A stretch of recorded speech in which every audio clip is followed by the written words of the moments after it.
Chapter 1134. After the battle, Lu Yunzhang reluctantly followed the three to pick up the broken limbs of the famous swords. The youth really couldn't understand why his immortal master was so fussy about daily necessities like a housewife when he already had such a wealth. Wang Xing wasn't as heartless as Lu Yunzhang, who had a sad expression when picking up the swords. Lu Yunzhang was a swordsman who looked down on swordsmanship, but she was different. She couldn't help but feel sad when she saw dozens of famous divine weapons being destroyed. When Lu Yunzhang threw the last broken sword into the carriage, he caught a glimpse of Wang Xing's absent-minded appearance. He teased that Wang Xing was like a girl but a little too tall and big. Wang Xing angrily reached out and grabbed Goose Yellow at his waist. In an instant, a sword aura was formed, and it couldn't be underestimated. The bold Lu Yunzhang wasn't afraid at all. He grinned, revealing a mouthful of white teeth.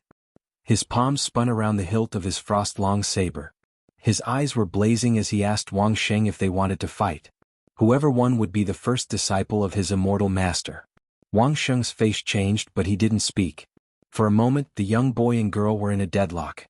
The old spy couldn't stand such a childish infighting and wanted to punish each of them 50 times to let the two brats know the severity of the matter.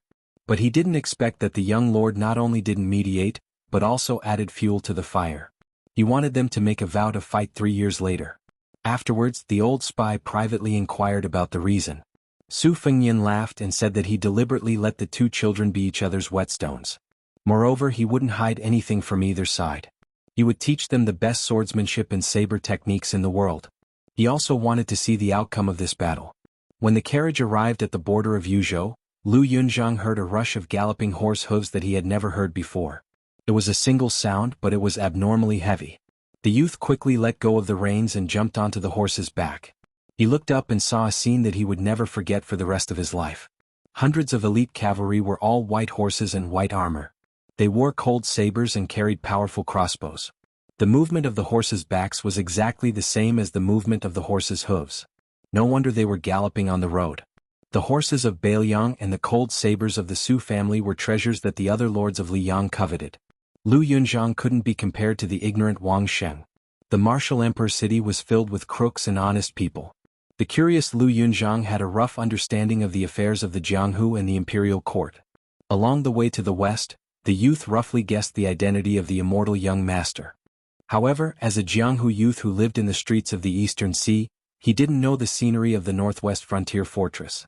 He also couldn't imagine the magnificence of the cavalry of the northwest Su family.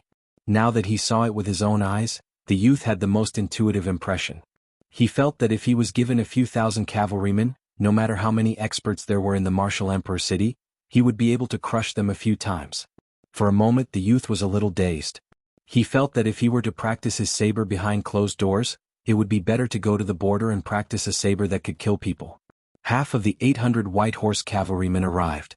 When they saw Prince Liang, they dismounted and knelt down. Su Fengyan casually glanced around. Most of them were new faces. This wasn't strange. Back then, most of the cavalrymen were his trusted aides and had infiltrated into the various armies. Especially those who had followed him to the Iron Gate Pass to assassinate Prince Zhao Kai. Most of them had high official positions. Although their official ranks weren't high, they had some real power in their hands. Some of the young people who had shown outstanding performance on the battlefield, such as the ruthless Hong Shuwen, were like carps jumping over the dragon's gate. They had a bright future ahead of them. Su Fengyan raised his arm, indicating for the white horse cavalrymen to get on their horses and continue on their journey. Su Fengyan didn't go straight to the prince's residence in Liangzhou. Midway he turned south to Lingzhou. He only brought Wang Xing and Lu Yunzhang with him. The old spy followed the white horse cavalrymen into Liangzhou first. Then they went to Chu Lushan's Fu Shui room for the roll call. Su Fengyan was going to see the Tangerine provincial governor, Su Beiji, whom he had kidnapped from Beimang.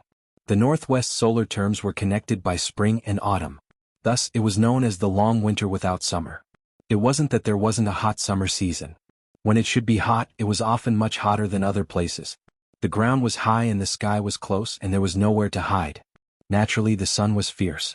However, it was close to the beginning of autumn, and there was no sign of a cool breeze. This made Lu Yunzhang, who was not acclimatized to the climate, feel a little sick. Wang Xing, who had been tortured by life at the bottom, was still fine. He practiced his sword diligently as usual. Huangnam County, which they passed through on their way south, was where Bailiang's granary was located. The reed stream was continuous and the water was fertile. It was not only the throat of the fortress, but also the waist of the Liangshi corridor. At this time, the middle rice and corn were beginning to be filled with milk and ripened, while the late rice was beginning to grow. The cotton was cracking and spitting out cotton. It was a unique style of Jiangnan beyond the Great Wall. The two children clicked their tongues in wonder. Along the way south, the two children were always more eye-catching than Su Fengnian.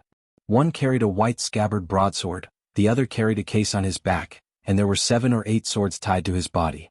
They didn't look like young wanderers at all. Instead, they looked like inferior swordsmen. Before the 3 of them entered the capital of Lingzhou, they met an escort team on the official road that was also heading south. Everyone was riding tall horses, and the carriage was particularly luxurious.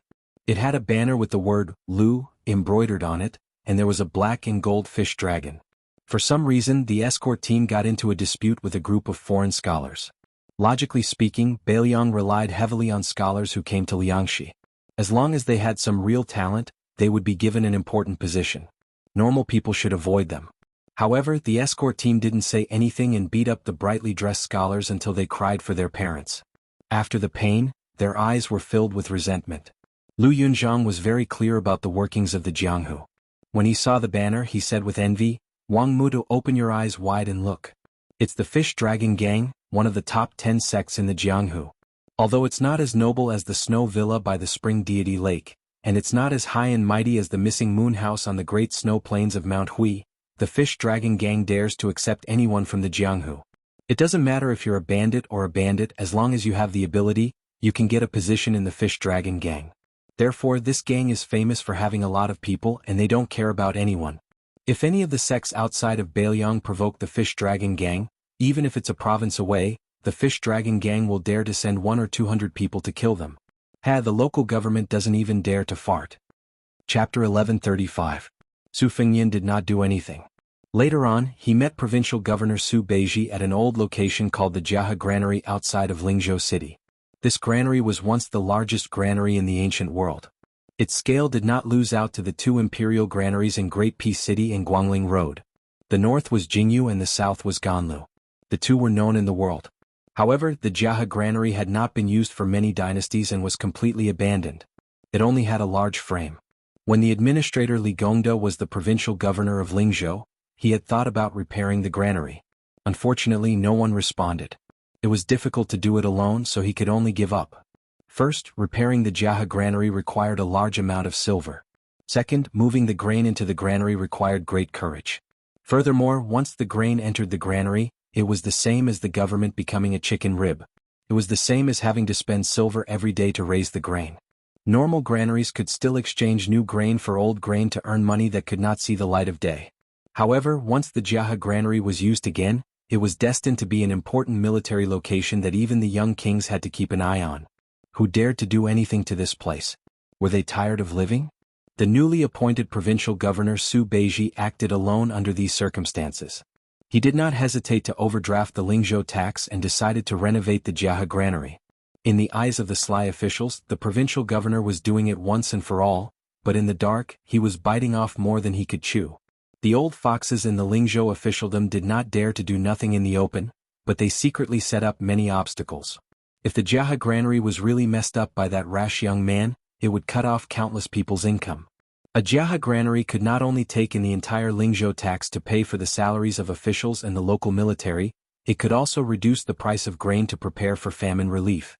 This allowed the tyrannical private granaries of the people to use natural disasters and man-made to obtain huge profits.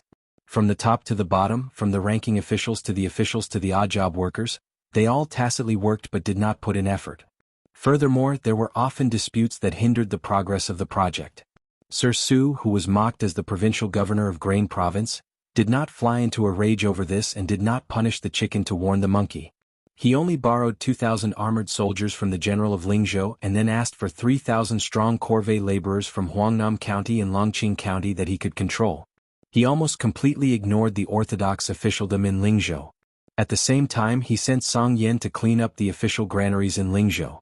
Once he found that there were illegal actions, he would not make a big fuss. At most, he would remove the official hat and replace it with a foreign scholar with a clean background. Most likely the Lingzhou officialdom did not suffer unbearable turmoil. However, a small group of insightful people finally realized this and began to frequently go to the much quieter official residence in Lingzhou. The Jianghu granary was heavily guarded.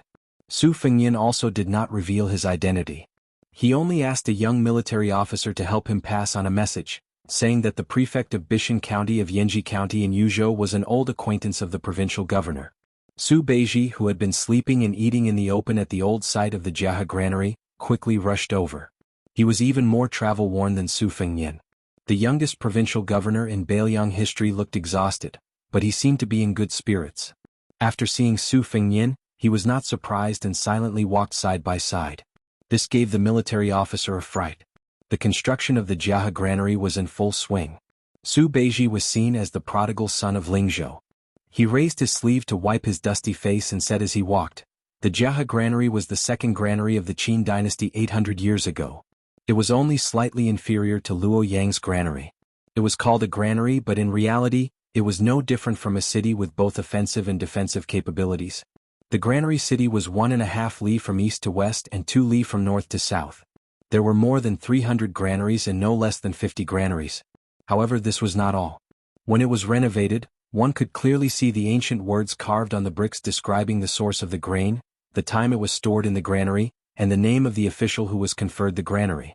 Every era of the Qin dynasty had declined, and all of this could be traced. I originally thought that worshipping the past was a bad habit, but after coming to the Jianghu granary, I realized that there were some things that the ancients did better." Su Fengyan smiled and said, "The wisdom of the people has gradually developed and there are both good and bad. Otherwise, the ancestors of Taoism would not have brought up the saying that the saints had abandoned wisdom and that the morals of the world were declining with each passing day. It will be mentioned more and more in the future. There are already very few scholars in Beiliang, but they are still very clever in the officialdom. If you were in Jiangnan where the rich and powerful families intertwined with each other, you would truly not be able to display your talents. Here, after all, there is still the suppression of military officials, and the time for civil officials to raise their heads is, after all, short." Su Beiji sighed and said in a deep voice, "As long as the Jianghu granary is completed, with this year's harvest in the 3 provinces as a source of grain, it will be enough to support the war on the border for 2 years. However, the prerequisite is that the various provinces and counties do not embezzle from one another, and the people withdraw their claws and do not get involved. Otherwise, not to mention 2 years, even half a year is an extravagant hope. Time does not wait for me. Actually, if we can plan slowly, I can even have the local grain merchants go to other provinces to buy grain at a high price to fill the cold. This bit of silver is nothing. Once the war starts, not to mention gold and silver, even land will not be as valuable as ready-made grain. However, 20 years of peace within Beiliang has become their confidence for being short-sighted. It is really laughable. Those who brought their children and grandchildren out of the country have even spread the word that even if the grain in the granary rots to the ground, they will not sell a single grain of good rice to the Jianghu granary at a high price. This reminds me of what Grandpa said about the disputes between neighbors. If you only have 1 cent of silver and your neighbor gets 3 cents of silver, then you would rather everyone not earn a single cent than let the other family get 2 cents more." No matter how angry he was, Su Beiji's tone was always calm and indifferent. Su Fengyan stopped in front of a granary with gray tiles. He said with a slight smile, "Lingzhou is so excited to disgust you, just let them be. However, I can guarantee you that the autumn grain from Liang and Yu provinces will definitely be stuffed into the Jianghu granary. At that time, those fellows who escaped when I was Lingzhou's general will settle the score with you. Anyway, from today onwards, the so-called priceless antiques will follow them out of Beiliang. Take as much as you can, but don't even think about taking 1 tael of silver or gold or 1 caddy of white rice out." Su Beiji said with a cold smile without holding back, "Wishful thinking, do you think you can do it? If the water is too clear, there will be no fish. Which of those generals and commandants guarding the border is not related?" Su Fengyan said helplessly, "It's better than not doing anything, right?" Su Beiji's expression relaxed a little and he nodded. When the vassal king beside him swaggered out of Lingzhou, he did not really touch the bottom line of Lingzhou's officialdom. With the Lingzhou general and his royal highness protecting him, no one really dared to fall out with him. However, when Su Beiji personally took charge of Lingzhou, where dragons and snakes were mixed together, it was hard to avoid touching the bottom line of the local officials and families. Furthermore, Su Beiji was not like Li Gongda, an old man in Beiliang who suddenly became a noble. Even with Song Yen and the four Wang families helping him out and the Lingzhou general helping him, the officialdom had always been complicated and hard to predict. Laws, relationships, clan rules and all kinds of rules were mixed within. They all had conflicts and were a mess. The so-called cutting the Gordian knot with a knife could only succeed for a while and would leave behind a long-lasting disaster.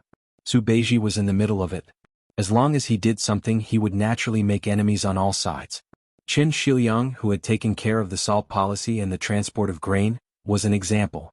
It was not that Qin Shiliang did not have good medicine at that time, but so what if he had a strategy? Didn't he still hit a wall everywhere? Su Beiji sneered in his heart. He had a soft personality and could be bullied by everyone. How could he stand on his own in Beiliang where the people were strong? In Liuzhou, the fourth province of the land of refugees, even if Qin Shiliang successfully defended the city and did not let nearly 10,000 horse gang break through, he was still criticized for being indecisive and soft-hearted. In the future, even if he had the chance to take charge of a territory, he would not be able to make any achievements in local politics. Su Fengyin suddenly asked, the fish dragon gang frequently engaged in border trade. Did they break any rules? Su Beiji said, there are spies keeping an eye on them. Since no spies reported to the provincial governor's office, they probably did not break any rules. After pausing for a moment, Su Beiji frowned and asked, did they break any rules? Su Fengyin shook his head and said, I don't think so. Su Beiji said calmly, that woman surnamed Lu has yet to pay me a visit, probably to avoid arousing suspicion. However, a woman like her, who is not magnanimous, is destined to be the leader of a second-rate gang in a prefecture. She is destined to be the leader of one of the top gangs in Jianghu. Su Fengyin smiled and said, it's not her fault. It's been hard on her. She should have been an ordinary Jianghu heroine. Su Beiji suddenly said, since you came back alive, why don't you hurry back to Mount Qingliang? I've already prepared some thorns for you. Su Fengyin said bitterly, it's useless to bring a thorns and ask for punishment from second sister. Su Beiji's face was filled with undisguised schadenfreude. Then, Su Beiji ordered a large portion of food for the king of Beiliang who had yet to eat. The Jiahe granary had always treated everyone equally with pickled vegetables and steamed buns. Su Beiji and Su Fengyin both squatted down to eat. Lu Yunchang very heroically sat cross-legged with his blade across his chest. He also asked for a jug of the famous green ant wine from Beiliang. In the end he choked on it until his face turned red. Wang Xing carried his case and tied his sword. He could not squat down so he could only stand. Su Beiji smiled and asked, are they all your disciples? Su Fengyin grunted in acknowledgement. Lu Yunchang smiled mischievously and said, this is Lingzhou's Lord Official. My name is Lu Yunchang and I am from the Eastern Sea's Martial Emperor City. I am Master's eldest disciple. I hope Lord Official can take care of me in the future. Su Beiji heard the youth's cultured words and dismissed it with a smile. Wang Xing snorted coldly. Su Fengyin smiled and said, they can be considered as my second and third disciples. My eldest disciple is a shepherd boy, but he is still by Su Yanbing's side. Lu Yunchang stared and said, what? Wang Xing is not even the eldest disciple? Immortal Master, then why would I fight with Wang Xing 3 years later? Even if we fight, we will only be second. It's meaningless. Su Fengyin said indifferently, drink your wine. The youth drank his wine obediently, showing respect for his master. Su Beiji asked softly, what did Guangling Road say? Su Fengyin said calmly, it will be in the next few days. Su Beiji sighed and said, when the smoke signal rises, does this mean that someone in the Liang dynasty's imperial court is welcoming the last ray of light?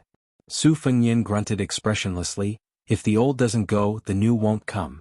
Chapter 1136. In Longqing County, Zhong Hongwu, a general of Huaihua City who had retired to his hometown died. In the end, a nameless fish dragon gang appeared out of nowhere. Not only did the fish dragon gang take over most of the waterway business in Longqing County, they even relied on smuggling at the border. It was said that they could make money from both sides of the upper echelons of Lingzhou and Yuzhou. The new top 10 sects in Jianghu were full of vigor and were not as lethargic as before. Undoubtedly, Mount Huishanzi was the biggest winner. Not only did they make their moonless house in the Great Snow Plateau enter the top 3, surpassing the declining Longhu sect and the thriving Wudong sect, they stood shoulder to shoulder with the Wu family sword tomb and Lantua Mountain. They also brought the Spring God Lake's Snow Mountain Villa to the sky. Later on, there was the Dragon Palace that was ridiculed as Mr. Nalin's maid in Nanjiang, the new sect in the north, and the Spring Invitation Cottage led by the beauty Xie, in the West Shu Bamboo Sea. The Fish Dragon Gang of Northern Liang's Lingzhou, which ranked at the bottom, was the most unexpected upstart. They did not have a top level 1 master as their stabilizing force, nor did they have a deep foundation to show off. However, after a few fights with hundreds of talents in the gang, they had annexed a few gangs from other provinces. There were no longer people who mocked and ridiculed them all day long. The young female gang leader's reputation continued to rise. However, for some reason she rarely showed herself. Most of the time, she was in charge of the affairs of the foreign guests who were suspected of occupying the gang's territory.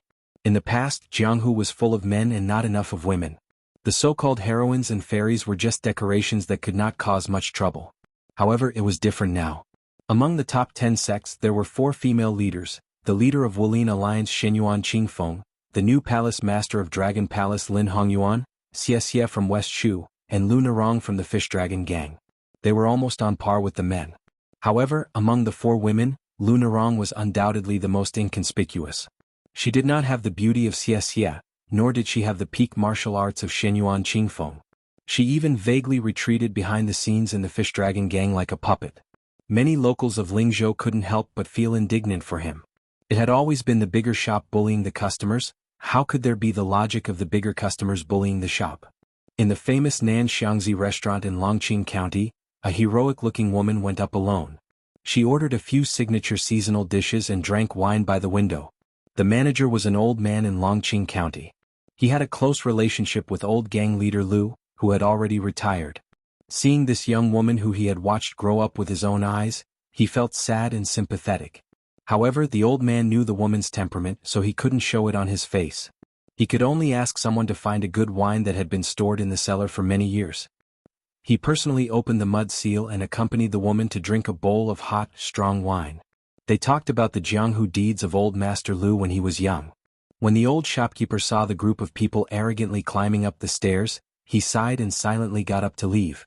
Every family had its own difficulties, not to mention that the Fish Dragon Gang today was not something that an old wine seller like him could meddle in. The woman looked up and saw that the 3 people were the guests who had joined the Fish Dragon Gang in 2 batches. The burly man in his prime was originally a notorious machete man in Yuzhou who carried a famous knife called Zongyi. The old man was one of the top internal experts in Hezhou. He was close to level 2 and had the reputation of being a painter. The young and handsome man was the most powerful of the 3. He was also good at using subtle hidden weapons, which made it impossible for people to guard against him. He was the top Jianghu talent in Gangnam-do. At present, the Fish Dragon Gang claimed to have 4 great masters and 18 guests. The 3 of them were the confidants of the second master, Jiang Zishi. Jiang Zishi, the devil who was born in Nanjiang, had once killed Xian Jinren of a venerated Taoist temple in the south when he was only at level 2. Not to mention Jiang Zishi, who should have been executed in Jianghu. Even Su Dechang, the machete man who carried the Zongyi knife, was a tricky character that no one in the old Fish Dragon Gang could compete with except for old Master Lu. In such a gang where all kinds of fish and dragons were mixed, except for an almost invincible woman like Hui Shanzi, no one could control such a large group of domineering people who were united. The painter Su Kunshan had been in Jianghu for a long time and was a shrewd old man. Although he looked down on the girl from the bottom of his heart, he still called her old Master Lu in a pleasant manner. Su Dechang held the handle of the Zongyi knife with one hand and sat down casually with a sarcastic face. He poured himself a glass of wine. At this moment, the Fish Dragon Gang had a large number of people and could be said to be strong and powerful. It was like those guys who were in charge of smuggling at the border and no one knew where they came from. They could even swagger with light crossbows and even the government could only turn a blind eye to it. This group of people were all subordinates of the great master, Fang Gaoqi. However, Fang Gaoqi had never participated in the power struggle of the Fish Dragon Gang. Everyone guessed that this guy most likely had a background in the Bailiang army, so naturally no one dared to provoke him. However, the other 3 great masters, including Jiang Zishi, were all people of Jianghu who knew their own ins and outs very well. The 3 of them fought with each other and supported each other. Soon, the nominal gang leader in front of them became a mere figurehead. The young woman could not convince the crowd, so how could she compete with these old men who were well versed in the rules of Jianghu? Not only did she gradually lose her voice, but she was also reduced to being used as a bet by 2 young guests. After the handsome man sat down, he stared at the woman across the table and asked with a smile, "Narong, today I will have a martial arts competition with Song Chunqiao at Yaohua Lake. Would you like to cheer for me? Lunarong's eyes were cold and did not show much emotion. Chapter 1137. Su Dechang couldn't bear to see this little girl's cold appearance the most. He was like many outsiders in the gang. When he first joined the Fish Dragon gang, he heard that His Royal Highness had visited the gang and had some friendship with this girl called Lunarong. Therefore at first they restrained themselves and behaved honestly. There were even some who hoped to use the Fish Dragon gang as a springboard to gain the favor of the new Prince Liang. Plus, they might be able to get an official position in Lingzhou. However, after being in the Fish Dragon gang for a long time, no one believed that the young prince had much connection with the gang. Even if there was, it was just a short-lived relationship. First, Lunarong was not a beautiful girl. Second, if she was really a wild sparrow raised by the Lord of Bailiang, why didn't the Fish Dragon gang come out of the prince's mansion of Liangzhou when the Fish Dragon gang was about to change its surname? Su Dechang took off his knife and slammed it on the table. Then he picked up a cup of wine and handed it to Lunarong. He smiled sinisterly. "Gang leader, do you want to drink a toast or a forfeit?" The handsome man smiled and glared at Su Dechang. "Brother Su, how can you be so rude to the gang leader?" Su Dechang put down the wine cup and said with a fake smile, "I don't recognize any gang leader. If it's my sister-in-law, I'll treat it as a big deal." Lunarong finally asked calmly, "Chigume, I heard that the outcome of your martial arts competition with Song Chunqiao decided who I belong to?" The young master who had the demeanor of a famous scholar in Jiangnan said innocently, "Narong, are you angry?" Lunarong glanced at him and sneered, "Why don't we postpone it for a few days? Since it's a martial arts competition, the more important the person is, the more fun it will be. I'll try to invite the provincial governor of Lingzhou." Chigume said with a smile, "Provincial Governor Su is in charge of the affairs of a province and is very busy every day. I'm afraid that Narong won't be able to invite him." Su Dechang crossed his legs, took a sip of wine and sneered, "Gang leader Lu, don't try to puff yourself up at your own cost. Our brothers have already found out everything about the Fish Dragon gang. Do you still want to have a relationship with a third-class border governor? Even if you don't feel embarrassed, I feel embarrassed for you. Besides, with your mediocre skills, you might as well be a good housewife for Brother Qi. If the Fish Dragon gang is left to Brother Qi to manage, with Elder Zhang's deterrence, the Fish Dragon gang will be on the right path. Why didn't you choose the suave and elegant Brother Qi? Are you blind to choose that short Song Chunqiao?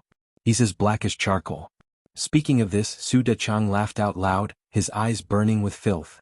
"Song Chun's orifices are a complete mess, but sect leader's skin is still fair. If we meet each other in bed, it will be quite interesting." Lunarong was about to teach this reckless person a lesson, but Su Kunshan, who had been watching coldly from the side, smiled and tapped the table with his finger. The wine cup in front of Lunarong's table jumped a foot high, and then under the influence of the leakage of qi, the wine cup stopped. This trick was definitely not something that Lunarong could do. Chigume, who had been observing Lunarong, suddenly frowned. He saw a flash of brilliance that he had never seen before in the woman's eyes, but it quickly disappeared. Su Dechang turned his head and saw 3 people, 1 big and 2 small, walking up the stairs to the 2nd floor. The one in the middle was even more beautiful than Chigume. The 2 little brats beside him didn't look like normal people either. One of them had his hands lazily resting on a long knife on his shoulder, while the other had a sword tied to his back. They looked funny like a hedgehog.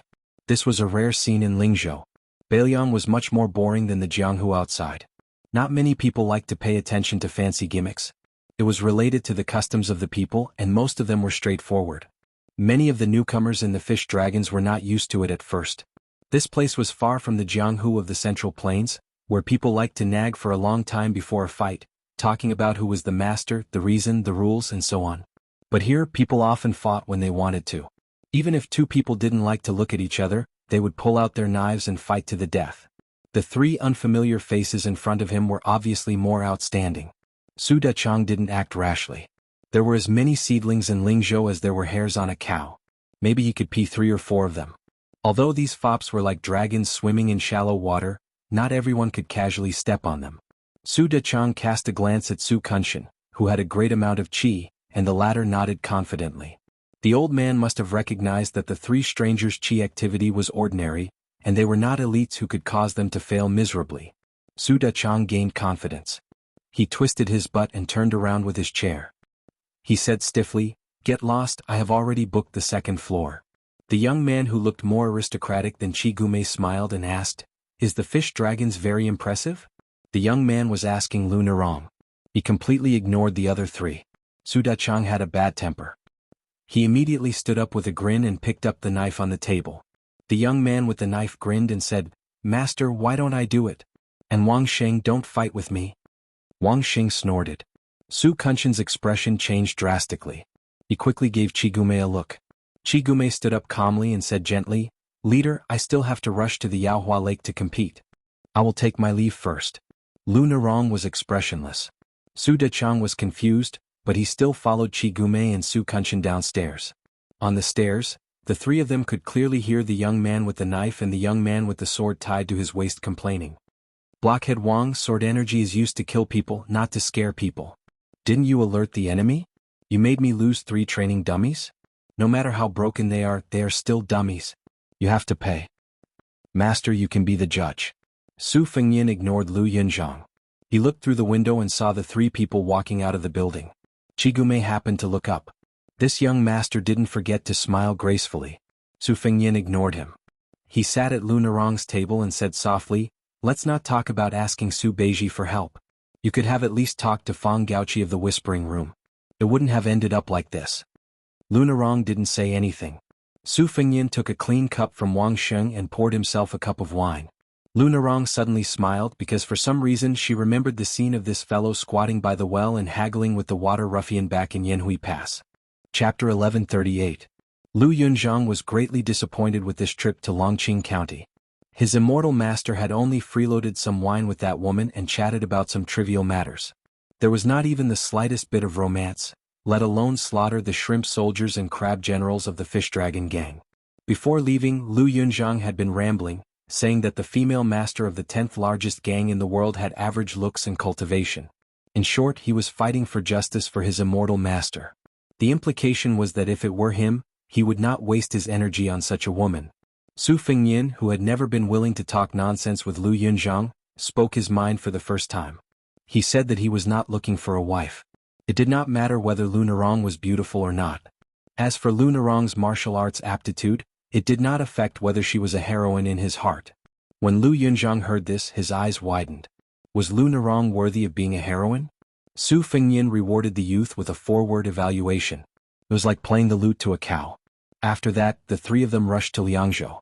Along the way, Su Fengyin successively taught Wang Xing the rough embryonic form of over 10 sword moves. There were old Huang's 9 sword moves, the old man's 2 sword moves, and Wen Hua's 1 sword move. He allowed her to not ask for a deep understanding and only understood his intentions. He did not deliberately favor Wang Sheng.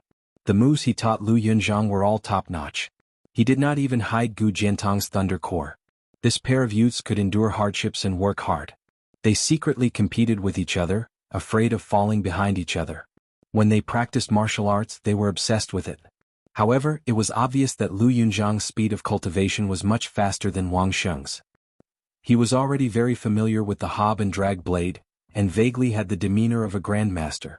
Occasionally, when he listened to Su Fengyin explain the profoundness of sword moves to Wang Sheng, he would be able to comprehend by analogy.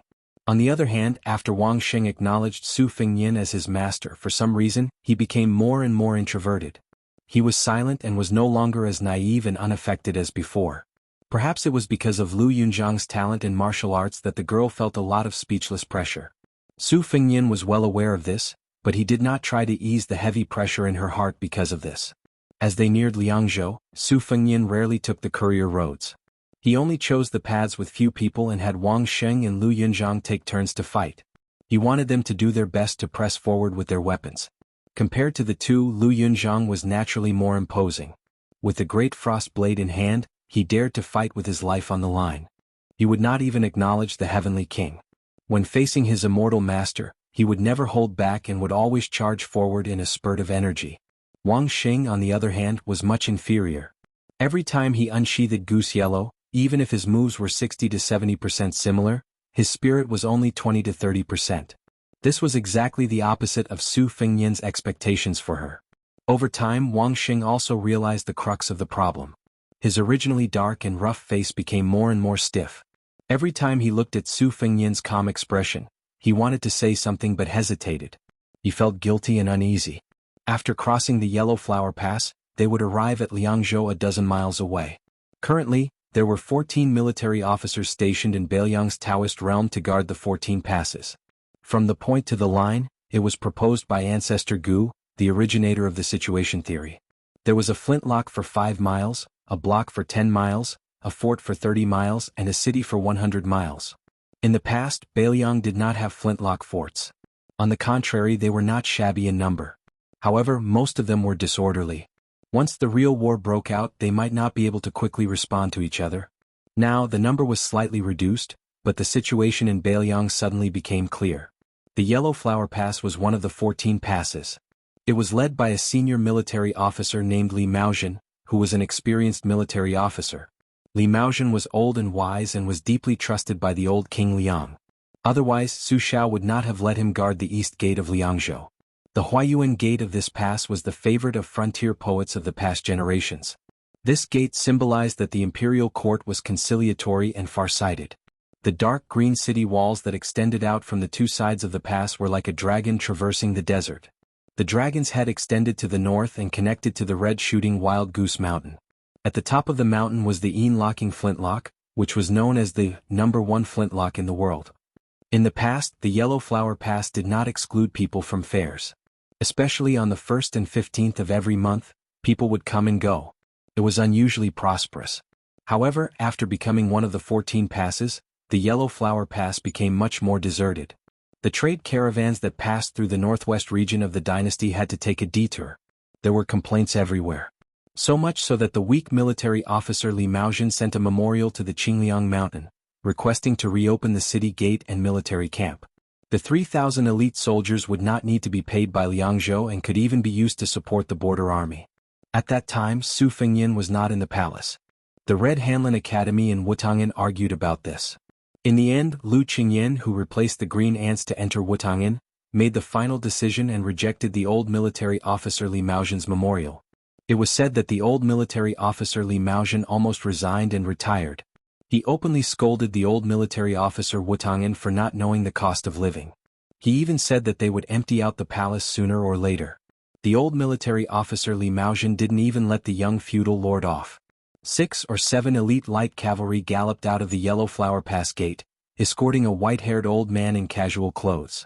The old man stopped his horse at a military camp outside the city and squatted on the ground, sighing. Although Bailiang Road imitated the court's Ministry of Works and established a military camp division to be in charge of all military camps and fields, the old man, who was familiar with the rules of officialdom, thought that this was just a helpless move by the new Prince Liang to settle down foreign scholars. The essence of a military camp was the 2 words land reclamation. Once it was handed over to outsiders, it would only become a tool to make money. However, the old man was an official of Bailiang. How could he really go and wrestle with the Bailiang Palace? Fortunately, the young scholar in the military camp division with the official title of Minister Counselor had not stretched his hands too far. Although he was not familiar with military affairs, his subordinates could be considered competent and dedicated.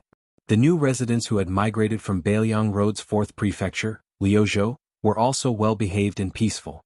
Only then did the old man pinch his nose and admit it. Otherwise, he really would have taken the bold action of driving them out of the country with troops. Not long after the old man arrived at the military camp, a few young civil officials rushed over upon hearing the news. Among them, the young man in the lead had an 8th-level embroidered official patch. The 2 behind him were 9th-level quails. Their ranks were not high, but they held real power. The 8th-level official was one of the 6 minister counselors of Bailiang Road's military camp division. His name was Lu Gongren. The other 5 were all at the border. He was the only one in charge of the military camp matters in Liang and Yu prefectures. It was said that this was because the military camp division was wary of Li Maozhen, who was in the bag. Lu Gongren was implicated and had no choice but to remain within the borders. After Lu Gongren arrived here, other than surveying the fields, he had also paid a visit to the Yuji general's residence several times. Unfortunately, Li Maozhen, a military officer with real power, did not give this young man any face. Each time he was met with a closed door. After Bailiang Road's 14 military officers surfaced, it was like a military town. Most of them were new faces. At this time, the arrogant old man who was squatting by the field with his but facing Lu Gongren was the backbone of Yellow Flower Pass, the weak military officer Li Maozhen. The old man did not pay attention to Lu Gongren's courteous words. He snorted coldly and did not even raise his head. He sneered, "Sir Lu, you really have the leisure to come here and worm your way into being friends with me. Are you not afraid of delaying the great undertaking of the military camp of 2 prefectures? Or do you think that being familiar with a weak military officer will be beneficial for your future climb in the bureaucracy?" Chapter 1139. When the 2 8th-rank counselor and assistant officials, who were as young as the main official, heard this, they were filled with righteous indignation. They were about to speak when Lu Gongren, whose mouth and tongue were parched, waved his hand. He took a few steps forward and was about to walk to the old man's side when a strong retainer blocked his path with a knife. Lu Gongren smiled. The retainer weighed the pros and cons in his mind. He probably felt that this 7th-rank civil official's eyes were clear and couldn't bring himself to hate him. After hesitating for a moment, he moved aside and allowed Lu Gongren to walk to the side of the field. He sat down next to the old man and shook the collar of his official robe. It turned out that this counselor was sweating profusely. There was dirt under his fingernails and even his official patch was stained with dirt. Li Maozhen's discerning eyes allowed him to catch this flaw with just a glance. He clicked his tongue and said, "Sir Lu, you are a good official. Wearing your official robe to work in the field, who would think that you are incompetent? Or are you afraid that others won't recognize you as a 7th-rank official?" Lu Gongren smiled calmly and said, "Not only is it not cool to work in official robes, it is also cumbersome. However, if I don't wear official robes, I will be chased out of the field by your ferocious troops." Li Maozhen furrowed his brows and didn't make a sound.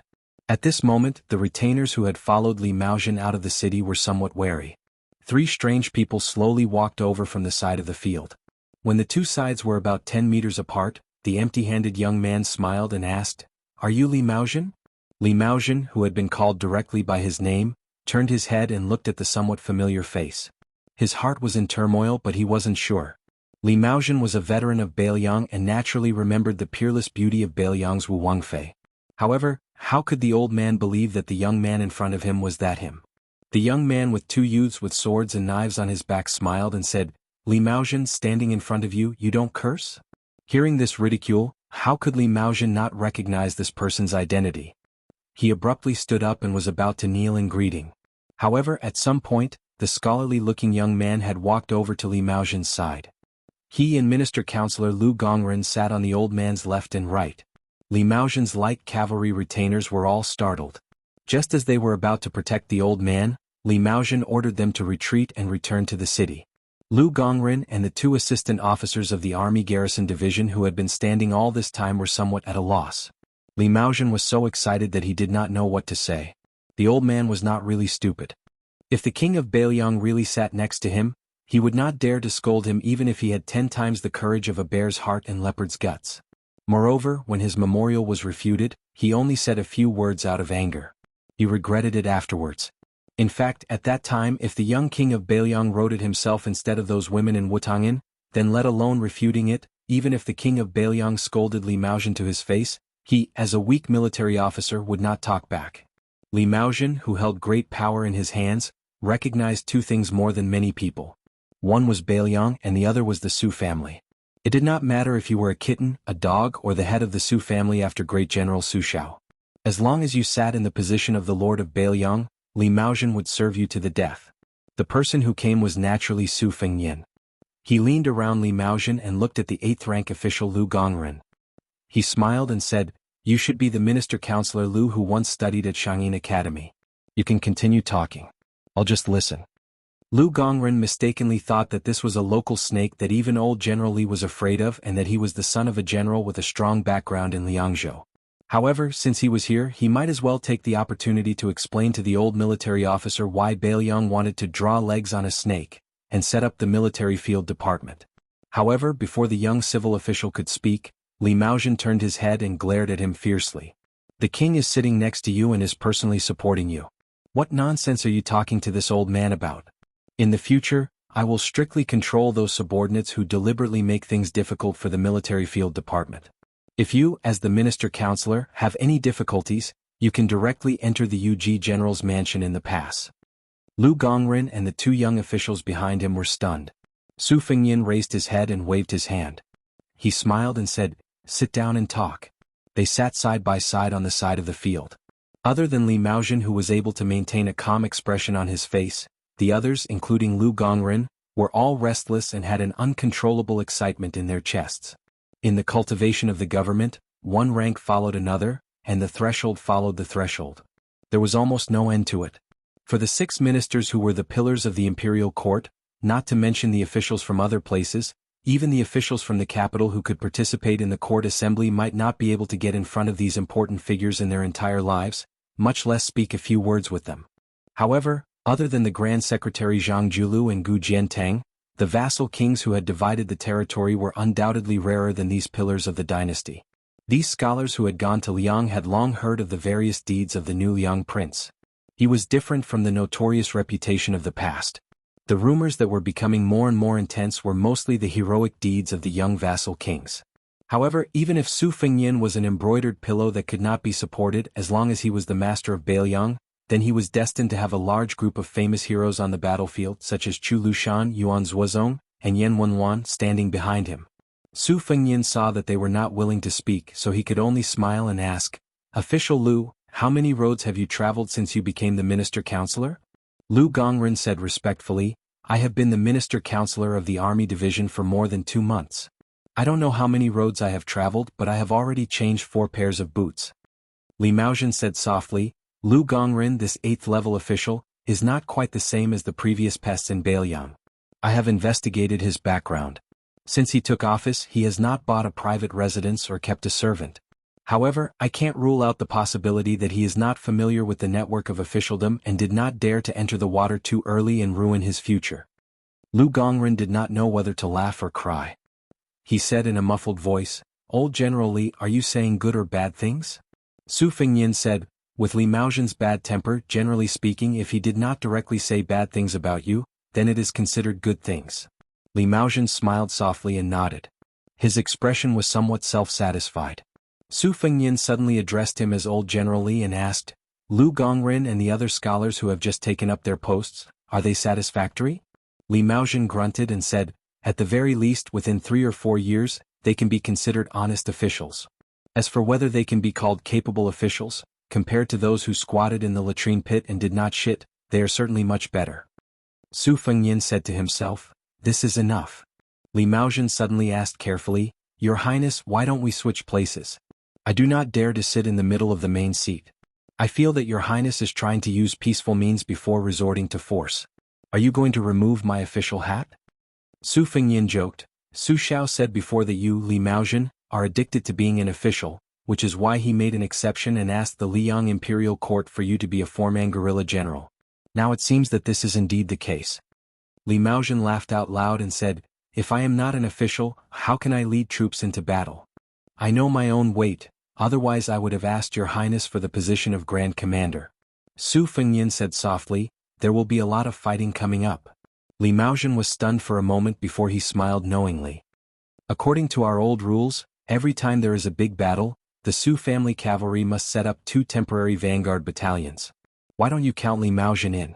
In any case, the Grand General has promised me that the title of Guerrilla General can be inherited. This old man has no other wishes. The eldest son of the Su family, Li Hosher, is not inferior to me in leading troops. Leaving Yellow Flower Pass to him, Your Highness can be at ease." Su Fengnian smiled and said, "Su Xiao is already dying of old age in his bed. You, Li Maozhen, have 4 generations under the same roof. What are you going to do at the border?" Li Maozhen said in a low voice, "Then let's treat it as one last time helping the Grand General fight at the border. Military advisor Li Yishan once said that we must always let those northern barbarians remember one thing. Where the Su family's gate is where the gate of Liang is." Chapter 1140. Su Fengnian originally wanted to say goodbye and go around the Yellow Flower Pass to enter Liangzhou, but Li Maozhen would not let him go. He kept pestering him until he entered the Yuji general's residence. Even Lu Gongren and the others could not escape. A large banquet was held in the residence. Li Maozhen called his eldest son, Li Hosher. The old officer did not dare to make the new King Liang drink, but he was not polite to Lu Gongren. Li Maozhen was an old wine worm who had been soaked in the wine jar of officialdom. He was very good at drinking, persuading, and avoiding alcohol. The young talents of the military field department wanted to stay sober in front of the young king, but they quickly drank until they collapsed. Lu Gongren was drunk and sang a song. It was Yu Wandao's Liangzhou de Ma. The banquet ended happily. Li Maozhen was also drunk. He could only let Li Hosher help Su Fengnian out of the Yellow Flower Pass. When they left the residence, there was a handsome young man in a scholarly robe sneakily following behind them. Li Hosher, who was in the prime of his life, had a helpless expression. He explained to Su Fengnian that the young man was his youngest son, Li Jingfu. He had become a Xiuzai at the age of 11. However, this child greatly admired the number 1 king of Bailiang. Su Fengnian praised him from the bottom of his heart. Li Jingfu could be considered a rare scholar in Bailiang. Li Hosher's appearance was similar to his father, Li Maozhen. However, he did not have a strong official aura. In the evening, according to the records of the Fushui chamber, this Yellow Flower Pass cavalry captain who had been in charge of the Yin Suing Guard for 8 years walked with Su Fengnian on the deserted street. The young man, Li Jingfu, saw that the king of Bailiang and his father did not reprimand him for not knowing the rules.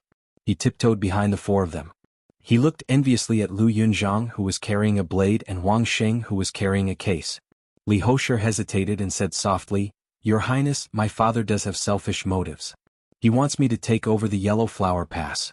Father has always said that even if I can inherit the title of Yuji General, it is meaningless. I hope your Highness does not mind." At this point, Li Hosher, who was not good with words, blushed and smiled. He probably did not know how to continue. Su Fengnian smiled indifferently. "Your father's addiction to being an official is not small. This banquet is also to pave the way for you. It's good that you leave an impression in the prince's mansion of Mount Qingliang. In the future it will be easier for you to be promoted. However, you still underestimate your father too much. Before your father entered the city, he made a bet with me. If after I saw you, I felt that you could shoulder the heavy responsibility of guarding Huanghua Pass, then I would allow him to serve as an old soldier in either of the vanguard and breaking enemy battalions. If you want to put it this way, your future Ruoshui commandant was exchanged with your father's life today." Li Hosher's face turned red. After holding back for a long time, he finally said, "Your Highness, don't listen to my father. This old man is already so old. He can still ride a horse in casual clothes, but if he wears armor and holds a spear, he won't be able to last an incense stick of time." Su Fengnian nodded his head. Li Hosher continued, "Your Highness, our Li family's bloodline is still flourishing. I still have 2 younger brothers who are in the military. The family business of Huanghua Pass is not lacking in successors. My father's wish should be fulfilled by me, the eldest son of the first wife." Su Fengnian didn't comment. He turned his head and saw Lu Yunzhang hugging the Confucian-robed youth's shoulder and whispering to him. It was most likely Lu Yunzhang, that sly little rascal, showing off his shrewdness in worldly affairs. Li Jingfu waited for the vassal king to turn his head. He lowered his body and broke free from Lu Yunzhang's arm. He mustered his courage and took a few steps forward. Just as he was about to speak, he was glared at by Li Hosher. "Don't push your luck. Go back and read your book." The youth's voice trembled slightly as he said in a clear voice, "I am a scholar. Instead of writing my name down in history, it's better to hang my head at the gate of the country." As soon as these words came out, the already deserted street became even more silent. Li Hosher was a rough man who was used to using a bow and spear, but rarely used a pen. Wang Sheng and Lu Yunzhang were even worse. They only felt that this person of the same age spoke in a scholarly manner. Su Fengnian raised his hand and motioned Li Hosher not to make a sound. He said with a smile, "Kid, you are still young, but your tone is not small. I have seen Huang Longsher, Chao Changqing, and Shenyuan Jingqing. These 3 people are the Confucian sages among the land immortals." Hearing this in just a short sentence, 3 thunderous names appeared. The young Li Jingfu's eyes shone brightly as he stared at the great hero in his heart. He thought that the king of Bailiang, who had traveled thousands of miles, had seen the world more than anyone else. Su Fengnian continued, "But they didn't speak as if they could swallow mountains and rivers like you." Li Hosher couldn't help but chuckle. However, when he saw his young son's pale face, he sighed quietly. Su Fengnian seemed to be talking to himself. The name of a scholar goes down in history, while the head of a military official hangs at the gate of the country. They don't interfere with each other. If the former can write more good things about the latter when they are behind closed doors writing beautiful articles, that would be very good. Su Fengnian looked at Li Jingfu and said, "I'm not laughing at you for overestimating yourself. A journey of 1,000 miles begins with a single step. When I practiced the saber back then, I also harbored great ambitions. At that time no one thought highly of me. When one's heart is moved, one's intention will be born. The reason why I'm telling you this is because I feel that you are still too young. Even if you throw away your pen and join the army, You will only be a burden to others on the battlefield. Besides, Bailiang has 300,000 cavalry that are the most powerful in the world. How can a young scholar like you cut off your head and study? After saying this, Su Fengyin told Li Hosher that there was no need to send him off. He took his 2 disciples and walked straight out of Yellow Flower Pass. After a long time, Li Jingfu came back to his senses. He pinched his cheeks and laughed foolishly. Prince Liang talked to me? Li Hosher, who always felt that the older the child got, the more difficult it would be to talk to him. He laughed softly and said, "Silly boy." Li Jingfu happily walked toward the Yuji general's residence. Li Hosher silently followed behind him. Looking at his son's still slender figure, he felt somewhat proud. Li Jingfu suddenly turned his head and asked, "Father, do you want to go to the Jade Wall restaurant to drink?" Li Hosher was taken aback, then said, "I can still drink a caddy of 8 taels." Li Jingfu grinned and said, "Then I'll treat you to a drink." Li Hosher was confused. Li Jingfu blinked and walked next to Li Hosher. He said quietly, "This year I went out of the city for a walk and saw a girl. Her father is the shopkeeper of the Jade Wall restaurant. Every time I am tired from studying, I will go there. Just looking at her and not thinking about anything else, I feel refreshed." Li Hosher roared with laughter. The corners of Li Jingfu's mouth curled up slightly. He purposely said bitterly, "But that girl likes a street wanderer who is not in the pass right now."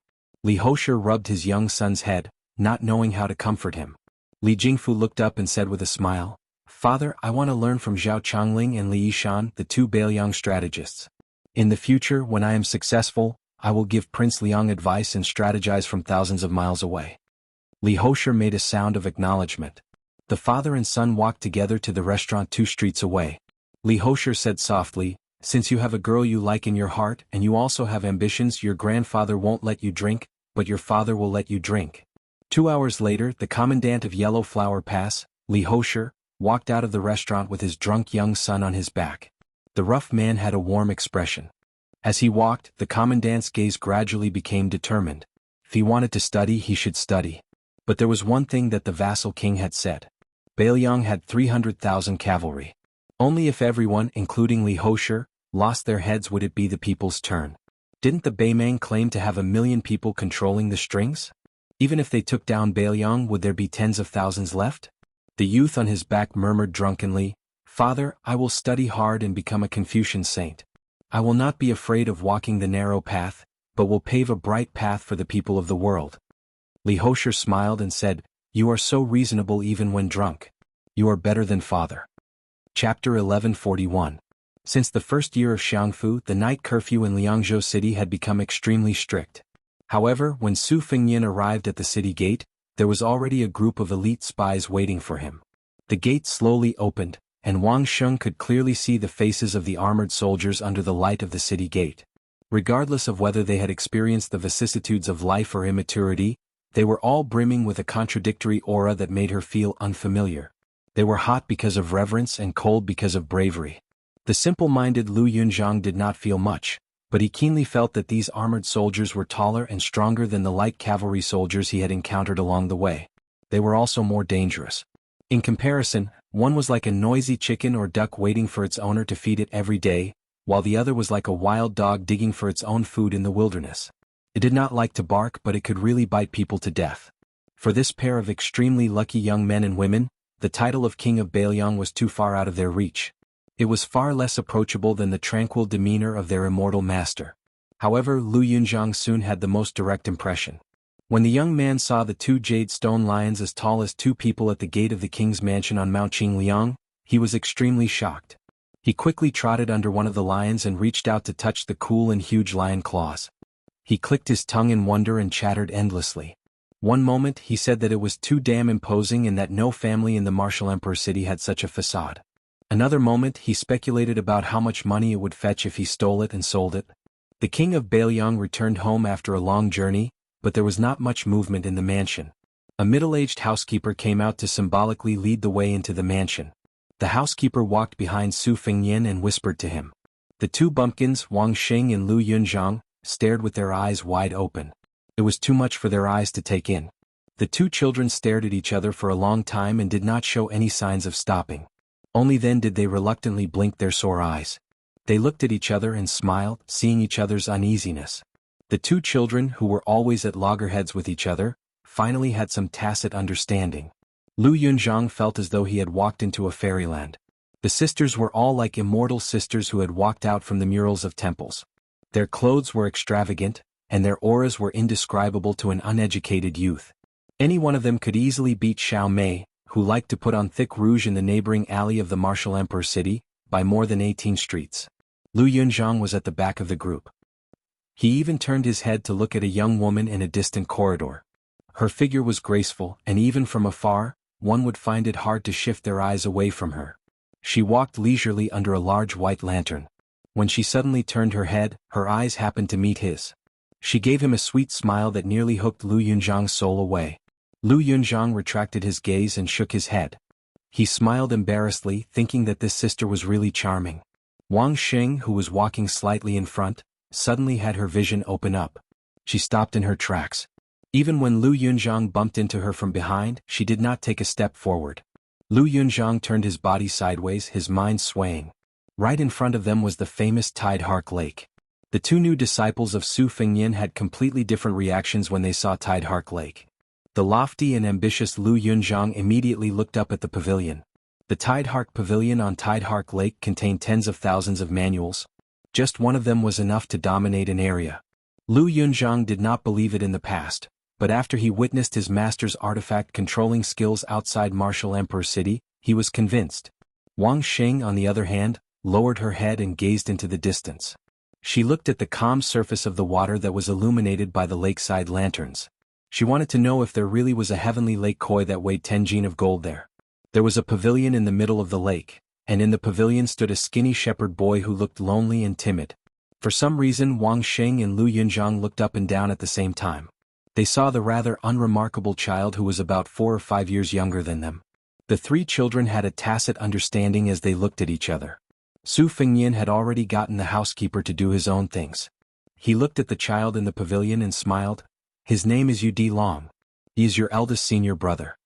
The corner of Lu Yunzhang's mouth twitched as he flaunted his seniority. What? This child is the senior brother of Wang Mutu and I? Dilong? The name sounds domineering, but he looks so skinny that he doesn't even have a few kilograms of strength. I don't think he can even carry my saber. Wang Xing said softly, Dilong are earthworms in my hometown. They can be used as medicine. Su Fengnian nodded and said, that is true. A figure suddenly appeared in front of the three of them. It was neither tall nor short. Lu Yunzhang was a little surprised. It was actually a guy in a wheelchair. However, not only Lu Yunzhang, who was good at reading people's expressions, but even Wang Xing sensed that their immortal master seemed to have bumped into an immortal who was 100 times more powerful than him. He was so nervous that his footsteps were a little out of shape. Lu Yunzhang whispered. Could it be a peerless expert from Bailiang Palace who never appeared in the world? Su Fengnian quickly walked to the embankment of the lake and helped push the wooden wheelchair. He pursed his lips and didn't speak. Lu Yunzhang was probably afraid of the young woman in the wheelchair. The youth didn't dare to smile at all. On the contrary, Wang Xing spontaneously had feelings of intimacy when he saw her. The woman did not open her mouth to speak to Su Fengnian. Instead, she turned her chair and looked at the two children. In the end, her gaze rested on Wang Xing, who was carrying a case and a sword. She smiled and said, it's a sword embryo. If your master's mother and I were to see it, we would definitely be very happy. Wang Xing was shy and didn't know how to answer, but when she felt the kindness of her elder sister, the tall girl could only smile. Her originally rough and vulgar appearance instantly became like the mist of the distant mountains, green mountains and clear waters. Chapter 1142. Lu Yunzhang also didn't treat himself as an outsider.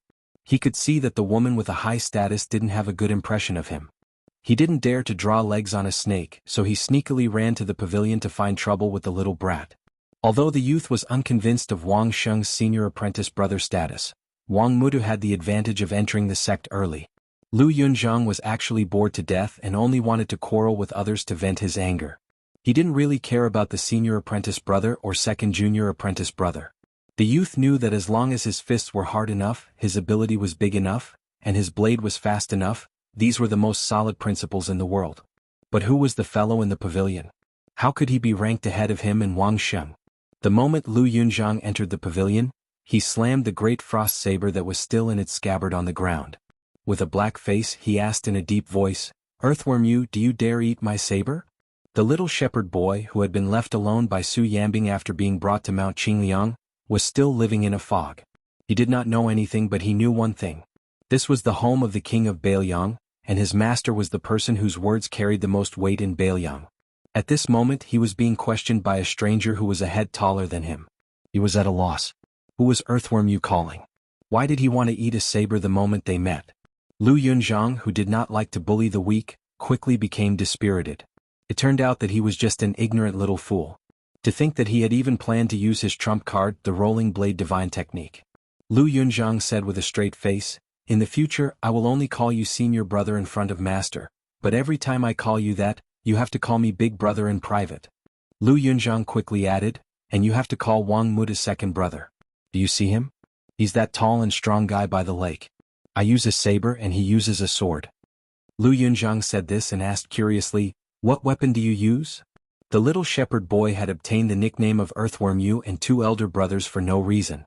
He was momentarily stunned. After hearing Lu Yunzhang's question, he glanced enviously at the saber in the youth's hand. He shook his head and said, "I don't have anything." Lu Yunzhang's eyes quickly turned. "Your father is a high-ranking official in Bailiang?" Yu Dilong shook his head vigorously. Lu Yunzhang pressed, "Then is your father the founder of some pugilistic sect in Bailiang?" After Yu Dilong subconsciously shook his head, he asked in a low voice, "What is the founder?" Lu Yunzhang sat on a bench and slapped his forehead. F***ck, a chicken talking to a duck. To have such a senior brother, he really had 8 lifetimes of bad luck and made a fool of himself. How am I going to survive in Jianghu in the future? Yu Dilong didn't really talk to anyone in the northern Liang prince's mansion. Although this robust young man looked fierce, Yu Dilong was still a child. He liked to be lively. He carefully sat beside Lu Yunzhang and stared at the large frost saber. He muttered to himself, "You only took one item, but it's as thick as my thigh." I counted the items by the lake. There were 15 items, but each of them was as thin as a pinky finger. You look more impressive. Lu Yunzhang pretended to be fierce and asked, "What thick thighs and thin pinkies? Are you out of your mind?" Yu Dilong pointed at Lu Yunzhang's frost saber and said with an aggrieved look, "Isn't there a white gas on your saber? Can't you see it?" Lu Yunzhang's face was calm, but his heart was in turmoil. He was shocked and pleasantly surprised. He was shocked that if the child wasn't spouting nonsense, then his eyesight wasn't tacky. He was pleasantly surprised that he had gone further than Wang Mutu on the path of martial arts. Lu Yunzhang suddenly stared at this junior-senior brother of strange origins and asked, "What about you? Do you have that kind of qi?" Yu Dilong chuckled and did not say a word. Lu Yunzhang rolled his eyes and said, "So you aren't stupid." Wang Xing walked into the pavilion and saw that Lu Yunzhang and the shepherd boy had already become friends. He could not help but feel envious and disappointed. Yu Dilong struggled for a long time as he scratched his ears and cheeks. He finally mustered the courage to say, "Junior sister?" He probably felt that it was inappropriate to address an older sister on their first meeting, so he probed, "Why don't I call you senior sister?" Having his identity exposed, Wang Sheng was slightly angered. Sword Qi immediately appeared in the pavilion. Yu Dilong did not seem to notice it as he scratched his head. He did not know what he had done wrong and felt apologetic. Lu Yunzhang exclaimed, "I must be blind with my dog eyes. I was wondering why you Muta Wang would wish to run 7 to 8 miles just to pee. So you are just a little woman?" Wang Sheng said angrily, "Since you are blind with your dog eyes, then shut your dog mouth." Lu Yunzhang suddenly stood up, "Muta Wang, don't push your luck. Are you looking for a beating?" Although Yu Dilong was the youngest, he hurriedly tried to mediate. He anxiously said, "Don't hit, don't hit. If you really want to hit, hit me." Lu Yunzhang could not help but roll his eyes, "You sure are righteous." Wang Xing smiled and cupped his fists, "Senior brother." Yu Dilong was at a loss as he could only grin foolishly. By the lake, Su Weisheng retracted his gaze and ignored the 3 children playing in the pavilion. He said with a sigh, "Is this the providence of the pugilistic world you inherited from Wang Xianji?" Su Fengyin nodded and said, "That should be the case. Otherwise, how could you find 3 children with such outstanding talent at once?" Lu Yunzhang has a martial aura, so he was able to obtain the recognition of the Great Frost Saber. Wang Sheng is a natural sword embryo that only appears once in 100 years. As for Lu Long, he obtained 30% of Wang Xinji's legacy.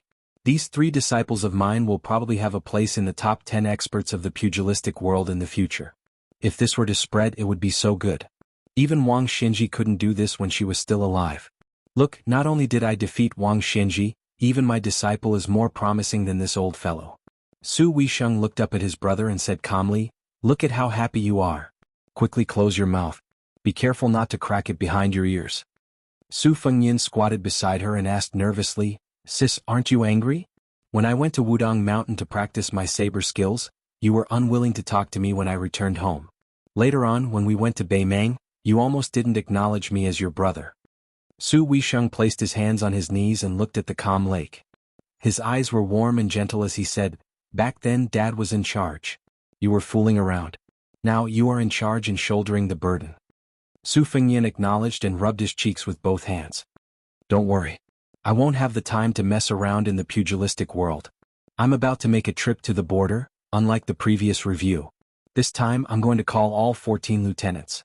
It can be said that the 50 or so generals who hold real power in Beiyang will all be meeting together." Su Weisheng turned his head and flicked Su Fengyin's head. "You're still showing off." Su Fengyin smiled helplessly and did not refute. Su Weisheng tapped the edge of the chair with one hand and propped up his chin with the other. He smiled brightly and said proudly, "The entire pugilistic world is watching you. In the future the two countries will also have to obey your whims. Regardless of success or failure, how many people can there be in 1,000 years?" Su Fengyin only glanced at the sky. Chapter 1143. In the darkness of the night, Su Fengyin walked alone to the yellow crane tower on Mount Qingliang. The Spring Festival couplets on a white background were still pasted on the gate of the mansion, and the lanterns in the mansion were all white as snow. After the death of the old man, this solemn mansion was no longer joyous. It was not until the whole of Beiyang learned that the young vassal state had defeated Wang Xinji of the martial emperor city that the atmosphere of Mount Qingliang took a big turn. Many of the thoughts that had been hanging on the tip of their tongues were suddenly put to rest, and the haze that had shrouded Beiyang Palace was swept away. After Su Fengyin entered the mansion, he did not go to the Wutang'an where he had spent his youth. Instead, he went to Su Zhao's house and sat there for a long time. The two standing clothes racks still held the old-style boa robe of Prince Liang and the model general's armor. Outsiders would think that it was reasonable for Su Xiao to care about the latter. After all, Su Xiao, the lone thief, had climbed to the top of the court by virtue of his military exploits. However, few people knew that the butcher actually did not scoff at the vassal state's robe as outsiders mistakenly thought. Su Fengyin was well aware of this.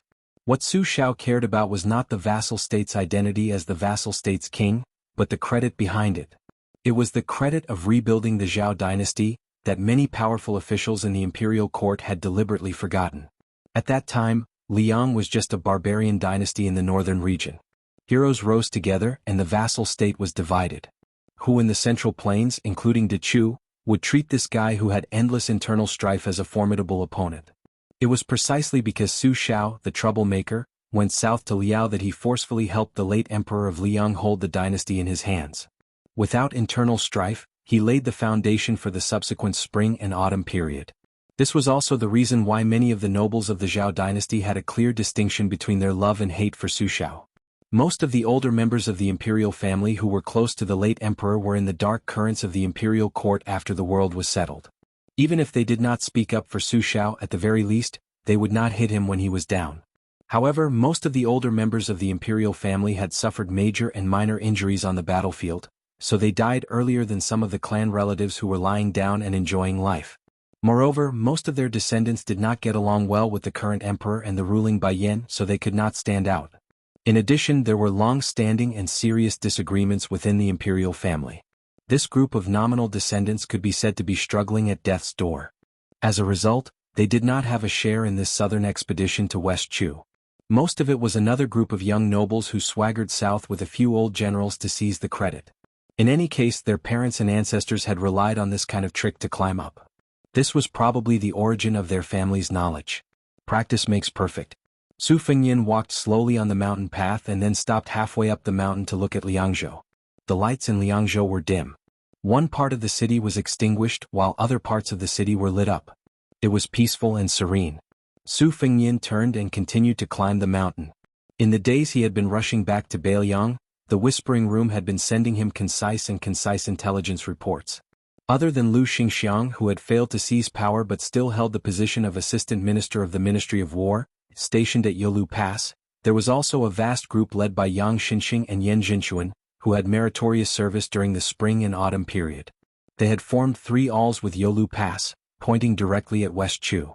They had coordinated with the various vassals of Jingnan and the crown princes of vassals like Zhao Zhu, forming a seemingly watertight encirclement around West Chu. Su Fengyin smiled coldly. Other than the trick of killing the rooster as a warning to the monkeys, how could the Zhao family not have the filthy idea of bringing trouble to the king of Yanqi? On the eastern front, there was the king of Guangling Zhao Yi. On the western front there was the king of Huainan Zhao Ying and the king of Jing'an Zhao Sun. Even if they ate these two, the West Chu could not take advantage of the situation and head west. In the northwest of the dynasty, there was the Bailiang cavalry. In the west there was the old western Shu where Qinjibao was a vassal. Since ancient times the road to Shu was as difficult as ascending to the blue sky. In the south there was the king of Yanqi Zhao Bing. This was the second, more hidden and tighter encirclement. However, in the south there was only the sloppy Zhao Zhu who led a small number of cavalry. Moreover, the south was especially vast. Under the premise that the West Chu could not go north, they could only spread south to have a chance of survival. Among the vassal kings, the one with real military power, Zhao Yi, was the brother of the current emperor.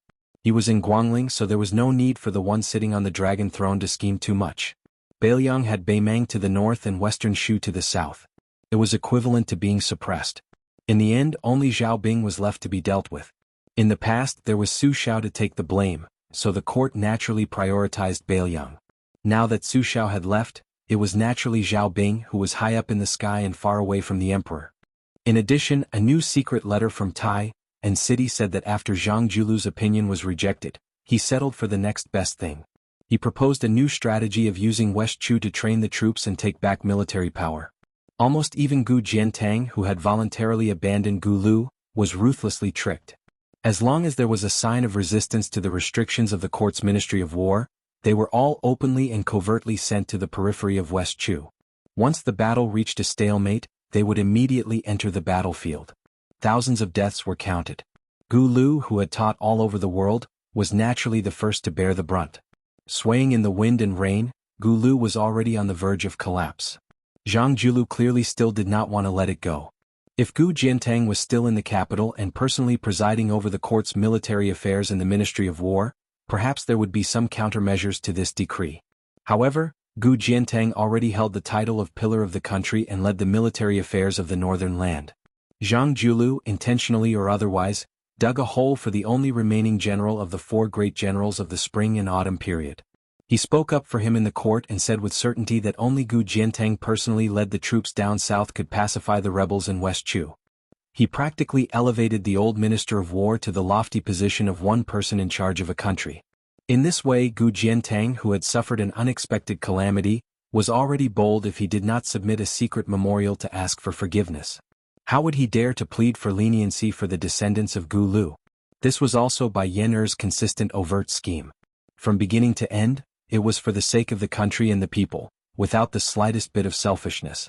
Zhang Julu's balancing technique was pervasive. He cut off the struggles between civil and military officials, the early struggles between the foreign relatives and internal officials, the revived struggles between various factions, and even the struggles between factions of friends. Bai Yen had always remained calm and collected, taking a leisurely stroll in the courtyard. If Wang Xinji could be said to be undefeated in martial arts, then Zhang Julu could be said to be even more shrewd and ruthless, undefeated in literature. For example, the Ministry of Personnel, the head of the 6 ministries, had been tossed back and forth between Yu Lian and Zhao Yuling, who had betrayed Zhang Julu several times. Looking at the flowers in the fog outside the palace hall looked like child's play, but inside, it was nothing more than a matter of Zhang Julu's word. Under his watch, whoever did something that crossed the line would have to obediently pack up and get lost.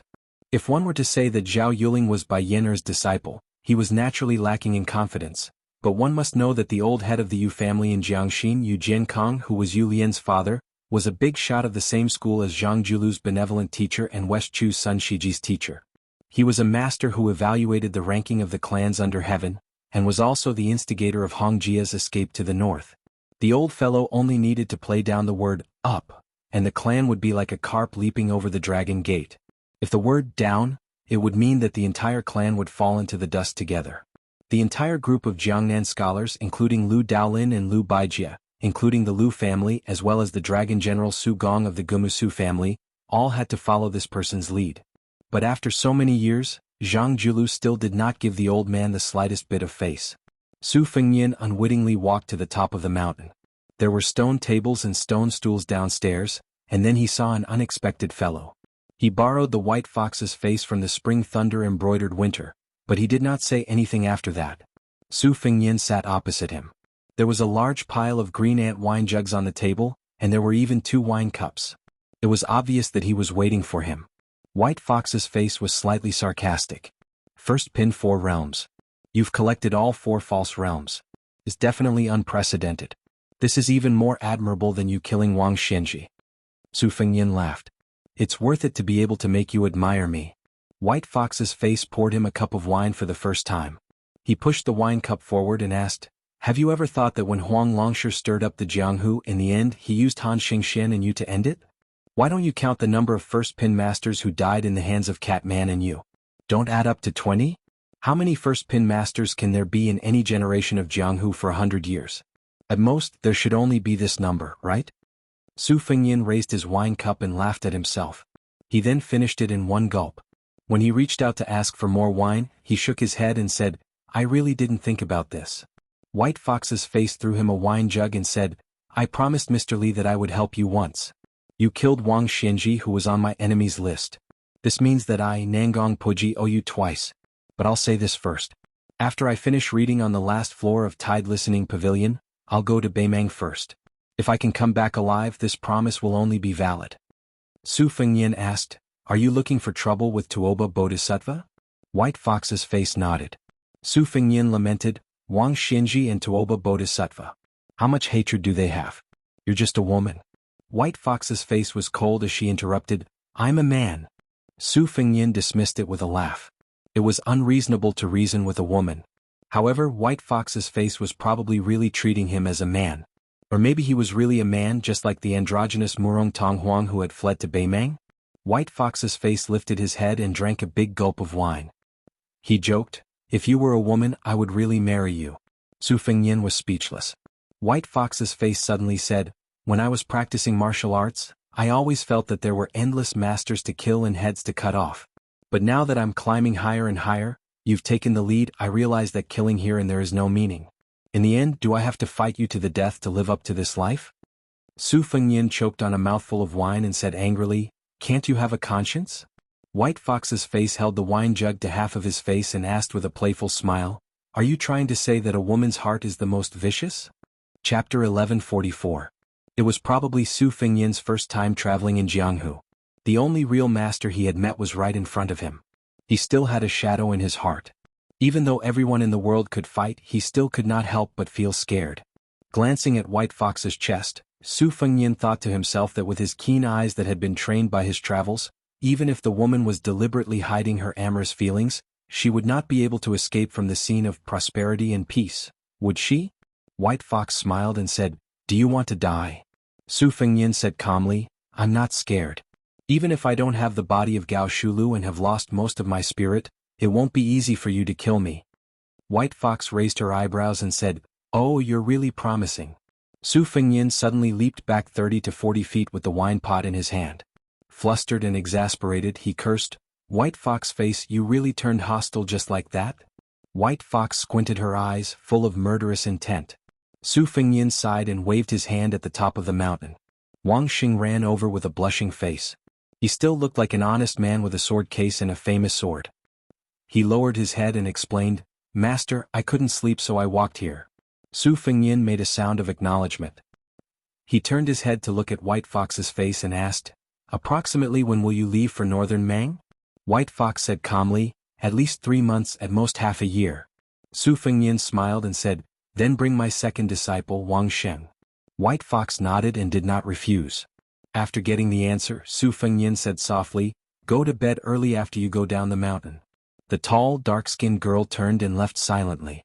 White Fox looked at Su Fengnian who returned to his seat and asked with a frown, you're willing to leave such a good unpolished gem to me? Su Fengnian shook his head and said, staying by my side won't make any progress. If one's martial arts cultivation is not tempered enough, it will be wasted. If one doesn't walk back and forth from the gates of hell a few times, no matter how talented one is, it will be useless. White Fox was still staring at Su Fengnian. Su Fengnian said awkwardly, "You can probably tell that this girl can either learn from you and become an imposing man, or she can only stay in Beiliang and not adapt to the environment there. She can only be considered a graceful woman with an orchid aura. It's fine if it's an ordinary girl, but this doesn't match Wang Sheng's temperament. Actually, among the 3 disciples, I am the most selfish towards her and have the highest hopes for her."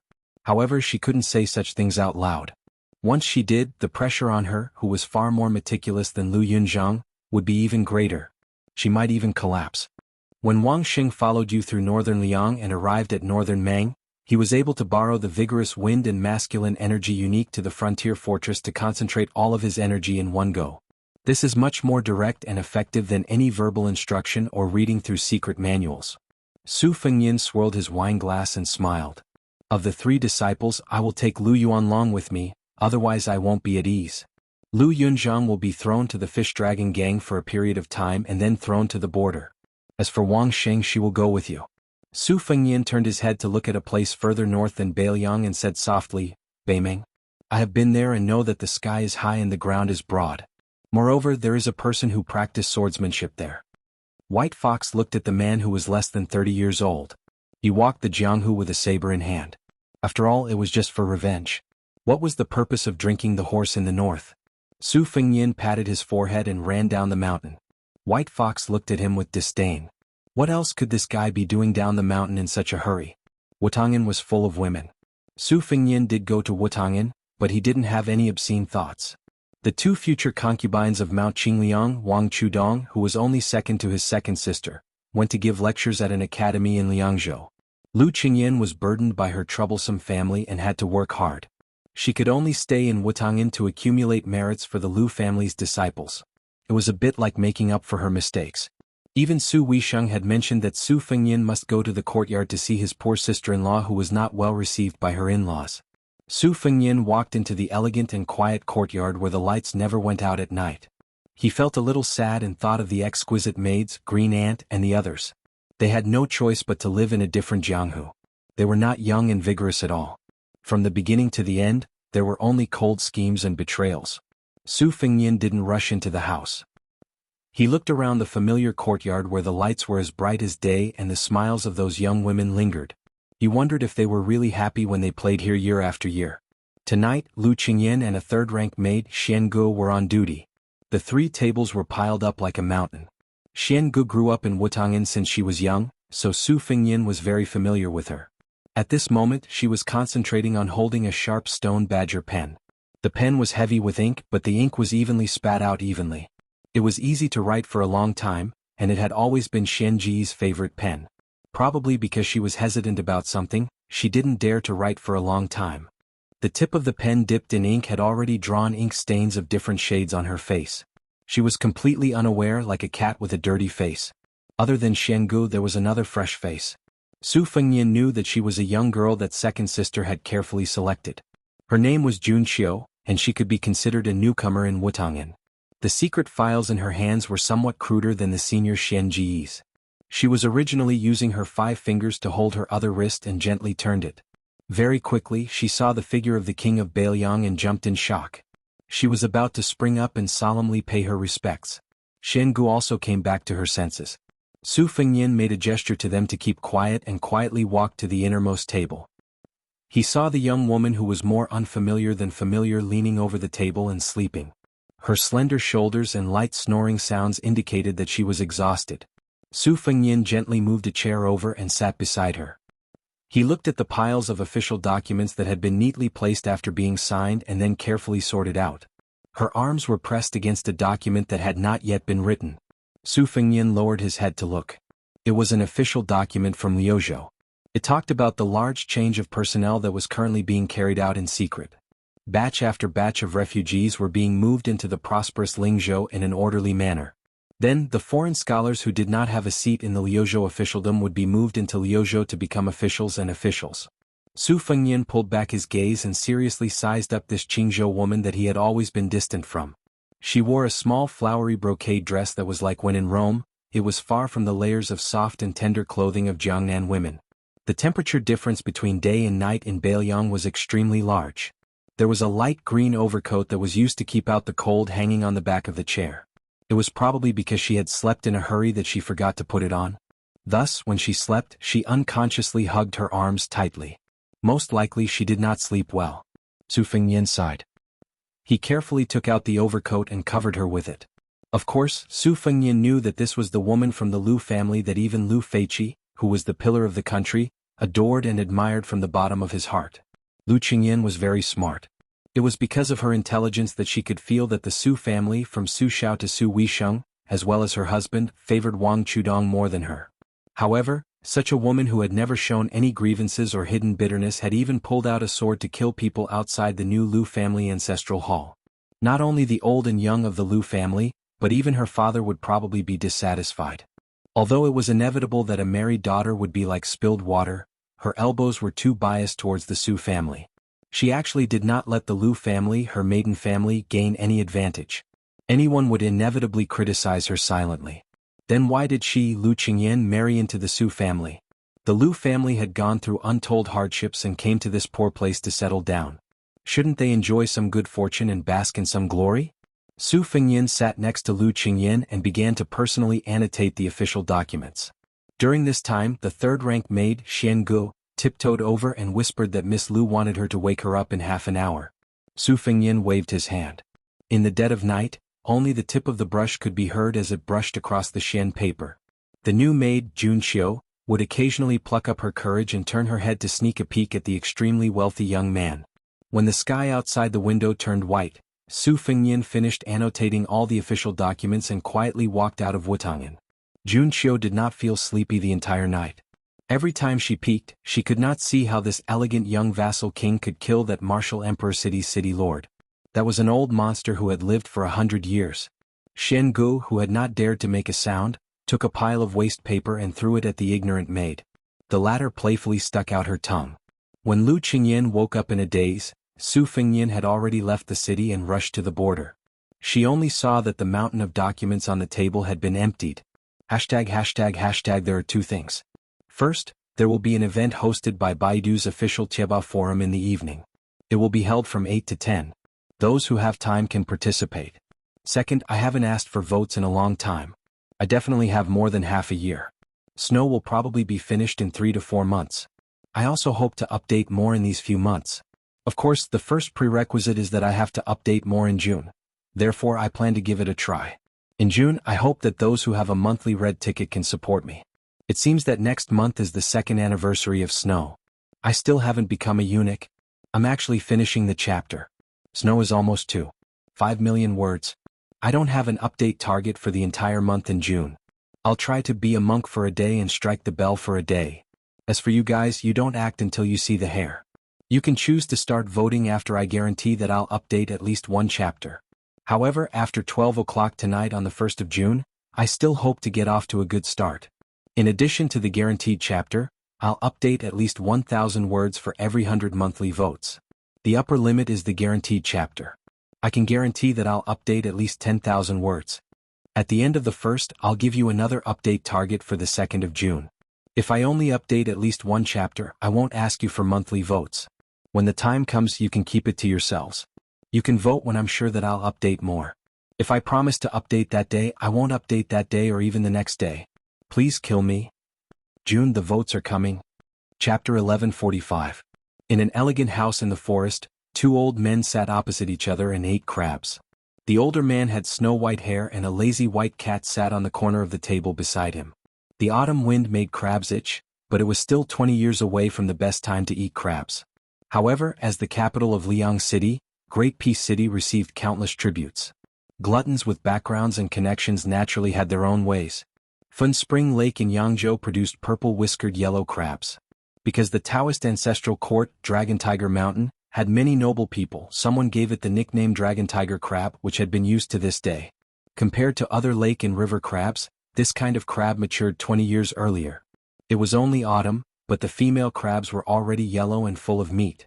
The snow-white old man had a kind face. There were porcelain plates on the table with 8 delicately made crabs. The old man was very particular about eating crabs. From time to time he would pick up a piece of ginger and put it into his mouth to get rid of the crab chill. There was also a pretty maidservant carrying a plate with a bunch of chrysanthemums that were picked from somewhere to wipe his hands and get rid of the smell. This old man ate the crabs in an orderly manner. He was clearly an old glutton who knew how to eat crabs. The person opposite him was not young either. Compared to the old man who raised the precious snowy lionette, he was still half a generation younger. When he ate the crabs he obviously had to wolf them down. He ate sloppily and did not have the trivial crabs. He ate until his 10 fingers were golden and greasy. He did not forget to put them into his mouth and lick them off. Seeing this, the maidservant of the white-browed old man felt her scalp tingle. However, she did not dare to show any disdain. One had to know that this old man was the world-famous Tantanon, the head official of the Liang dynasty's Minxiao province. If he did not change sides at the last minute, no one in the imperial court would dare to confront Grand Secretary Jianghu. However, the old man that she had carefully served for several years was not an ordinary person. He was the ancestor of the Yu family in Jiangxan Yu Jiankang. Strictly speaking, even Tantanon should call him martial uncle. The maidservant felt somewhat helpless in her heart. The old ancestor had originally invited Sword Immortal Tang Shi to this banquet to put in a few good words. Unexpectedly, the Minister of War, Lu Baijie, was temporarily tied up with military affairs, and old Master Huan was unwilling to wait. The Yu clan's old ancestor also couldn't say anything. Yu Jiankang was precisely the dignified old man who was able to force Taoist nun Huangguan to throw herself at Bailiang's heir apparent in the mountains behind Gangnamdu's Baogua Temple. It was also precisely because of him that Sword Immortal Tang Shi, a junior, was able to enter the capital and become an official, allowing Linlong's Lu clan to have its current flourishing atmosphere. After the old man finishes eating the crab, he rinses his mouth and wipes his hands. He exhales softly, and the servant girl who has taught him cleverly leaves. Yu Jiankang reached out to pet the white cat's head. He looked at Tantanon, who was casually wiping the grease on his clothes. He laughed softly and said, "Sir Poosh, when do you have time to go to Jiangnan? Let this old man do his duty as a host." Tantanon smiled and said, "Elder Yu, our relationship hasn't reached that point yet, so let's not blindly exchange pleasantries. To tell the truth, there are still a few old debts that haven't been settled yet. However, no matter how I calculate them, they're all muddled up. I, Huanwen, have been able to deceive myself these past few years, but Elder Yu shouldn't continue to deceive others." Yu Jiankang deeply looked at Tantanon, whom he hadn't seen for over 20 years. He suppressed the gloomy feeling in his heart, like a small lotus that had just revealed its tip, and said self-mockingly, "Back then, this old man truly underestimated you and broke up a pair of mandarin ducks. This is also one of this old man's greatest regrets." Huanwen shook his arm and got straight to the point. "Don't worry. Elder Yu is Elder Yu, Yu Lian is Yu Lian, and Lu Baijie is even more so Lu Baijie. I, Huanwen, am not so petty as to take my anger out on others. It's just that Huanwen can't become the Minister of Personnel who has entered the palace 3 times. He can't compete with Zhang Lu's disciple Zhao Yuling. I, Huanwen, am indeed one of the obstacles, but it's not because of personal grudges. It's just that Yu Lian, this wooden pillar, can't support the Ministry of Personnel. If it were a yamen like the Ministry of Revenue or the Ministry of Works, Huanwen could still turn a blind eye to it. However, if he wants to take control of the Ministry of Personnel, which is about to be raised in rank, then he, Yu Lian, will have to pray that thick smoke will rise from his ancestors' graves." The elderly head of the Yu family, who had been indirectly scolded, smiled. He didn't get angry, and it wasn't that he was deliberately concealing his anger. It was just that the old man with snow-white eyebrows really wasn't angry.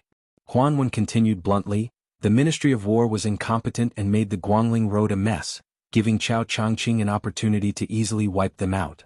I, Huanwen, have a bit of resentment in my heart. If I don't scold the Minister of War, Lu Baijie, who else can I scold? If you want to blame someone, blame him for sitting in that position. If it were Gu Jiantang or Qin Jibao, I'd scold them all the same. Of course, Lu Baijie hasn't been an assistant minister for long, and he hasn't even warmed up from the position of minister yet. He's been scolded quite wrongly this time." Even Yu Jiankang didn't know whether to laugh or cry. He said helplessly, "You don't just scold people with your mouth. You also hit people. Right now, the entire world knows that Sword Immortal Tangshi was almost kicked in the chest by you, Lord Poosh." Huanwen slapped the table and said angrily, "I'm just a bag of old bones and I almost sprained my ankle. Who am I supposed to judge?" Yu Jiankang sighed. He didn't plan on tangling with this scoundrel over this matter.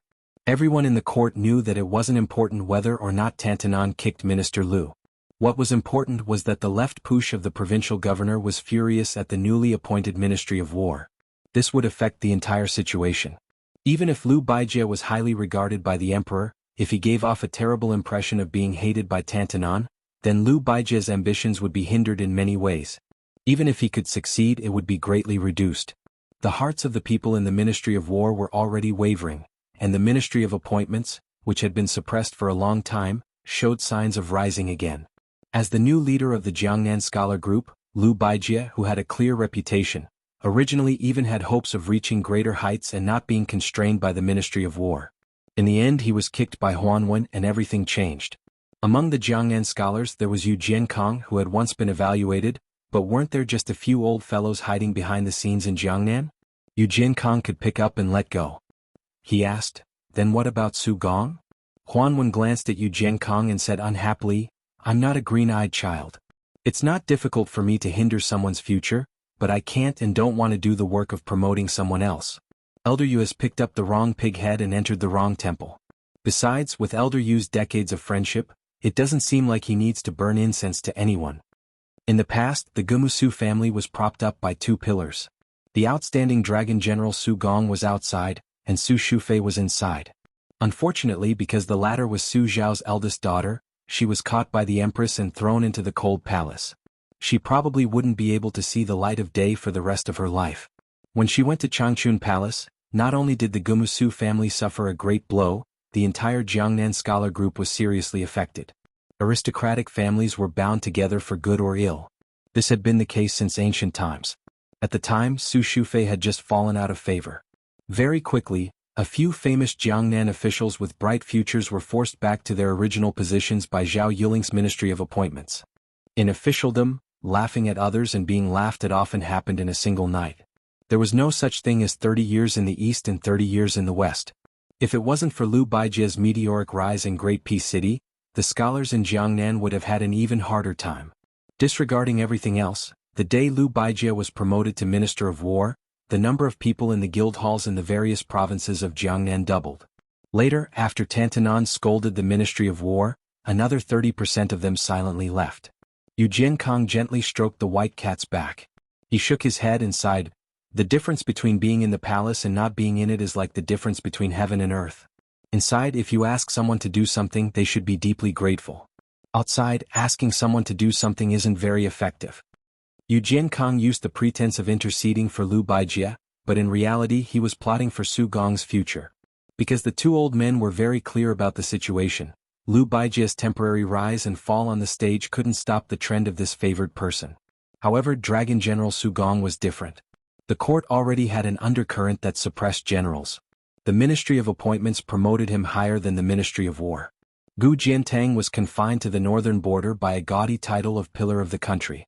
Why were Yang Xinxing, Yan Jinchuan, and the other military veterans in such a hurry to go down south? Wasn't it because they could see that there wouldn't be such a shop after this village? They were all trying to accumulate as much merit as possible for their descendants. If Su Gong missed this once-in-a-lifetime opportunity, it would be even harder for him to stand out in the future. In the entire spring and autumn period, there was only Su Xiao the butcher who could create his own momentum. Gu Jiantang could only be considered half a person. As for the others, even someone as ambitious and ruthless as Lu Xingxiang, no matter how talented they were, was just borrowing power. Chapter 1146. Huanwen hesitated and didn't say anything. Yu Jiankong was stunned. This fellow had never been one to drag his feet, yet he was actually hesitating about something? The old ancestor's expression immediately turned serious. Huanwen suddenly asked an inexplicable and unrelated question. "Elder Yu, how many years do you have left to live? How about 15 years? Yu Jiankong couldn't grasp the mystery and could only tell the truth. He smiled and said, "I don't dare to think too much about 15 years, but I definitely won't be able to lie down in a coffin within 10 years. Huanwen nodded and said in a deep voice, "All right. Then I, Huanwen, will make an exception and help Su Gong say a few words. Within 3 years I will definitely make him a general with real power. To be honest, if we follow the way you Jiangnan scholars operate, Su Gong won't be able to get promoted. Only death awaits him. As repayment, Yu Jiankong will have to write 2 words for someone before you die." Yu Jiankong frowned and was somewhat puzzled. Huan Wen used his finger to write 2 words on the table, then stood up and left. Yu Jiankong looked at the empty table without any words and didn't send Tantanan off. After a long silence, he sighed and said, "By Yen with such a good friend, what is there to be afraid of in death?" The Beimang Empress was far more open-minded than any man in the world. She allowed the Southern Dynasty to form its own imperial court. The Southern Dynasty had 6 ministries but didn't have the 2 provinces of the Hall of Secretaries. However, there was an additional king of the Southern Courtyard. However, the minister of the 6 ministries was still 1 rank lower than the North Court. The king of the Southern Courtyard, Huang Songpu, had a declining status in Beimang, especially after his trusted aide Hong Guan was buried at the gentleman's pavilion on the border. This dealt a heavy blow to Huang Songpu, who was born from a small noble family in Beiqian. The general Lu Gui, who was born as a commoner, and Yang Yuanzhan, who had joined the army, didn't take advantage of this situation to wantonly encroach on Huang Songpu's power and territory. Ever since the Longxiang army crushed the front line of the Tile Gentleman's Pavilion to pieces, many of the first-class noble families had become much more restrained. The old people who had dared to criticize the 3 generals felt the oppressive atmosphere before a storm. They no longer spoke carelessly about how they didn't even need 100,000 soldiers to overturn Beiliang. The Southern Dynasty had profited from the disaster. A rare harmonious atmosphere had appeared in the Southern Dynasty. Dongzhi was increasing power and almost irresistible external forces had risen. Hong Jingyan had obtained all of the Ruran cavalry. The confrontation between the 2 in the Southern Dynasty's imperial court had, to a large extent, diverted some of the old contradictions from before. The king of the Southern Courtyard, Huang Songpu, was increasingly unable to command the 400,000-strong army of the Southern Dynasty. Both inside and outside the imperial court were well aware of this. However, a starving camel was still bigger than a horse. As long as the 2 generals, Lu Gui and Yang Yuanzhan, didn't fall out with Huang Songpu, no one dared to challenge him face to face. Except for that damned fatty. At this very moment, Dong Dong, who had even more military power, had nearly 100,000 men and horses under his command, and all of them were elite soldiers. This Dong Dong, who had an extremely bad relationship with people in the imperial court, was cursing loudly. He was practically pointing at Huang Songpu's nose and spitting saliva. "Old man Huang, have you been blinded by lard? Are you thinking of fighting Beiliang to decide the outcome of the battle? Let me ask you, how did that Hong Guan, who should have been dragged out and whipped, die? He had the advantage in numbers and geography, but didn't he still lose to the Longxiang army, which had temporarily switched from heavy cavalry to light cavalry? Let me make a bet with you. If you do this, let alone flatten Beiliang, His Imperial Majesty's tent might even be raided by the Su family's cavalry. You damned old man, are you blind? After great ancestor Gu passed away, the great defensive line in Beiliang, which used 14 passes as key nodes, became a quagmire. They were determined to stay at the second line of defense with you, slowly flirting with us. If the 400,000-strong army pounces on us, Beiliang can afford it, but can we? Do you really think that the Su family's cavalry on the other side won't intercept us and allow us to freely transport the provisions? The more Fatty Dong spoke, the more unscrupulous he became. The white-haired Huang Songpu remained expressionless, too lazy to wipe off the fatty's saliva. For the first time, Yang Yuanzhan and Lu Gui didn't stop Dongzhi's unruly behavior. While Dongzhi took a break to catch his breath, Huang Songpu calmly asked, "Are you done scolding?" Dongzhi bent over and hurriedly raised his arm. Wait a little longer. Many of the old officials in the imperial court who were used to seeing strange things rolled their eyes. Some of the young nobles were more or less shocked. Huang Songpu really didn't say anything. Dongzhi moved his mouth, as if he was trying to produce some saliva so that he could scold more efficiently. Dongzhi straightened his back and was about to scold Huang Songpu to wake up this muddle-headed old man. At the entrance of the main hall, several tall men with profound authority walked in. They weren't too old, but their official titles couldn't be any bigger. Most of them were important officials of Beimang who lived in the Southern Dynasty but could completely ignore this imperial court. The abbot. As for the others, they were as rare as phoenix feathers and qilin horns in northern Mang, but their statuses were even more transcendent. Dongzhi felt the strange atmosphere around him. He turned his head and opened his mouth wide. Oh my, is this still the imperial court of the Southern Dynasty? Isn't this the most solemn meeting in the king's tent? These uninvited guests included the 2 abbot of Gusai State and Dragon Waste State, the abbot of Orange State, Murong Baoding, and the great general Zhong Shentong. Huang Songpu slowly opened his mouth and said, "I've already sent a memorial to His Majesty. If it's approved, the army going south to Bailiang won't be just the 400,000 soldiers of the southern dynasty. Now it seems that it's most likely approved. Hong Jingyan glanced at Dong Zhuo and smiled coldly. Dong Zhuo tactfully shut his mouth. He shook his head and looked left and right, pretending that nothing had happened. Huang Songpu nodded lightly at the abbot and the great general. Then he said calmly to Dong Zhuo, "In the memorial, I've also resigned as the king of the northern court. I've recommended you to His Majesty Dong Zhuo." Dong Zhuo was dumbstruck. The fat man suddenly came to his senses. His eyes were wet as he tightly grasped Huang Songpu's hand. "Old general, you're so worried about the country and the people. It's so touching. Do you have any granddaughters you're worried about? For example, that unmarried Huang Huang? I, Dong Zhuo, am willing to help take care of her." Huang Songpu said coldly, "If you dare to take one step into the Huang mansion, I'll break your 3 dog legs." Dong Zhuo retracted his hand and chuckled. "I haven't become the king of the southern courtyard yet, have I? All the good things in the world are safe in my bag. Otherwise everything will be empty." Hong Jingyan narrowed his eyes and looked on coldly. Huang Songpu ignored the snobbish fat man. He walked to the center of the hall and looked around. The white-haired old man who had been on the battlefield for half his life was probably no longer the king of the southern court. He didn't say anything and just clasped his hands. Not only the generals who had made great contributions on the battlefield, but even the civil officials also clasped their hands subconsciously to return the greeting. On the border of Bailiang, a cavalry troop slowly moved forward. There were more than 50 riders. No one was anyone's retinue. Everyone had an official position. Among them was the Bailiang governor Chu Lushan, Bailiang's cavalry commander Yuan Zuozong, infantry commander Yen Wenwan, as well as the infantry and cavalry deputy commanders ancestor Gu Zhoukong, He Zhonghu and Qin Yunchui, Su Zhao's second son Su Longxiang, Liangzhou General Shifu, Lingzhou General Han Laozhan, Yuzhou General Huang Fucheng, as well as Wang Ji and Jiao Wui and a few new deputy generals. Next were the commanders of the various brigades, as well as more than a dozen captains who guarded the important passes in Bailiang. Tongguan Captain Wei Zhuqing Xanin Horse, Weak String Captain Li Maozhen, Fengqiu Captain Zhu Boyo, North Country Captain Rin Chunyun. There was also a large group of newly promoted border captains. Without exception, they were all strong men around 30 years old. They all had military achievements and their eyes were resolute. Leading them was the king of Bailiang, Su Fengnian. How did the northern Liang, which many people mistakenly thought was lacking in manpower, produce so many young and strong generals after careful investigation? Such a lineup was enough to make enemies of any status feel their hair stand on end. The 50 cavalrymen tacitly lined up at the top of a high slope. They quietly looked down at Baimang. Yen Wenwan suddenly laughed loudly and said, "Old guys over 40 years old, take a step back and let the young people take the lead. How about it?"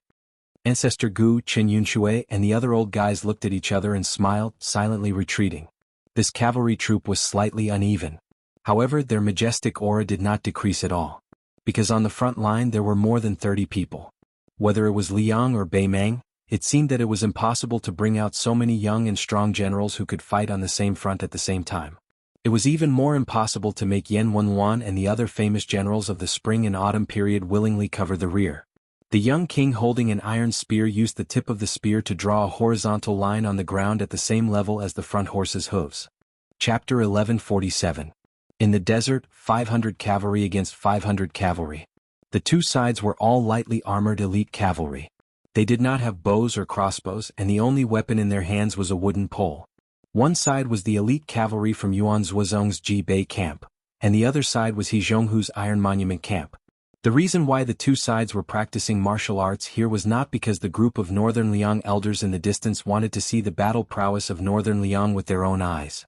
Instead, it was for a reason that even those outside the Northern Liang path would find inconceivable. Horse competition. Bailiang placed the most importance on horse management, and there were pastures all over the place. Among them, Yanji pastures sent out the most horses, producing 1,600 horses a year, of which around 300 could be used for cavalry. This was a shocking number in the Liang imperial court. One must know that even though Nanjing had 7 pastoral supervisors and 3 prefectures, it was barely the same number. Of course, the pastures in the south of the capital were inferior and the horse management was poor. Bailiang's Xinli pastures were the best.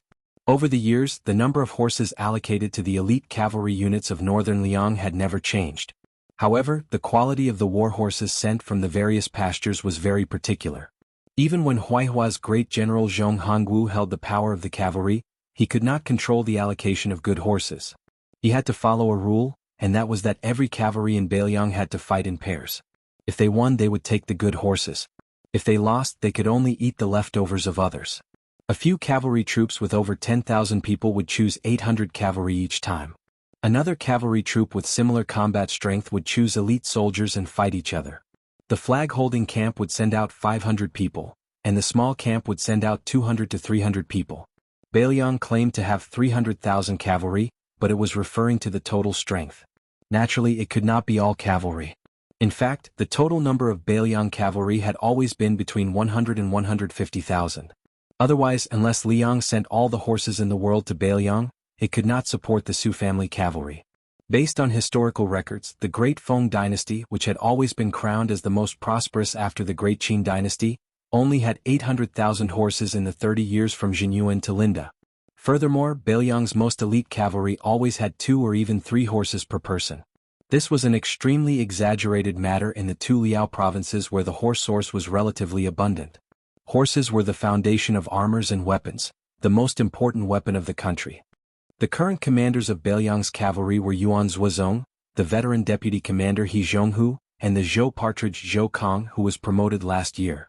Out of the Su family's 140,000 cavalry, Yuan Zuozong did not lead any personal troops, other than the 3 old battalions that existed before Su Shao became the king of Beiliang.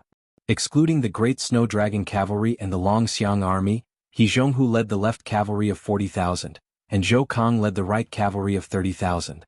The Jibei Battalion was one of the old battalions of Beiliang and was directly under the command of the great commander Yuan Zuozong. The Jibei Battalion's name had a deep history. After Su Shao became the vassal of Beiliang, Jizhou, where the Han family ruled, was the largest source of horses outside Beiliang. During the Spring and Autumn War, Su Shao formed many good relationships with the Han family. Later on, the entire Han family was executed, not only because they had offended the old Grand Secretary of the previous dynasty, but also because the Liang imperial court had long coveted the vast pastures of Jizhou. Thus, they could legitimately send good war horses to the northern defense line. However, the Han family's words carried enormous weight in Jizhou, and they never tampered with the numbers. However, they intentionally or unintentionally lost good horses to Beiliang. Although the Han family and the Su family became enemies later on, they were already a thorn in the side of the Zhao family. At that time, for Zhang Julu to be able to sit on the Grand Secretary's seat, the Han family played an important role. The 2 armies charged forward and dust filled the air. A rider of the Jibei battalion tilted his head and dodged a wooden pole that looked like an edgeless spear. He then used the pole in his hand to point at the heart of the rider opposite him, knocking him off his horse. The light rider of the Iron Tablet battalion was only hit by the pole, but before his body landed on the ground, he was grabbed by the shoulder by his comrade and thrown back onto the horse. Then he continued to charge forward, tearing apart the enemy line. On the other hand, the riders of the Jibei battalion and the Iron Tablet battalion pierced each other's chests with their wooden poles at almost the same time.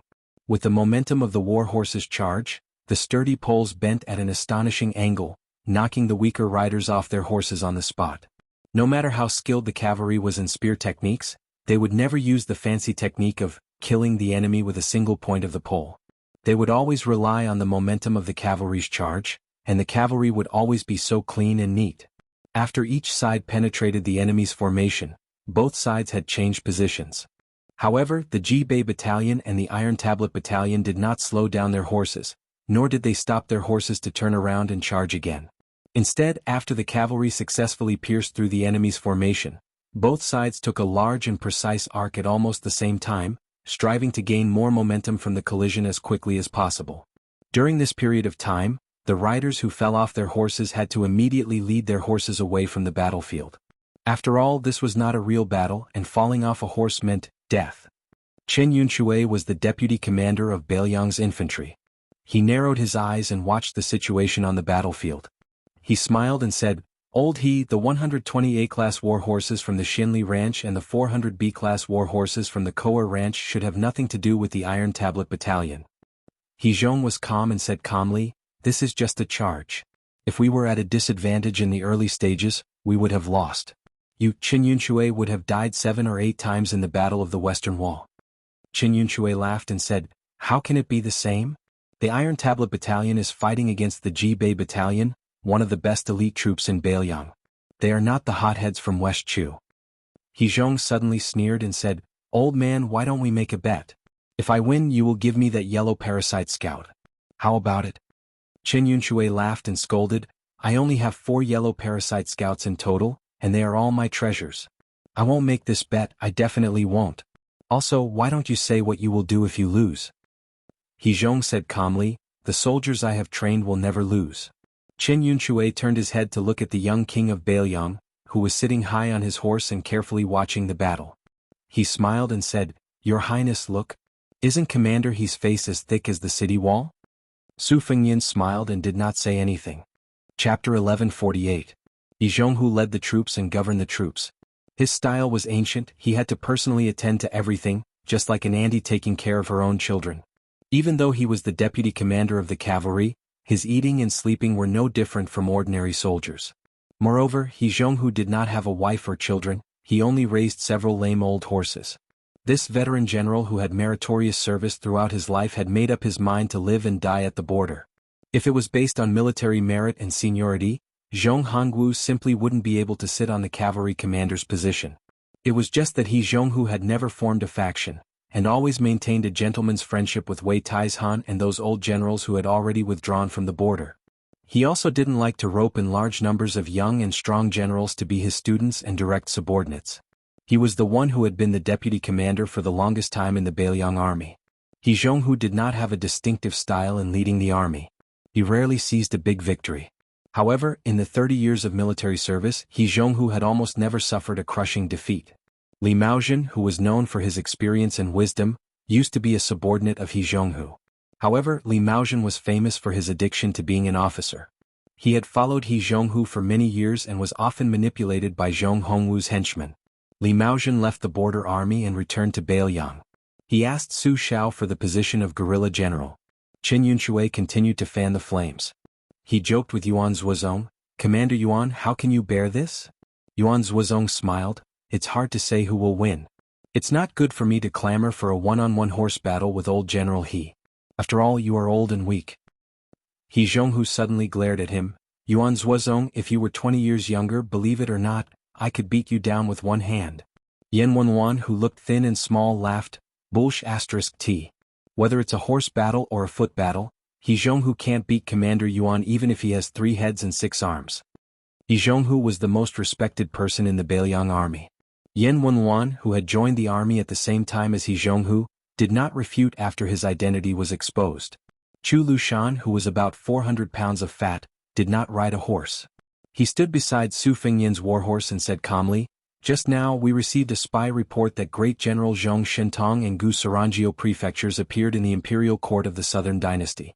It can be considered as a farewell for Huang Songpu, who resigned as the king of the Southern Courtyard. Moreover, the one who replaced the position was not Tuoba Bodhisattva or Murong Baoding as originally expected. It was also not great General Lu Gui, who was regarded as half a foster father by the Empress of Beimang. It was Dong Zhuo, who liked to raise crows. Huang Songpu even announced publicly that Beimang was going to use all of its resources and send 1,000,000 soldiers to Beiliang. Beimang did not deliberately hide this news. I'm sure that Emperor Zhao and Gu Jiantang will be overjoyed when they hear this." The deputy commander of the cavalry, Zhou Kong, laughed, "Dong Zhuo? Wasn't he defeated by you, Lord Protector General?" Zhou Kong, who was the only one standing, rubbed his hands and laughed. Back then there was still a bit of luck involved. Yan Wenwan thought for a while and laughed coldly, "The king of Beiliang's actions are not only because they value him, but also because they are wary of him." Chu Lushan nodded and said slowly, "Little Fatty Dong has always been treated as half a son by that old woman. It would be more reassuring to hand over the military power of the Southern Dynasty to a young man like him who doesn't have a deep foundation." However, this fellow had an entire 100,000 elite personal guards who only knew the word Dong, but not Northern Mang. Even an old woman would have to think twice before doing so. Dong Zhuo is a slippery person. If he doesn't take the lead as the king of the Southern Courtyard, once the war starts, with his temperament of not acting until he sees a rabbit, even if he is forced to take the field, he will definitely not put in any effort. When the time comes, both Liang Mang and Bei Mang will suffer heavy losses. In the end, the Dong family will have the most soldiers. In this way, even if Dong Zhuo doesn't have any ambition, he will still have to be ambitious. Su Fengyin said, I heard that Dong Zhuo has always regarded you as an irreconcilable enemy. Dong Zhuo said cheerfully, that little fatty thinks so, but Lu Qiu doesn't think so of him. Great ancestor Gu, who was once the mainstay of the southern Tang Empire, smiled knowingly, if Dong Zhuo didn't become the king of the southern courtyard, I would have almost forgotten the amazing achievements of our protector general. Chu Lushan raised his fat arm and waved it gently. He pretended to be shy and said, a real man doesn't talk about his past achievements. Su Fengyin, who couldn't stand it anymore, raised his foot and gently kicked Chu Lushan's shoulder.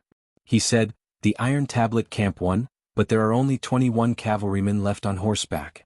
Everyone looked over. It was indeed so. The 21 cavalrymen of the Iron Tablet camp raised one arm at the same time and calmly accepted the thunderous cheers. Yizhong suddenly laughed heartily. He looked at Yuan Zhuozong, who was not far away. The latter's eyes were clear and he nodded to the old man. Then Yizhong suddenly rode forward and shouted to those men, come, the old rules, take your wives. The excellent war horses of the Xinli Ranch and the Koa Ranch, under the leadership of the shepherds, slowly galloped out from the side of the battlefield where the dust had settled. The 500 cavalrymen cheered and yelled. They dismounted and welcomed the new wives. Some of the cavalrymen of the Iron Tablet camp made a series of dizzying somersaults while galloping forward. Some of them were kicked on the buttocks by their comrades behind them and fell flat on their faces. The 500 cavalrymen were so happy and noisy. Bailiang's horses had always been the wives of Bailiang's valiant soldiers. Who would complain about having too many war horses that were rarer than beautiful women? Su Fengyin looked at the 500 cavalrymen of the Jibei camp. Everyone was holding their horses and standing in silence. Su Fengyin squeezed the horse's belly and went out alone. He first went to the Iron Tablet camp, who were busy selecting war horses. He signaled them to not salute and let them continue to pick their wives. He quietly waited for them to finish selecting. When everyone got on their horses, he looked at one of the cavalrymen who had killed the enemy the most. Su Fengyin took the new cold saber from his waist and threw it up high. The young and burly cavalryman caught the cold saber. He was stunned at first. Then his face turned red and tears filled his eyes. He shouted and raised the saber up high. Su Fengyin still rode forward. He came to the front of the Jibei camp and dismounted. He led the horse forward and handed the reins to the leading cavalryman. Chapter 1149. In autumn, Su Fengyin's trip to the north took about 20 days. Most of the time he strolled leisurely around Jinyuan, Qinghe, Zhongzhong and Huaiyang. During this period, Yan Wenluan, Qin Yunshui, and a few other veteran generals with heavy military duties gradually left. Then Han Laoshan, Huang Fuqian, and the other provincial generals and deputy generals left for the south. Then Wei Shaking, Xianin Ma, and the other captains who had real power in the territory left. Finally, it was the turn of the second-line border army generals and captains who were not stationed here. Huang Laifu, the lieutenant of Huaiyang, wanted to give up his official residence, but the governor-general, who was always fond of extravagance, did not agree. Instead, he casually bought a residence from a big family in the pass. It was said that after receiving the 3,000 taels of silver, the head of the family could not sleep well for several days and repeatedly wanted to return the money to the governor-general where Lu Qiu was in charge. Unfortunately, the governor-general ignored him. Later, the head of the family was so restless that he could not eat or sleep well. He had to ask an expert for advice and added another 2,000 taels of silver, which he donated to the Huaiyang Pass as the army's salary. This family, who had been rich from the border trade in the early years, finally felt a little relieved. However, they still secretly moved to a Wubao residence dozens of miles south of the Huaiyang Pass. Chu Lushan's fierce reputation was evident. In addition to Chu Lushan and Huang Laifu, the two landlords of Huaiyang Pass, there were also a group of young captains from the border and the territory. Wang Chou, the speaker of Anliang Army Town, Chao Xiaojiao, the Honglu general, who was famous for being a troublemaker in the northern defense line of Yuzhou province, Hong Xinjia, the real person in charge of many Wu forts in Yuzhou province, Zhu Boyu, the Fengqiu commandant of Lingzhou province, and Ren Chunyun, the North Country captain, who came from a poor family. Both of them performed outstandingly in the Battle of Fuding in Lingzhou province. Huang Xiaokuai, the pro-commandant of the vanguard, was promoted to the deputy general of Lingzhou province and assisted Han Laoshan together with Wang Zhi. However, Huang Xiaokuai did not follow the order to go to the north this time. Instead, he was replaced by Jiao Wui. Compared to these three people, Ma Jinchai, the frozen field commandant of Zhigui prefecture, was really unlucky. She could not even keep her official title, let alone being promoted. After arriving at the northern defense line, Su Fengnian rarely spoke, except for listening to the military intelligence and customs affairs from the generals and generals. He didn't even ask many questions. Occasionally he asked some trivial questions about the border defense. He didn't say anything heroic, nor did he deliberately show off his knowledge of the art of war in front of the legendary warriors and young warriors. In fact, many people sincerely wanted to hear about the feats of the king of Beiliang in Jianghu. After all, he was the new champion of Jianghu who could even defeat Wang Xianji. No matter how arrogant Su Fengnian was, even the elders like Yan Wenwan and Gu Dezhu were willing to listen to him. However, the young king disappointed everyone. He didn't mention a single word about his travels in Jianghu and the battles of life and death. After Su Fengnian ascended to the top of Jianghu, in addition to the hidden ambush at Iron Gate Pass, the deeds of killing Diwu Raccoon, the master of Mount Tibing, and Han Diaoxi, the killer cat, also began to quietly spread in the imperial court of Liang. A group of people walked to the top of the city wall. Among them, Cao Xiaojiao, who was newly conferred the title of Honglu General, was a short and vigorous middle-aged man. He had a good reputation in the eastern defense line of Beiliang in the north of Yuzhou and had accumulated enough military merits. However, because he repeatedly offended Zhong Hongwu, the great general of Beiliang, he didn't even get the title of a general.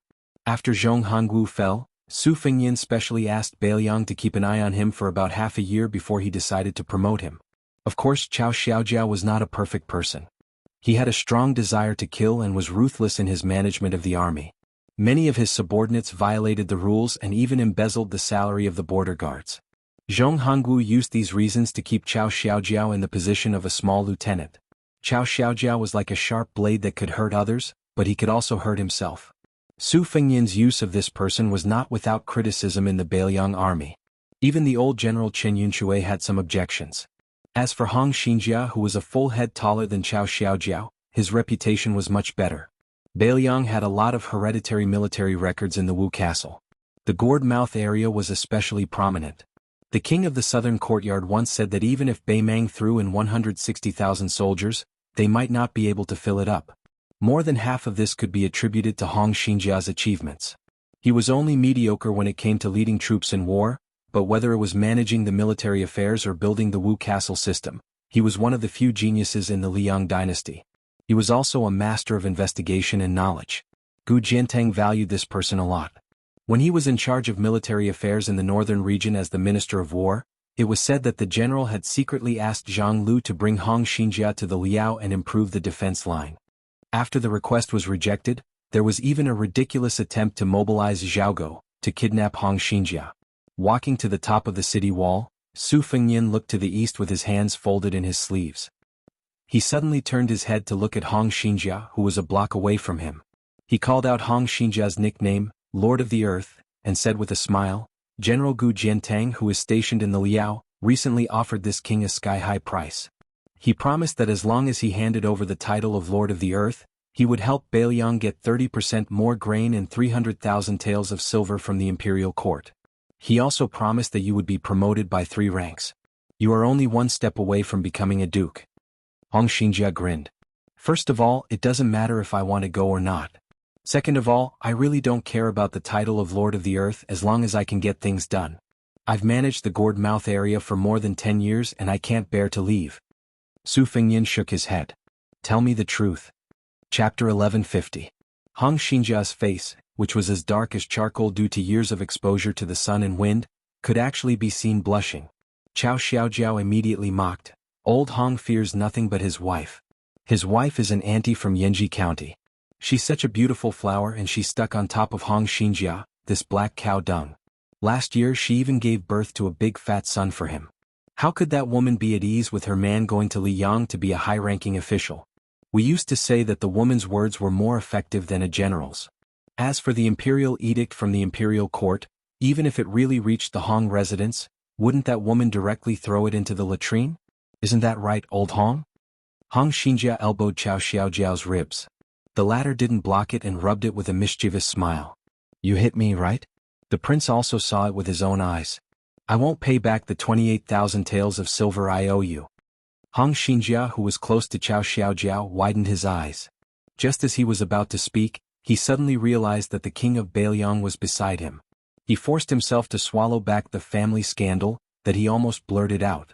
Su Fengyin dismissed it with a smile. He didn't follow the vine to get to the melon and get to the bottom of it.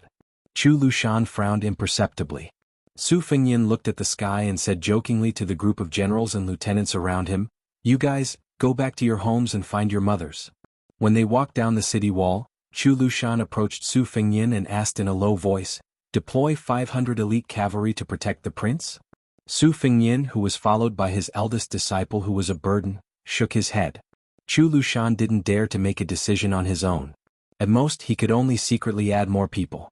He quickly calculated in his mind. There were still a few old but strong falcons in the upper room of the Fushui society. In the end, Su Fengyin and Yu Dilong left Huayang Pass on their horses. Yu Dilong barely learned horsemanship. Although the ride was bumpy, at least he didn't fall off the horse. Among the three disciples, Yu Dilong was the least close to his master, Su Fengyin. Although Lu Yunzhang was noisy, he ultimately spoke more to his immortal master. Although Wang Sheng was reticent, he was undoubtedly the one who respected Su Fengyin the most. Only Yu Dilong didn't know how to deal with his master, nor did he take the initiative to get close to him. The only emotion he revealed was a natural fear that came from the bottom of his heart. Su Fengyin had already taught Wang Sheng swordsmanship and Lu Yunzhang fist techniques, but for some reason he didn't carve Yu Dilong, who was better than his junior sister and junior brother in terms of luck and bone. He didn't even let Yu Dilong memorize a set of basic internal energy mantras. Chao Xiaojiao and Hong Xinjia came together and returned together. Because of Hong Xinjia, who was coveted by the Liang imperial court, Protector General Chu sent half a battalion of cavalry to escort him. Chao Xiaojiao and Hong Xinjia sat across from each other in a carriage. Chao Xiaojiao kept pouring wine. Hong Xinjia hesitated for a moment and finally said, "How can you speak without thinking? Do you really think you don't know that the prince and the Protector General don't know that you're covered in shit? Why did you take off your pants on the city wall? Who are you trying to show to?" Chao Xiaojiao cast a sidelong glance at Hong Xinjia, who had spent half his life dealing with dirt and rocks. He smiled and asked, "Do you still remember what you were worried about on the way here?" Hong Xinjia nodded. "Naturally, with your stinky reputation, who would cover you up? Even a handful of yellow mud would be like shit. Since the prince made an exception to promote you, he would normally use both grace and authority. Although I don't have the ability to comprehend things as an official, I still understand this principle. Normally, when the prince meets you, he would give you a few words of warning." Chao Xiaojiao laughed. "That's right, that's common sense. So if the prince were to give me a sincere and earnest lecture, or even give me a torrent of abuse, I would feel at ease. But have you realized that this prince of ours is very strange? From start to finish, he hasn't given me, Chao Xiaojiao, a corrupt and ruthless official, a few words." Hong Xinjia froze and said in surprise, "That's true." Chao Xiaojiao raised his sleeve to wipe his mouth. "That's why I'm afraid. Otherwise, I wouldn't have dared to provoke the prince in front of Demon Chu on the city walls. If that wasn't a slap to Chu Lushan's face, who else would it be?" Hong Xinjia was even more confused.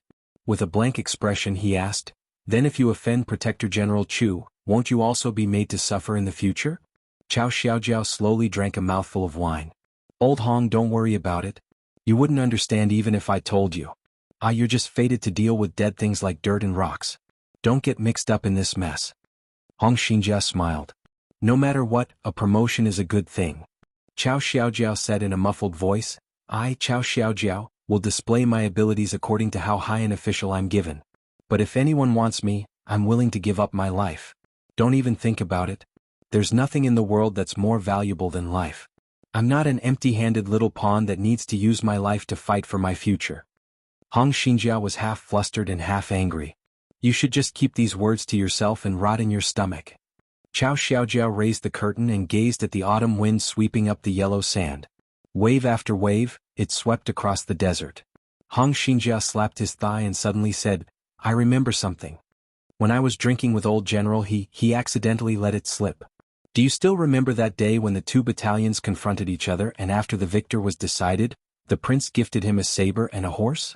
Chao Xiaojiao nodded and smiled. "It's just a little bit of skill to buy people's hearts."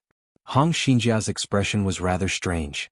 He whispered, "The prince actually said something at the time." Chao Xiaojiao raised the wine pot and listened attentively. Hong Xinjia said, "It seems like the prince said, it's fine as long as you can accomplish something. I don't want you to throw your lives away." Chao Xiaojiao said nothing and drank a mouthful of wine. In the autumn wind, the two riders headed south. However, they did not return directly to the provincial capital of Liangzhou. Instead, they turned toward Yanji County of Yuzhou. In the evening of Bishan County, it suddenly began to rain heavily. Su Fengyin, who was drenched like a drowned rat, knocked on the door. He waited for a long time before the door opened. Looking at the woman's cold face, he smiled and said, "I'm hungry." The woman laughed coldly. "What a coincidence. I haven't eaten either." Su Fengyin slipped past the woman holding the umbrella. "I'll go." Yu Dilong would never be able to forget that scene for the rest of his life. At that time, the child only thought that this beautiful woman was either the empress or an expert more powerful than the 10 martial arts referees combined. Otherwise it didn't make sense. It was also at that time that the flood dragon of the land felt that his master was still alive. Chapter 1151. In the autumn rain, Yu Dilong felt that his master was like a scoundrel who came to take advantage of him. The child didn't dare to enter the house. He squatted on the steps outside the threshold and looked up. Under the eaves there was a black curtain of rain. The rain splashed on the ground and splashed on his trousers. Yu Dilong sighed softly. He suddenly missed his sister who carried a big wooden sword case. Hearing the sound of light footsteps, Yu Dilong turned around and saw the woman who he didn't know whether to call sister or aunt carry two small stools. She put one next to him and sat on the other. Yu Dilong hesitated for a moment but still sat on the stool. He sat upright and looked straight ahead. The widowed Pei Nanwei looked at the child's rigid sitting posture and asked softly, "What do you do?" Yu Dilong thought carefully and said shyly, "I'm my master's disciple." Pei Nanwei was amused. "Could it be your master's master?" Yu Dilong opened his mouth slightly and blushed. Pei Nanwei didn't say anything else. She looked at the mud in the yard with the child and said to herself, "We should have laid down stone slabs. The 10 kilograms of mud we dug from the swallow's nest ridge is gone." Yu Dilong listened to her nagging and didn't feel annoyed. Perhaps because he was an orphan since childhood, Yu Dilong felt a strange warmth. A voice came from behind them. "Time to eat." At the small square table, Su Fengyin had already served the food and set the bowls and chopsticks. Pei Nanwei and Yu Dilong walked into the house with stools. Pei Nanwei and Su Fengyin sat opposite each other. The child thought for a moment and didn't dare to eat at the table. He just sat on the threshold with the bowl and continued to watch the rain hit the mud. At this moment, the child, who had been thinking about saving enough money to build a house since he could remember, decided that if he wanted to build a house in the future, he would build it according to this yard. "You still know to come back?" "Yes." "What did you do outside? Did you unify Jianghu, kill the emperor of Liang, or flatten Beimang?" "Not really. But haven't you heard the news? What should a commoner hear? I went out and fought with Wang Xianji and luckily survived." After that, he made a trip to the Eastern Sea's martial emperor city and took away all the weapons. On the way back to Beiliang, I met great-grandpa of the Wu family sword tomb. After staying at Mount Qingliang for less than a day, I ran to the north of Liangzhou and finally sat here to eat with you. How busy. It's just that I didn't earn enough money to bring it back. Was the bag of rice that Zhu Jingli carried here last time? You're eating so little but I don't see you losing weight. It's time to grow fat again, so take it easy. If you're skinny you can still wear old clothes but it's just a little looser. If you're fat you'll have to spend more money. Pah! A loud sound rang out. Yu Dilong quickly turned his head and saw her slamming her chopsticks on the table. "The Bishan County Yamen has already stopped your salary. I went to get it at the beginning of the month, but they refused to give it to me. He also said that you took a leave of absence for no reason and went to Mount Wudong to relax." When Yanji County's governor heard this, he was furious and seems to want to remove you from your position. Go get it again and try again. Are you sure you won't make a wasted trip? If you can't get it, then forget it. My monthly salary is less than 10 taels of silver anyway. Pah! This time it was a slap to the bowl. Yu Dilong suddenly felt like laughing. After that, Su Fengyin washed the dishes. To Yu Dilong's surprise, his master didn't stay in this small county for long. After freeloading for a meal, he left in the rain. The woman didn't ask him to stay, but before they left the house, she took out a rain hat and a straw raincoat woven from bamboo leaves. She didn't give them to Yu Dilong's master, but gave them to the child and told him to put them on without any explanation. Yu Dilong timidly looked at his master. Su Fengyin dismissed it with a smile. The two horses' hooves trampled on the bluestone floor of the alley. Because it was a rainy night, the sound of the horses' hooves was muffled and didn't attract much attention. Although Yu Dilong's body was thin and weak, his bones were abnormally strong. Wearing the rain hat and the straw raincoat didn't seem heavy or cumbersome at all. It was just that they didn't fit him and looked really funny. Udilong turned back to look at the courtyard. He didn't know why, but the child didn't rely on Baelyang Palace at all. He also didn't treat it as his home, but he felt close to this simple courtyard. He also had a strange thought in his heart that he couldn't tell anyone. It would be great if the woman was his mother. Udilong gathered his courage and shouted, "Master." Su Fengyin slowed down the horse and looked at the child with big eyes with slight confusion. Udilong was quick-witted. He swallowed the words that were about to come out of his mouth and asked, "Where are we going?" Su Fengyin indifferently said, "Mount Wudong. I'm going to a paradise there to stabilize my body and spirit." Since Udilong could see the strength of Wang Xing and Lu Yunchang's qi, he naturally knew a secret after spending so much time with his master. His master's qi had been declining. Simply put, his master's martial cultivation was like a bamboo basket that kept leaking water. If he didn't fix it quickly, there wouldn't be a drop left. It might even cause irreparable damage to the basket itself. This was also why Chu Lushan had asked for 500 cavalrymen to protect him at Huayang Pass. He had fought to the death with Wang Xinji, killed Zhao Huangchao, attacked Wu City, and fought against Wu Jian. Su Fengyin's strength was declining day by day at different stages. If it weren't for this, the great-grandpa of the Wu family sword tomb wouldn't have taken the extra step of pretending to block Su Fengyin's way at the border of Yuzhou and River Province. Chapter 1152. Udilong's face suddenly turned solemn. He turned his head and shouted, "Master." Su Fengyin nodded and took the lead to stop the horse on this secluded muddy road. Udilong's eyes widened as he saw the uninvited guest 100 feet away. It was a barefoot young woman in white. According to common sense, with the downpour her clothes should be soaked, but her feet were a few feet above the ground. Her clothes fluttered, and there was a white rainbow behind her that formed a supreme mysterious body of a bottle.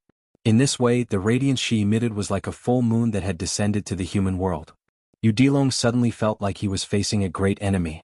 Although the woman's aura was not as fierce and frightening as that of the Baelyang cavalry commander, it was more profound and lasting.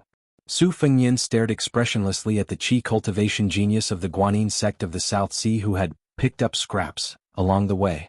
First, she forcibly stole 100 swords on the lake of Yuyan Mountain Villa. Later, she sat on the mountain and watched the tigers fight outside the Shenwu city. She probably wanted to fish in troubled waters, but she did not expect that Han Xingxian would suddenly die under the sword of Suaxia Valley. She did not succeed in absorbing his dissipated fate after his death and then disappeared. But after he defeated Wang Xinji, this woman began to absorb his constantly lost qi. In terms of the ability to grow fat, there was no glutton in the world who could compare with this woman who was nicknamed the Charcoal Girl. However, Su Fengyin had an agreement with the old woman of the Guanyin sect of the South Sea. The other party was polite, so Su Fengyin did not deliberately stop the woman's stealing action. Everyone in the world had their own bad karma and good karma. Su Fengyin also did not feel that he had to monopolize the fate of Jianghu. As long as he was not provoked, whether this strange woman who was born with a sword embryo like Wang Sheng became a sword immortal and became the leader of the martial arts world, or whether Shenyuan Qingfeng was 1 foot tall and the devil was 10 feet tall, what did it have to do with him? After the Charcoal Girl obtained Su Fengyin's lost qi, she was like a fish in water.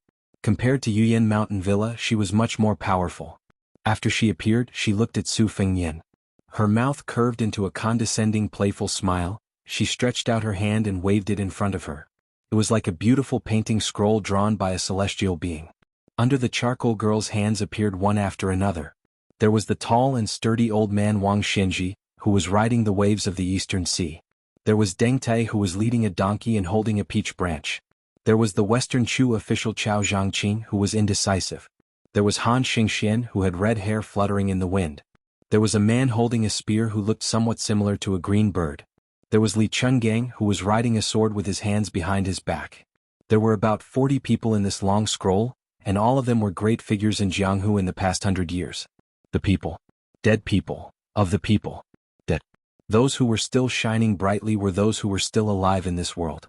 Su Fengyin knew most of them. After the scroll was unfolded, he was ranked second. The third was Tuoba Bodhisattva.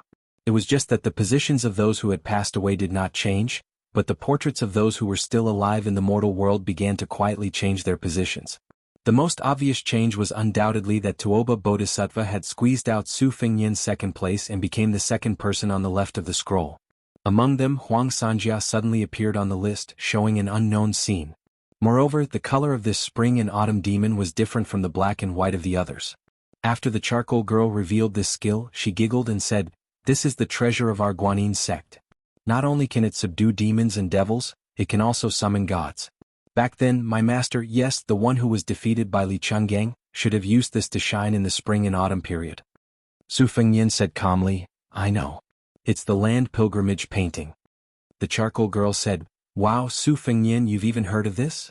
Su Fengyin was silent. The charcoal girl of unknown origin smiled and pointed at the person on the top of the scroll with her slender finger. "Su Fengyin, don't you want to know who this person is?" Su Fengyin shook his head. The girl in white narrowed her eyes and said to herself, "Everything has its vanquisher." Back then, the nameless Taoist sealed the invincible Gao Shulu.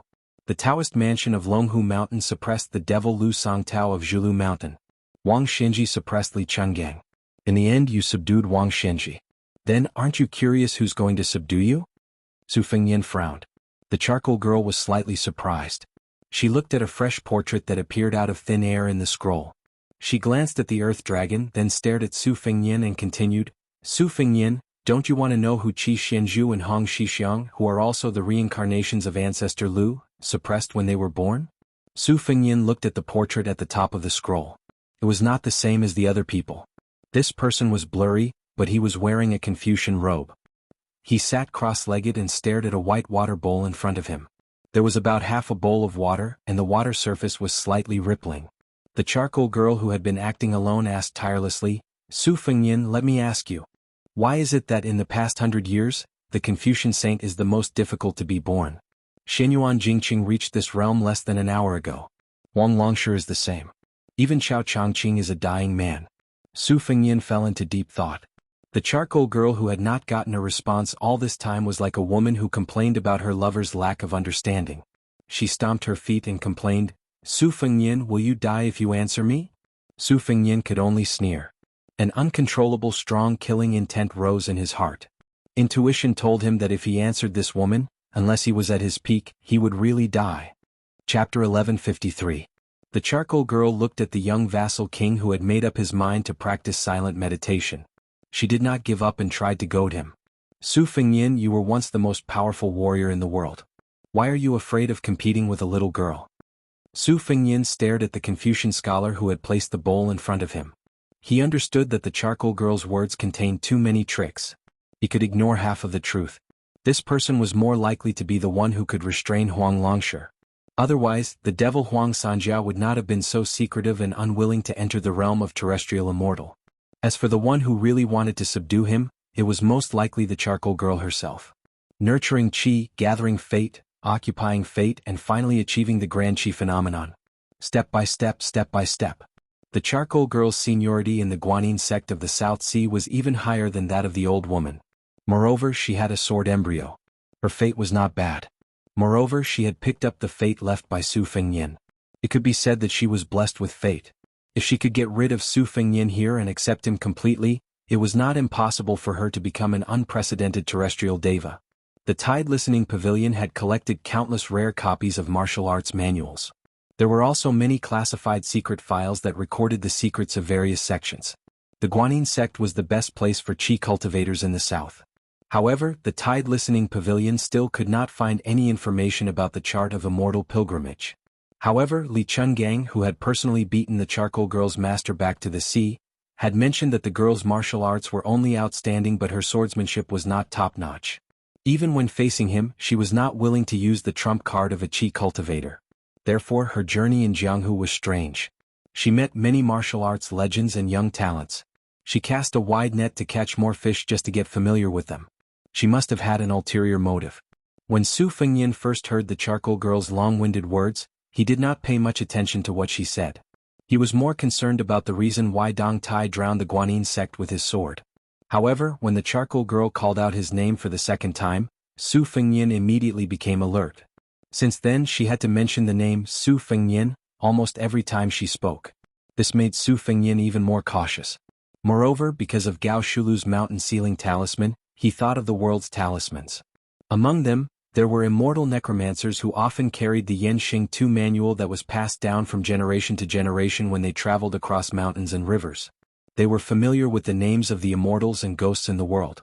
If they met gods, they would worship them and obtain opportunities. If they met evil, they would kill them and accumulate good karma.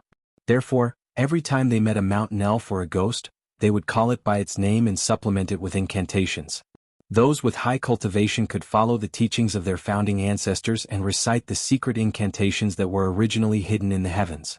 Immediately they would trigger the Tianji purple thunder to kill it. The charcoal girl was about to speak when Su Fengyin took the initiative to speak for the first time. He asked, "Your actions are contrary to the original intention of your sect." On the lake of Yuyan Mountain Heights, the old woman said that she would bring a large number of qi cultivators to the battlefield at the border of Beiliang. "If I die, you will lose your life-saving talisman. It is inevitable that there will be complications. Aren't you afraid of being caught by the sect?" The charcoal girl smiled wittily and said, "When a general is outside, he can't obey military orders." The charcoal girl clearly felt the killing intent of the man on horseback. She smiled and said innocently, "A good man doesn't fight with a woman. Moreover, you are the king of Beiliang. Don't lower yourself to my level. I will leave now.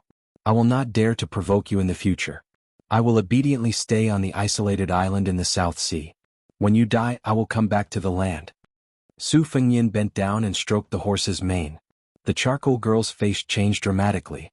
She said anxiously, "Su Fengyin, can you be more magnanimous?" In the distance of more than 10 feet between the two, a still rain curtain condensed. It was visible to the naked eye. It was like a gate falling from the sky, constantly moving toward the charcoal girl. Su Fengyin gently clenched his fist. Although there was no rain curtain behind the charcoal girl, thousands of raindrops shot toward the girl's back. The charcoal girl drew an arc with 2 of her fingers. The character scroll circled around her in a circle. She stared at the man who was supposed to be mature but had lost his temperament. She said in fear, "Su Fengyin, you deliberately tricked me?" Countless soybean-sized raindrops hit the scroll rapidly. The rain curtain containing violent sword intent tilted and collapsed in front of the charcoal girl. Su Fengyin gently squeezed the horse's belly and slowly moved forward. This Beiliang A-class warhorse stepped on the path of the rain curtain and gradually moved to a higher place. It was high enough to overlook the charcoal girl who wanted to take advantage of the situation. Every time the horse's hooves stepped on the ground, the scroll around the charcoal girl trembled. Su Fengyin said calmly, "Everyone in the world has their own reasons to talk about, but some general principles are still the same." Yu Dilong muttered angrily, "Master's fate was taken by you, but your mother-in-law really has the heart to harm others." The charcoal girl who was trying her best to withstand the rain curtain and the raindrops hitting the bell said angrily, "If I don't take it, I will be punished. This is not given by you, Su Fengyin. It is given to me by God." As the master, Su Fengyin was expressionless. As the disciple, Yu Dilong, who was an outsider, was really annoyed to the extreme. He gritted his teeth. The child did not realize that his body was blooming with a majestic aura. It was neither Taoist Gang Qi nor the Buddhist Golden Rainbow. Chapter 1154. Muddle-headed Lu Long, who had suddenly sunk into a state of oblivion, stared at the magnificent picture scroll. His eyes blazed as he jumped off the horse. This child ran faster and more nimbly than a runaway wild horse. He even broke through the thick and heavy curtain of rain. Reaching out his arm, he grabbed Wang Xianji, who had a dark color on the picture scroll, and pulled her back. The charcoal girl was not enraged by this strange child's interference. Instead, she was pleasantly surprised. His intrusion was probably because Su Fengyin was worried that the child's body and mind would be hurt by the rain, so he relaxed his defense. As a result, the charcoal girl who was trapped had a slim chance of survival. However, just as she was about to use her mind to take the picture scroll back, she suddenly realized that the immortal atlas she had nurtured for many years had been easily snatched away by the child. The charcoal girl's vision turned black. She was so angry that she almost fainted. It was not easy for her to stand firm. When she opened her eyes, she saw that the picture scroll had been divided into 2. Most of it had been snatched away by the child, but the remaining figure was left in place. The man who had set up the bowl, Su Fengyin. Su Fengyin released his qi. The warhorse fell gently into the mud, safe and sound. He ordered Lu Long, "Put it away." Lu Long did not know how to put it away. With a thought, the person on the painting quickly overlapped. What he held in his hand was like a painting scroll. The girl was terrified and uneasy. She fell but first into the mud. Her face was snow white. Adding on her white robes, she was like a female ghost wandering in the night. She kept muttering to herself, "How is this possible? How can it be like this?" Su Fengnian did not pay attention to this rude and arrogant young woman. Instead, he looked at the only remaining person. The person in the painting had one hand at the bottom of the bowl. He was still sitting, but his body slowly floated up and coincidentally met Su Fengnian's gaze. Su Fengnian asked, "Was it you who secretly instructed Zhao Huangqiao to go to the Earth Lung Mountain to raise an evil dragon? Then you went with the flow to help Huang Longshi stir up the spring and autumn? In the end you guarded Great Peace City. When the king of Jing fought for the throne, it was you who did not let Wang Xianji, the adoptive father of Zhao Heng, the old king of Jing, go to the capital to support him. All those years of literature and martial arts reviews, most of them were written by you, right?" The man whose face was still blurry did not speak.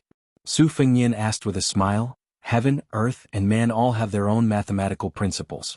Yuan Binshi has been the same for several decades. He should be keeping an eye on the connections for the Liang dynasty. Zhao Huangqiao cultivated in seclusion, which created the terrain. In that case you must be the leader of the Qi refinement warriors in the north. However, I am very puzzled. Back then, when Hong Shixiang destroyed the fate energy of the country, 2 streams of fate energy flowed into Beiliang and West Chu respectively. Why didn't you stop them?" The man finally opened his mouth to speak. The moment he opened his mouth, the world that was pouring with rain instantly fell silent.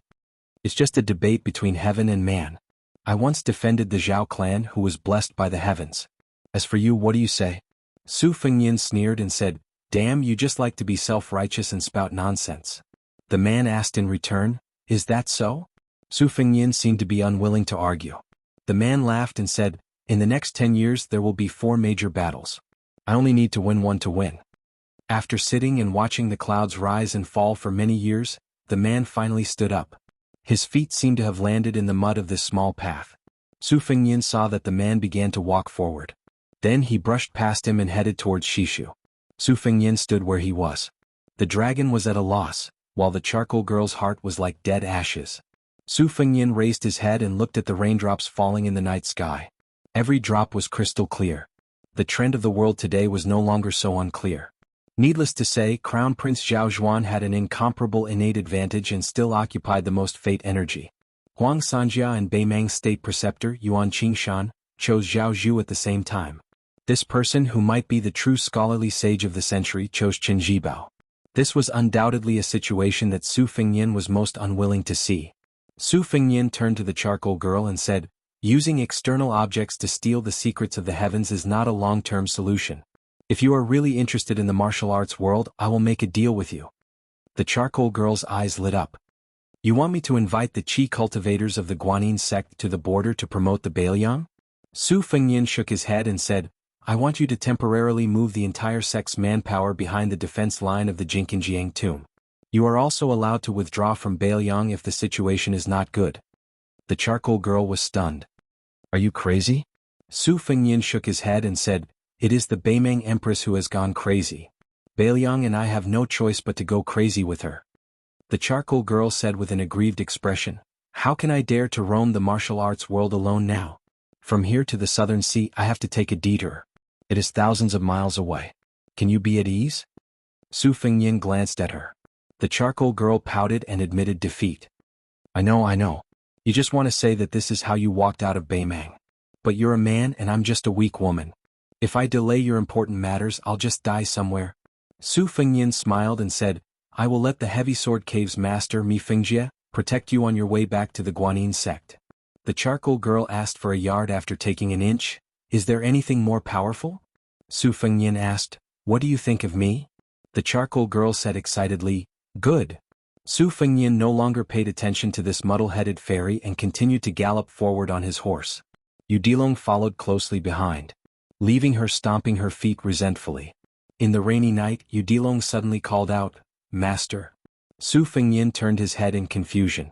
The child grinned and scratched his head, probably because he suddenly did not know what to say. Su Fengnian smiled and said, "Since you have recognized me as your master, then I will tell you something. In the future, if you see such high and mighty fairies roaming the martial arts world, beat them up until they run home crying." Yu Dilong nodded heavily. Because of this unintentional conversation between master and disciple tonight. In the following 100 years, no one dared to call themselves fairies. Chapter 1155. When Long was born in Bailiang. Even if he did not hear any Jianghu rumors or anecdotes, but no matter how ignorant he was, he still heard that there were many immortals living on Mount Wudang. Each of them had the demeanor of an immortal and could summon the wind and rain. Therefore, when he followed his master to climb the mountain this time, he was especially pious. Every time he met a Taoist priest on the mountain, regardless of whether they were old or young, he would stop and salute them. This made the Wudang Taoist who recognized Su Fengnian very terrified. Su Fengnian did not stop the child from being serious. This pure heart of a child might be the cornerstone of Wenlong's courageous progress on the path of martial arts in the future. A newborn calf was not afraid of any tiger. If he was lucky enough to survive once, he would definitely not survive the tiger's mouth every time. When Su Fengnian was climbing the mountain, he whispered to Udilong, "If a person can be fearless in Jianghu, there are two kinds of people. The first kind is those who do not know the depth of Jianghu and are arrogant, or those who have some background and have something to rely on and look down on others. These people are as numerous as the hairs on a cow, and many of them die. The other kind is those who already know the dangers of Jianghu, whether it is their own understanding or the advice of their seniors, but they are stubborn and have a clear conscience. This kind of person is relatively rare, but the number of deaths is not small. Jianghu is such a place. It doesn't care whether you are good or bad. If you are not good in water or have bad luck, as long as you get involved, you will easily drown.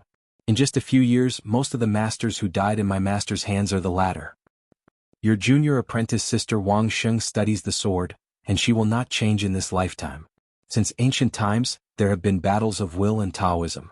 The person who said it most thoroughly and saw it the most clearly, that person used to cultivate on this mountain.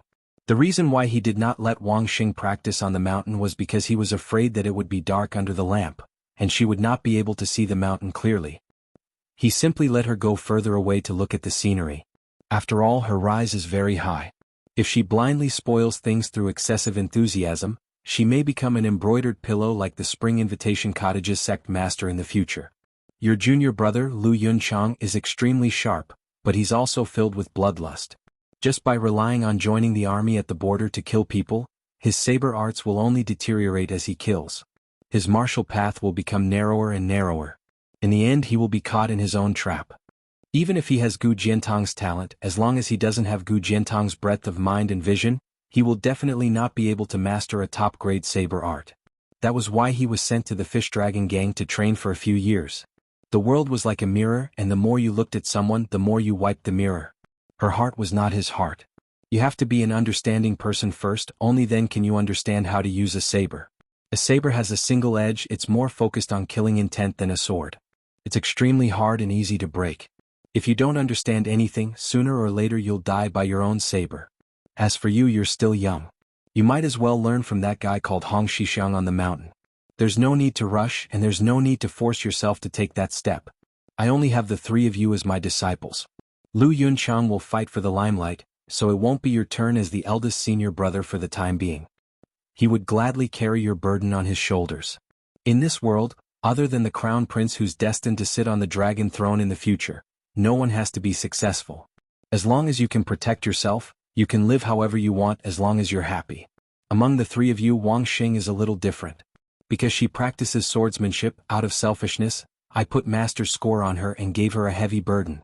I have to make this clear to you. You can't hold a grudge against Wang Sheng because of this. Walking behind Su Fengnian on the steps, Lulong hurriedly waved his hand and said, "Master, I won't. I can't wait for junior sister to practice the most powerful swordsmanship. It doesn't matter if she's better than me." Su Fengnian stopped and turned back to look at Lulong. The child blushed slightly from being stared at. Su Fengnian joked, "You have a good eye. Ignoring everything else, you've already inherited master's teachings on this point." This child's physique had been enlightened at an early age and had reached the consummation stage. He was miles ahead of his master, Su Fengnian. Now that his ignorant thoughts were exposed, he scratched his head and pretended to be stupid. Su Fengnian looked into the distance and said softly, "If the three of you become successful in the future, you must remember two things. Wang Sheng and Lu Yunzhang should have a life and death battle between swords and sabers. You don't have to stop them from competing, but I hope you won't kill Lu Yunzhang in a fit of anger. Also, don't learn from master's womanizing ways but not his heartlessness. Smart people fall in love, but if they're unlucky enough to meet a bad person, they'll suffer a fate worse than death.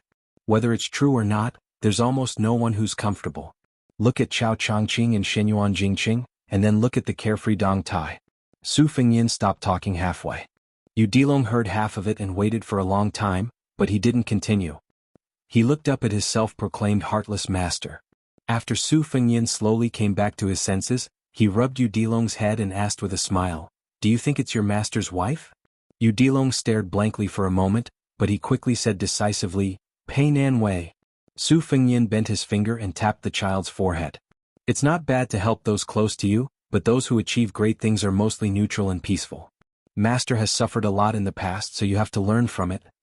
Yu Dilong sighed, his entire face scrunched up. He complained, "Master, you've said so many great principles today, I can't eat them all at once." Su Fengyin smiled and said that eating was a blessing, but he really didn't talk to his disciple anymore. The two of them silently climbed up the mountain. Under the secret instruction of Mount Qingliang, the local government donated several large sums of money to Mount Wudong. They also contributed a lot of manpower to help build a new Black Tortoise Hall, Guanxinggu Law Enforcement Bureau, and a series of other grand and elaborate buildings on the mountain. Furthermore, they also built an academy on the mountainside, a place with picturesque hills and limpid waters, where the immortal music of Taoist school was faintly discernible, intertwined with the sound of books, bringing out the best in each other. Some of the old and dilapidated buildings on Mount Wudong that couldn't be repaired were also given a new look. The incense on the mountain was already flourishing, and with the new Prince Liang's undisguised support, the pilgrims were ordinary people. It was impossible to tell whether or not Mount Wudong's celestial aura had increased, but the human and fiery aura was much more than before. Every 1st and 15th day of the month, there were many tourists, and the incense was flourishing. It could almost compete with Mount Longhu. After Su Fengyin met the old Jinren Qinyao, who was in charge of discipline, he settled down next to the elephant washing pond where he used to practice his saber. He didn't deliberately restrain the little dragon, allowing the child to wander around the mountain. Su Fengyin spent most of his time meditating on a huge rock in the middle of the pond. Finally, he stopped the qi in his body from collapsing for 1,000 li. The water level of the pond slowly rose back up. During this period of time, there was a constant stream of courier riders delivering redacted copies of the relatively important Wutongan documents to the mountain. In his spare time to stabilize his body, Su Fengyin would carefully read through each official document. Other than the courier riders delivering important government affairs, secret military affairs at the border were handed over to the experienced spies of the Fushui Bureau. Among the spies were some newly recruited Jianghu experts, all of whom had already been selected by Chu Lushan. It was unrealistic to have these people fight to the death on the battlefield, but to have them do some relaxing work, they would still be scrambling for it. Selecting Jianghu people to be elite courier soldiers was one of the suggestions put forward by Wang Lofting, who had taken over the Golden Weaving Bureau from Li Shifeng. Apart from this, the Golden Weaving Bureau set up weaving departments in the other 3 prefectures. They could not personally participate in local governance, arresting thieves, or participating in impeachment, but they could help Mount Qingliang secretly report and supervise various affairs. At the same time, it was precisely because of Wang Lofting's suggestion that the total of more than 20 academies in Liangling and Yuzhou, under the leadership of 3 leaders of the literary scene, evaluate 3 best articles of any genre each month. The winner would directly obtain an official position in Beiliang. There was something interesting about this. The literary giant in Liangzhou responsible for reviewing the articles was none other than Wang Chudong, who had written The First Snow. However, the articles that truly reached Su Fengyin's hands were mostly those abandoned articles that criticized the current political situation. Although many of the articles were biased in their point of view, even treacherous and heinous, these scholars had quietly put their names on Wutong's archives. Even they themselves did not know that many of the resentful works that they had tossed into the wastepaper basket, those crumpled manuscripts, would appear on Mount Qingliang's study desk several days later. Su Fengyin's temporary thatched hut was practically lit at night. On a stormy, thunderous night, Su Fengyin finished reading all the reports from Beiliang's spies and the reports from Liang's residents that had been delivered to him. He picked out 3 and spread them out on the table. One came from Huayang Pass, where the border protectorate was located. It was personally written by Chu Lushan. It was said that one's handwriting was like one's person, but Chu Lushan's handwriting was extremely delicate and gentle, practically the handwriting of a woman. It was truly impossible to associate it with his bloated body. The secret letter reported the general progress of the refugees in Liuzhou. After Beiliang relaxed its border restrictions, the number of refugees entering the country had reached a peak. In a single month, the number of people crossing the border had reached 4,000. However, those who chose to enter Bailiang's army were few and far between, almost negligible. Only when the news that Su Fengnian, the king of Bailiang, had killed Wang Xinji spread out, and the newly appointed governor of Liuzhou, Yang Guangdou, added fuel to the fire. Finally, there was a large wave of people. In the short span of 10 days, 6,000 people had taken the initiative to request to join the army at the border. Chapter 1156. Although the spring and autumn period had been a long time ago, proving that there were no long-lived generals who could fight against 10,000 men, but an army with 10,000 men as its backbone was completely different. Su Fengnian, Chu Lushan, Yuan Zuozong, and the others did not think that the valiant refugees could form an army of their own in Liuzhou. They did not believe that they could defend against the charge of Beimang's cavalry. With hundreds of thousands of refugees, it was true that everyone could mount a horse and fight. However, in a mature army, even after 10 to 20% of casualties, the army's morale would still be intact. These refugees seemed to have a large number, but in a real battle, not only would they not be able to withstand a single blow, they might even break up Bailiang's original formation. Therefore, the best situation was to scatter these refugees and send them to the border army. Then, a portion of Bailiang's elites would be transferred to Liuzhou. They would be the cornerstone of Liuzhou's defense against Beimang's cavalry. However, this kind of thing could not be forced. Although the refugees did not have to worry about food and clothing after joining the army, it was still a job where one's head was tied to one's belt. No one was stupid. A bad life was better than a good death. Su Fengnian mocked himself. The title of number one in the world is still very useful. The secret letter also mentioned the conflicts between the refugees and the old soldiers after joining the army. There were even people who could not bear the humiliation and killed people in anger, almost causing a mutiny. In the letter, Chu Lushan said that as long as the refugees were involved, they would be executed. Su Fengnian sighed. Although the refugees who survived the pile of corpses were fierce and brave, they did not dare to cause trouble in Bailiang's army. Naturally, it was the old soldiers who looked down on the refugees first. It could be said that the deaths of these refugees were extremely wronged. However, Su Fengnian did not want to change Chu Lushan's decision. Without rules, nothing could be accomplished. In the army camp, the old soldiers bullied the new soldiers. This was a bad habit that no leader could get rid of. If the old soldiers at the border bullied the new soldiers, they would be punished. However, if the new soldiers broke the rules, they would be killed. If the refugees wanted to stand out, they only had one chance, and that was to fight in the battlefield and win the respect of the old soldiers. They had to treat them as brothers and comrades. There was no other path for them to take. The second letter came from Wutangan. Li Yang carried out a large-scale extermination of Buddhism, so the number of displaced monks entering the country was as numerous as the carps crossing the river. It was inevitable that both mud and sand would sink together. Naturally, not everyone was an eminent monk who was wholeheartedly devoted to Buddhism and did not stir up dust.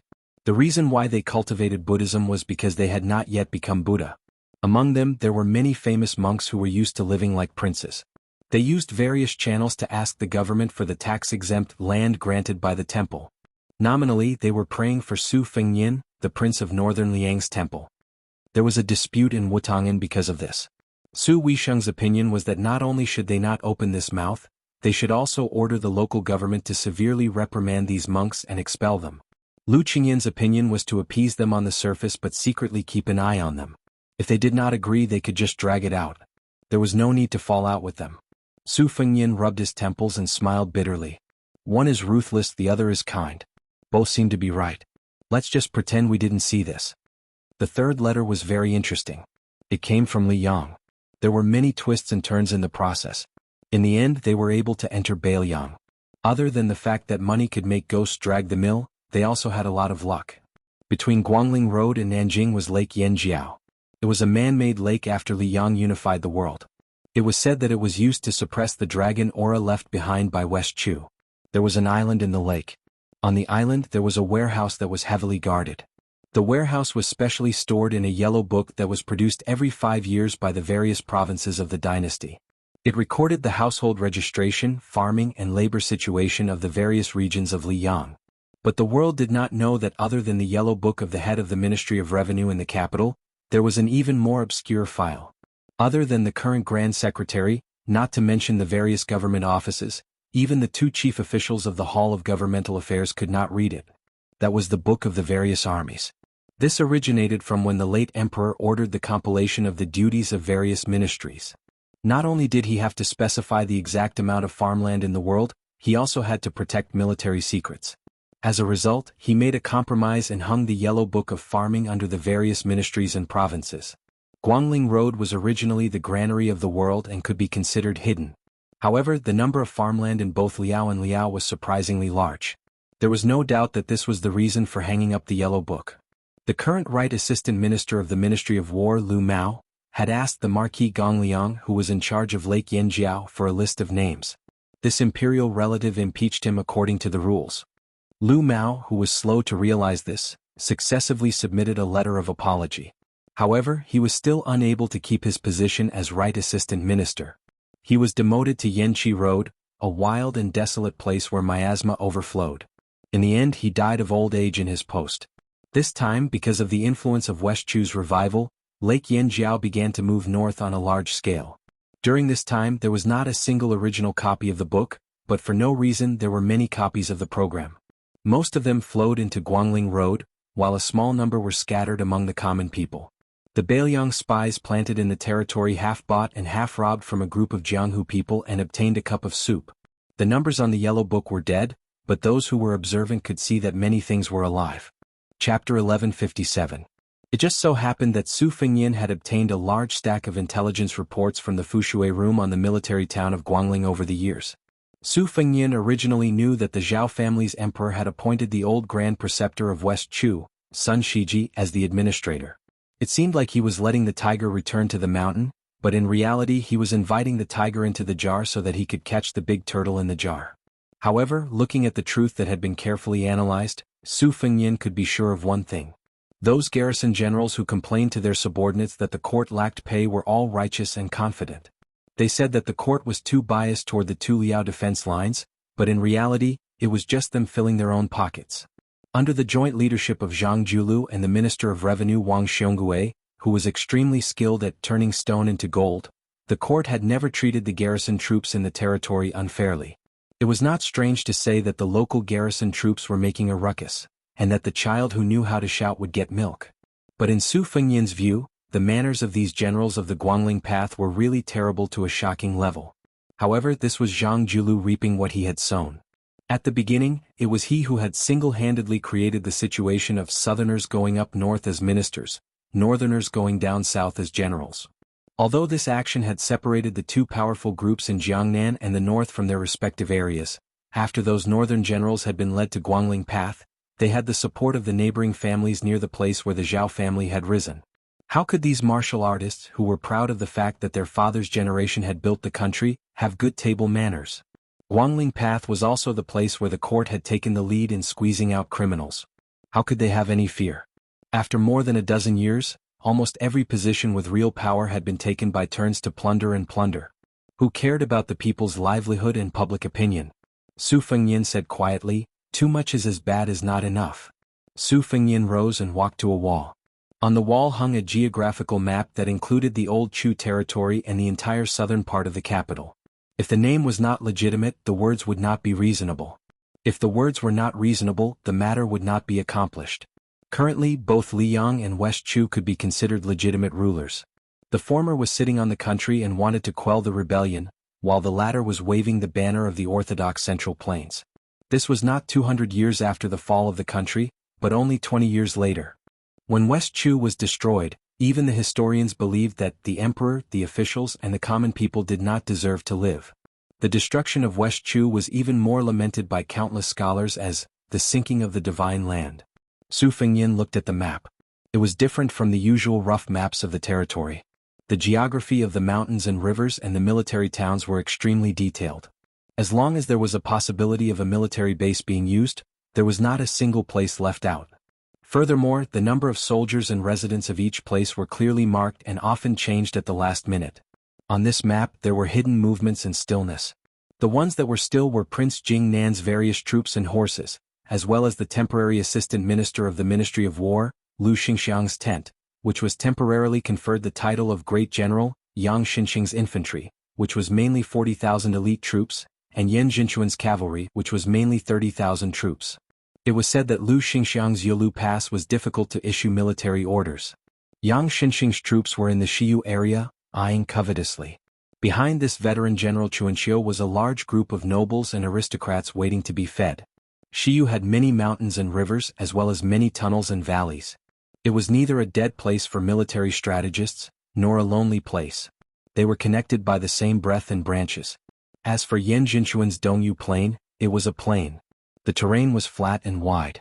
Although there was no danger to take refuge in, it had been convenient for cavalry troops since ancient times. If it were not for the fact that Yan Jinchuan rarely interacted with the nobles and aristocrats in the capital, there would be more people who would want to join old General Yan's army so that they could gain more military merits earlier. Anyway, the remnants of West Chu could be crushed with a snap of the fingers. When the time came, how could the two-legged foot soldiers run faster than the cavalry troops on horseback? The three troops did not move for the time being. However, according to the latest spy report, West Chu's military strength had been surging in the dark. Other than the south, which was relatively quiet, the old capital's military strength had spread out in all directions. This was especially so in the north, where there was no fixed number. At a glance, it was like a headless fly flying around, full of obvious flaws. Su Fengnian squinted at the map, trying to guess Chao Changqing, the Confucian general who did not shine during the Chuanqiu period. Su Fengnian was in Beiliang. Although he was only a defender after his father's generation had conquered the country, he knew the importance of an ambush. The thousands of armored soldiers in Mount Qingqing and the two groups of horse gang at the border were like this. It was the same for the cavalry troops that were placed in the western region to drive the troops up north. When placed in a battle, it also required accurate input of the following troops. This was why the heavy cavalry could make the final decision on the battlefield. In the past few years around the old West Chu, there had always been many roaming bandits crossing the border and causing trouble. The fact that the Prince of Guangling Zhao Yi's troops could maintain a relatively high fighting strength was largely due to the contributions of these training targets. This was why Zhao Yi did not think highly of the Prince of Yanqi and claimed that he could challenge the Beiliang cavalry. Among the vassals, the Prince of Jiaodong Zhao Sui had the geographical advantage of being at the border. However, under the double suppression of the court in Gujiantang, he could not fight the Beimang head-on. His combat strength had been declining in these years. Su Fengnian was searching for the location of Chao Changqing's elite troops. He believed that the leaders of the Ministry of War in Great Peace City were also looking with wide eyes. In the past, De Chu, who wanted to rule the world, had the war Saint-Jiang Baikue as a stabilizing force. More importantly, he had many good generals, 120,000 great halberd warriors, and a large cavalry army that had been fed with gold and silver. Both light and heavy cavalry were invincible. Now the great halberd warriors of West Chu had disappeared, and the new heavy cavalry had not surfaced. The forces that appeared on the map were mainly the 20,000 rebels, in charge of guarding the old capital of West Chu, and the 80,000 soldiers in the various military towns and passes. The roaming bandits hidden in various places were conservatively estimated to be no less than 30,000 people. Their combat strength was far above the 80,000, and they were on par with the 20,000 troops. However, when two countries fought, the foundation supported by the people and the power of the country was very important. With reputation there would be sources of soldiers. The people were willing to fight for it. Only with wealth could one not lose in terms of equipment. Two armies of roughly equal strength, the number of weapons and the quality of their armor were enough to decide the outcome, unless one side's general made a fatally stupid order. But the problem was that almost no one could be sure whether there were thousands or tens of thousands of West Chu survivors who would die for the Jiang character. Su Fengnian's gaze shifted further north, where Gu Jiantang's 300,000 border troops were, the true elite of the Liang dynasty. Su Fengnian slowly retracted his gaze and turned his head to look at the border between western Shu and southern Zhao. Two of the best soldiers in the Liang dynasty. One had nothing to do and did not dare to go north, nor could he go south. The other was looking for trouble, using the Huangmu rebellion as an excuse to bring troops south. It was said that he only brought 800 soldiers. Su Fengnian sat back down at the table and closed his eyes in concentration. There was no map of Liang Mang's confrontation hanging in the room, because there was no need to look at it. It was all engraved in his mind.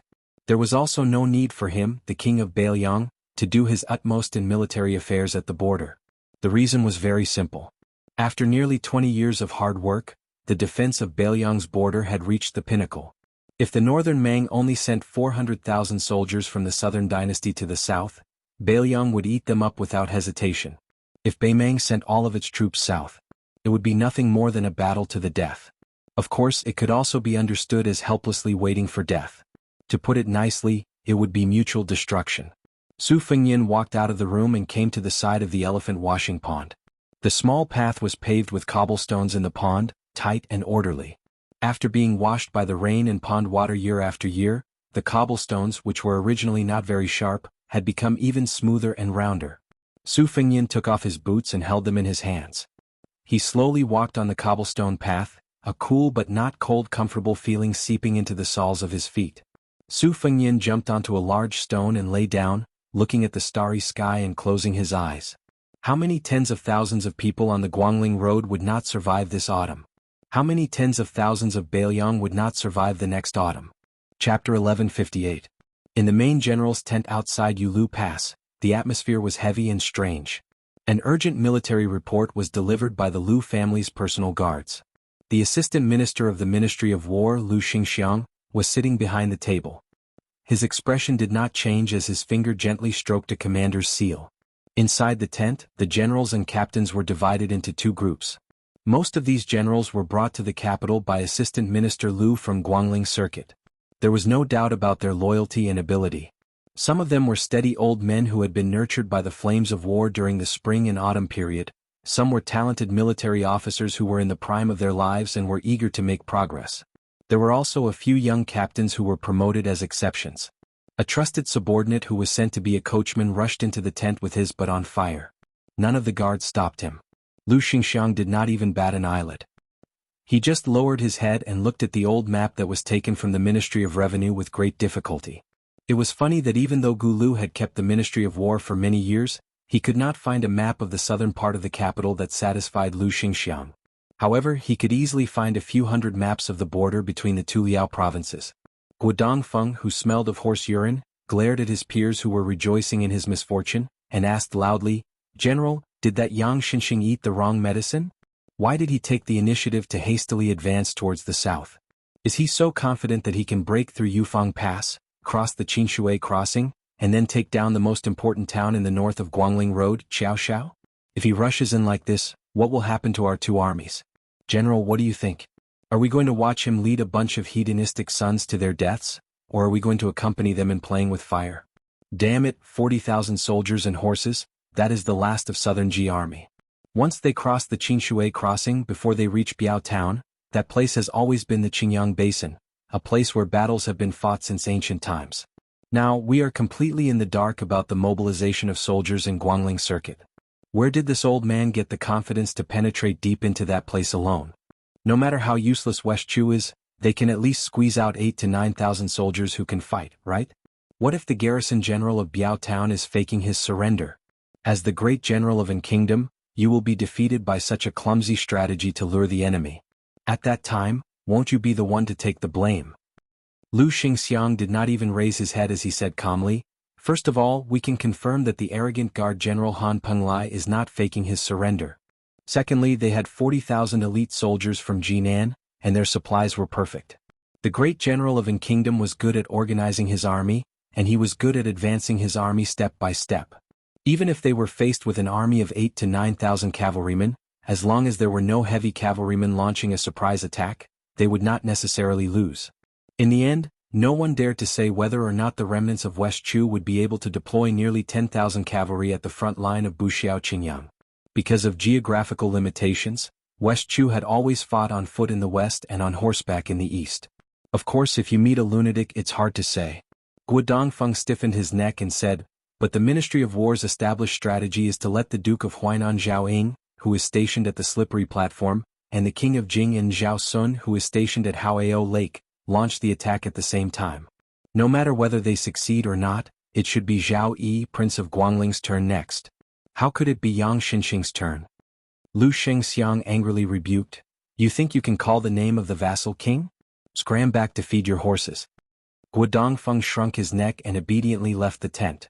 Soon he lifted the curtain and poked his head out, asking curiously, "General, may I ask where that Commander Chao Changqing, Zhou Song, Pei Hongji and the other elders are now?" Lu Xingxiang continued to stare at the map. It was a young general from the Guangling Spring Snow Building who laughed softly and said, Chao Changqing is personally watching the Guangling army. Zhou Song and Pei Hongji are not near the northern line. One is guarding the Huai River, the other is guarding the river.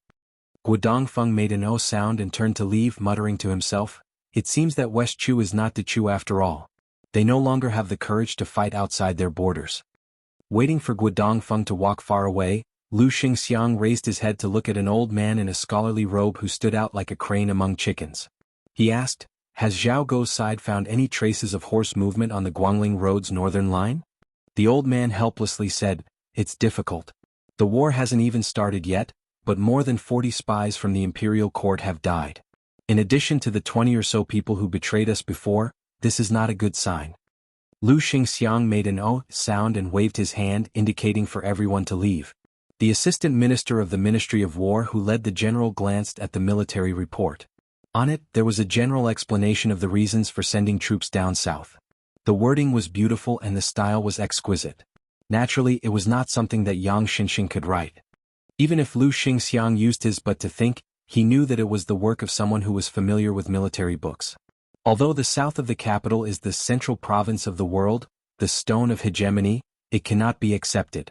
It must be guarded outside the borders. The reason for the fall of southern Tang cannot be ignored. Lu Xingxiang softly said, "Armchair strategist, screw your mother." The first year of Xiangfu, autumn, summer. The summer heat was over and the weather was turning cold. Chapter 1159. Finally there was a refreshing feeling of autumn. This made the nearly 1,000 new soldiers who had hurriedly joined the army in the middle of summer feel relieved of a heavy burden. Their sickly expressions were swept away, and they immediately became more energetic. Especially when the army was crossing the Qin River to the south, these young men, who were mostly riding tall and fine horses, did not care about the river crossing formation. One after another they donned bright armor and galloped on the Hebei shore, competing in riding skills. In fact, not long after these people joined the army, many of them had the idea of returning to the capital to enjoy life. This was because the military camp was too smelly. It was worse than a pigsty and it was not easy to bathe. Previously, in the middle of summer, these young men had personally experienced the power of being covered in fleas. This was far from the beautiful original intention in their hearts of two armies facing each other and killing the enemy. If not for the elders and their families persuading them in every way possible, and at the same time continuously sending large amounts of prohibited items through their connections, these descendants of nobles, marquises, generals, and ministers would have to pinch their noses and continue to suffer in the old General Yang Xinxing's army. Almost all of the thousands of connections that grew up under the emperor's feet brought their personal guards and retainers. This allowed the general of an kingdom to have 3,000 elite cavalry under his command. When the army went south, more than a dozen young masters of noble families went to ask Yang Xinxing for permission to be the vanguard. The old general smiled and gave a bunch of excuses. He also vowed that these 3,000 cavalry were his trump card. A good knife should be used on the edge of the knife. The tall and sturdy Yang Xinxing stood on the south shore with one hand on his knife. Beside him, the eldest son Yang Huchen, who had followed his father for more than 20 years, had a bitter expression. He looked at the young men riding their horses and said softly, "Father, I don't know which young man said that when the army is crossing the river, we have to be careful of enemy attacks. Therefore they want to help the roaming cavalry protect the emperor. Don't these kids know about the matter of scouts? In this way, other than disrupting the formation and delaying the crossing of the river, there is no use at all." There was even the second son of the Marquis of Guanyi who asked me if I could allow him to challenge the enemy general when the two armies were fighting. What kind of nonsense is this? I don't know what kind of nonsense novel he read. Also, the eldest son of Count Zhenting objected. He said that marching 50 li a day was too slow and even used the analogy of a turtle crawling. He said that during the spring and autumn war, it was common for the light cavalry to travel 300 li a day and a night. So, there was really no way to reason with them. Father, their 3,000 cavalry may look majestic, but they are actually incapable of accomplishing anything. The white-haired Yang Xinxing was extremely imposing as he lectured, "I know what I'm doing. Huchen, you mustn't show any dissatisfaction in the future." Yang Huchen smiled bitterly and didn't say anything. Yang Xinxing restrained her rigid expression and said earnestly, "On the eastern front, Gu Jiantang is in charge of military affairs. On the western front, the young man named Su from Bailiang is in charge. Neither of them is easy to deal with. The world is peaceful, so how hard is it to achieve military merits?" The remnants of West Chu had rebelled, and the southern line had appeared out of nowhere. This kind of opportunity was something that father had risked half of his life to forcefully snatch. When it came to relationships and seniority, most of the children on the North Bank would call you uncle. But these brats, although they were warm and attentive, they were cold and hard to please. You mustn't do bad things out of good intentions and cause us to give them military exploits. If they don't appreciate it, they won't take our Yang family's kindness into consideration. Yang Huchen nodded his head gloomily. Yang Xinxing patted the shoulder of the son who had high hopes for him and smiled. Let's not talk about other things. If it weren't for the operation of these young men's parents, we wouldn't have been able to get those 5,000 good horses. The old soldiers of Southern Ji are only known for fighting on foot. This time my grandson has had his fill of riding. And this grandson is much more tactful than you. He has already started to call many of the people in the capital who were not familiar with him. This is a great thing. Yang Huchen finally smiled. Yang Xinxing sighed softly. When a tiger is in a cage for a long time, it will inevitably have to retract its claws. Not everyone can leave the cage. Look at the Dragon General Su Gong of the Gumusu family. He missed this once-in-a-lifetime opportunity. Although you are one rank lower than him now, it will be hard to say in the future. Yang Huchen nodded his head. Yang Xinxing removed his sword and turned to point to the south. The old antiques of West Chu that father likes, like Pei Hongji of the Pei family as well as Zhou Song and Zhu Yinliang, are still being held back in the south-central part of Guangling Road according to secret reports. Chao Chongqing is going to confront Zhao Yi. As long as we attack the Bai Ao military town in one go and snatch the merit on hand, victory will be in our grasp.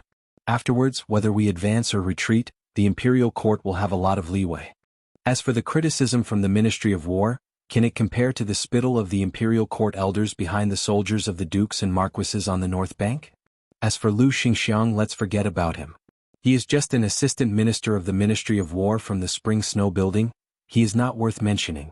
The only small variable is whether or not there will be people at Qingyang Basin who are brave enough to come and stop us. Yang Huchen smiled. It's good that they came. That child when she is holding his breath. In the future our Yang family will not rely on me, but on this Confucian general. Yang Xinxing nodded and suddenly sneered. Chao Chongqing is a Confucian general. Unfortunately his fate is not good. The northern border town of Guangling was noisy. Han Penglai, the garrison general who first rebelled against Li Yang and then West Chu, died suddenly. After his head was cut off, it was placed on the priceless red sandalwood desk. Other than his trusted subordinates, Zhao Go, 6 senior spies, and more than 300 people from a Jianghu sect died with him. The new owner of the general's mansion was a handsome young master who had a reputation for being a romantic and elegant man in Guangling. He was the eldest grandson of the Pei family, one of the 10 great clans of spring and autumn, Pei Sui. Pei Sui ordered someone to take away the head that died with remaining grievances and methodically began to take over the affairs of the military town. He did not show any unfamiliarity after taking over a magpie's nest. He was extremely familiar with the military affairs here. Pei Sui gripped his brush tightly and said in a deep voice, "It all depends on you, Xie Shibian. Everyone in the world is watching this battle. 40,000 old soldiers of Jinan, we must take them all." Chapter 1160. The 40,000 old soldiers of Jinan safely passed through the Green Vine Basin. Old General Yang Xinxing even stopped his horse on a high slope at the border and looked back. He seemed to be relieved that they did not encounter any ambush, but also disappointed that they did not encounter any tough battle. This great general of an kingdom had many secrets, and he did not even tell his son, Yang Huchen. The son was not as good as the grandson. His grandson, Yang Wenqi, was the only talented commander in the family, but he was too young. Yang Xinxing did not wish for this child to be tainted by the schemes of the officialdom. His son Yang Huchen was only a talented general, so it was useless to say more. As a matter of fact, the victory of Yang clan's army in southern Ji had nothing to do with the overall situation. Even if Chao Zhangqing had the intention of having a good start, he would only have his eyes on Yan Jinchuan, the fat piece of meat. Only by wiping out the 30,000 cavalrymen on the eastern Yu plain could he prevent himself from being humiliated by others. Yang Xinxing smiled. The reason why Yan Jinchuan was not willing to accept those young men who had never gone into battle was not because he did not have a good relationship with the nobles and officials in the capital, but also because he was clear about his dangerous situation. He did not dare to take the opportunity to build a good relationship with the influential families in Great Peace City. If a few dozen young men from aristocratic families died, it would be the same as offending a few dozen influential families in the capital. On the battlefield, who would care about the status of your parents? When they were in a killing frenzy, ahead was a military merit. Yang Xinxing was thinking about how to find new opportunities to feed those playboys after he took over the command of the Baio army town. When the old general heard a series of sharp whistles, his eyelids twitched uncontrollably. He leaped onto his horse and rode towards the south. A rider broke into the formation and no one stopped him. It was an elite scout from Jinan. At the moment he was seriously injured and there was an arrow stuck in his back. Scouts were all light and fast riders. In order to pursue the fastest speed, other than the crossbows and sabers that were necessary for close combat, they would not wear any armor. Yang Xinxing spurred his horse and rushed to the spot where the scout had fallen. The middle-aged scout, whose name Yang Xinxing knew, was already dead. Yang Huchen, who had arrived earlier, held the scout's warm body and clenched his teeth. Just as he was about to report the situation, Yang Xinxing waved his hand. Yang Huchen knew the severity of the situation, so he ordered someone to carry the body away. He then rode side by side with his father. When they came to a secluded area, Yang Huchen's face darkened and he said with a deep voice, "Father, only one of the 6 scouts who went to Baio Army Town has returned. The Chu's flag have been erected on the city wall and 3 trenches. They have done their best. What I'm afraid is that this group of West Chu remnants will place all their cavalry near Baio in one breath." Yang Xinxing sneered, "Of course not. Baio can only place 3,000 cavalry. Any more and they can only put on a show. 3,000 cavalry plus 6 to 7,000 rebels in the city. They can defend the city, but if they take the initiative to attack, their brains will be kicked by a donkey. What I'm afraid of now is that they have their eyes on the supply line behind us. After the Qingshui River crossing, there will be another Qingyang Basin." Yang Huchen asked cautiously, "Father, should we retreat to the north bank of the Qingshui River crossing? With the river as a barrier, even if the enemy has the advantage of cavalry, they will not be able to use it. Whether we attack or defend, we still have the initiative. At most, we will just lose the first merit." Yang Xinxing's face was as calm as water, but he did not say anything. At this time, a new group of scouts came back with military intelligence. They brought back a piece of news that made Yang Xinxing and Yang Huchen, father and son, feel was absurd. Outside Baio's strategic town, 2,000 light cavalry had begun to advance northward at high speed. Very soon they would collide head-on with them. The speed of Jinan's infantry moving southward was moderate. They could not be said to be advancing step by step, but they were not flustered when facing all kinds of enemy attacks. They were far from being an exhausted army. Furthermore, under Yang Xinxing's command, there were also 4,000 light cavalry that had been honing their strength for a long time. Yang Xinxing felt it was somewhat funny. Where did the enemy come from? Did they read too many military books and become stupid? Did they think that when facing the expeditionary infantry, as long as they had cavalry in their hands, they could wantonly pounce on them? Yang Xinxing smiled and ordered, "Huchen, let Wenqi be the vanguard and lead 2,000 cavalry. You personally lead 3,000 cavalry behind. If our 3,000 cavalry take the initiative to ask for orders, you might as well agree and let them pick up the merit. It's also good to see some blood. When they return to the capital, they can boast about it to their gang of friends. Also, let people pay attention to the movements in Qingyang Basin. These hotheads from West Chu who have been reading military books for more than 10 years may do something that makes people not know whether to laugh or cry." Yang Huchen took the order and left. Yang Xinxing rode the horse forward slowly and then climbed up a hastily built simple watchtower. The old general held the rough railing and was somewhat emotional. In the spring and autumn war, when 2 armies faced each other, the time, place and people were advantageous. He had once fought side by side with several people from Beiliang, which was really pleasing to the eye. Yuan Zhuozong's cavalry charge, even though they were inferior in number in the eyes of the onlookers, they still had the momentum of a lion hunting a rabbit. Chu Lushan brought up the rear to block.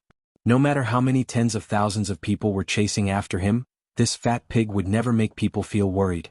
As for Qin Jibao's army, he gave hundreds of precise orders in a battle.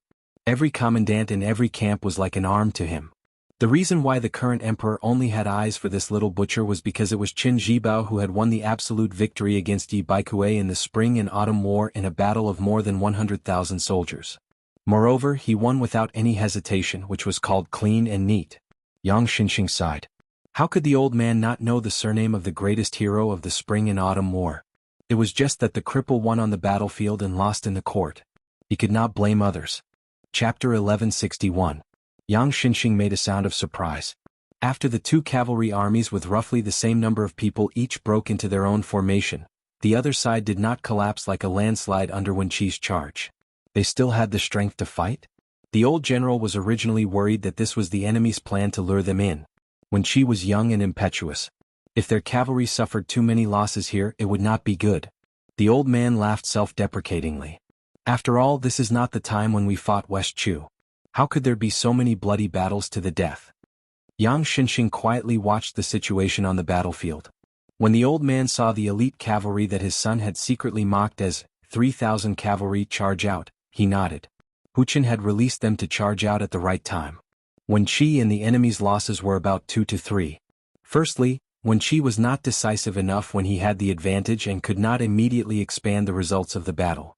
Secondly, this batch of enemy cavalry should be the elite troops that West Chu had spent a lot of money to raise. They were trying to use a victory to boost the morale of the entire West Chu army. Yang Xinxing frowned.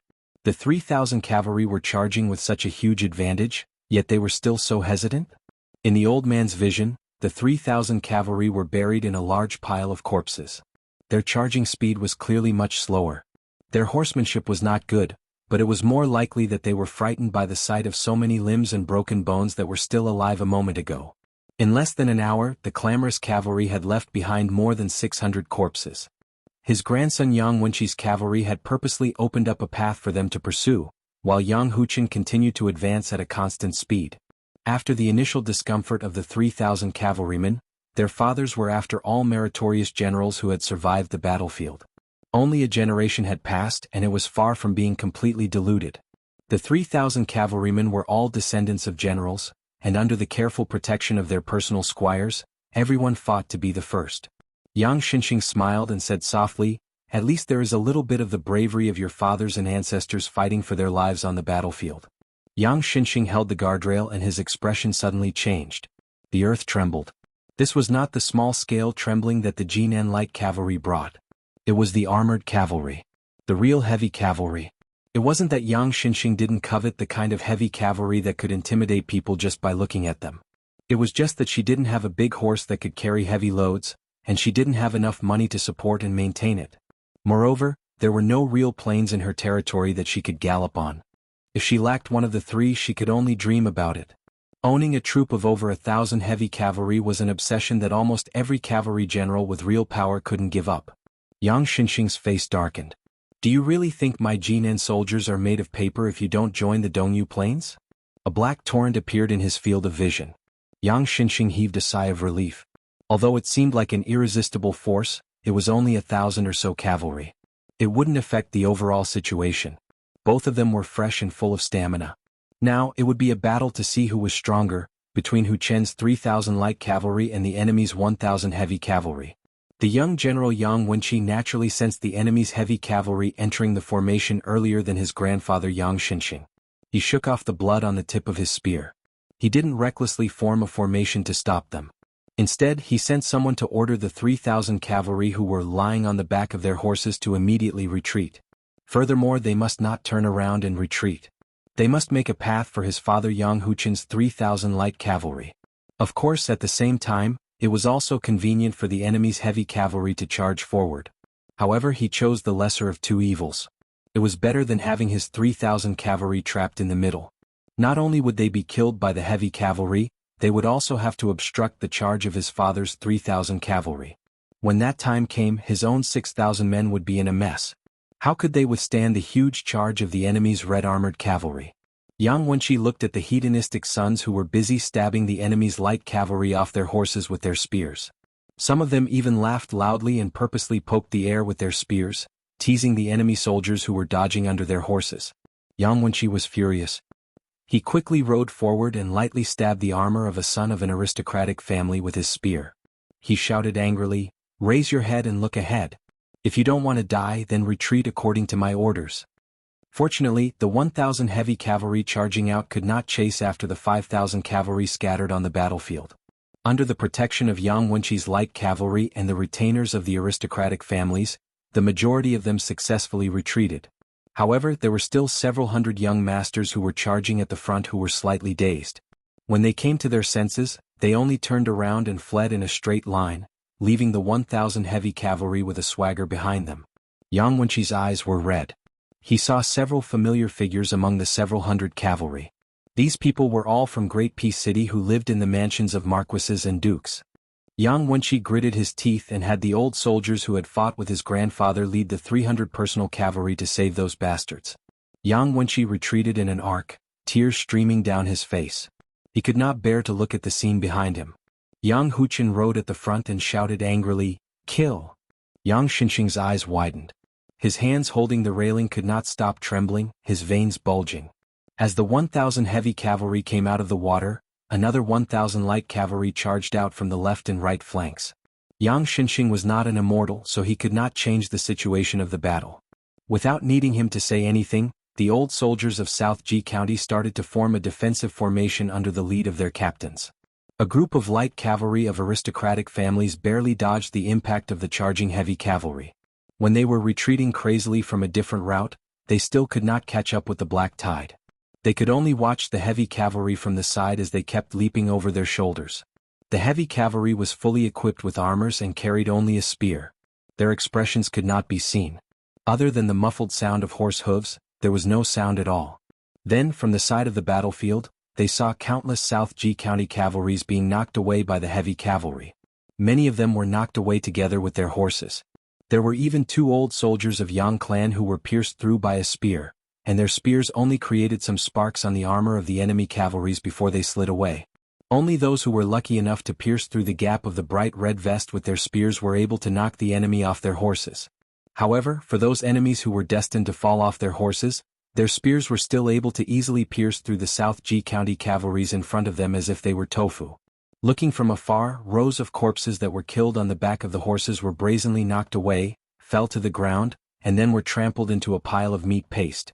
Yang Xinxing's face was filled with disbelief. He widened his eyes and wondered why his side did not even have the strength to fight back.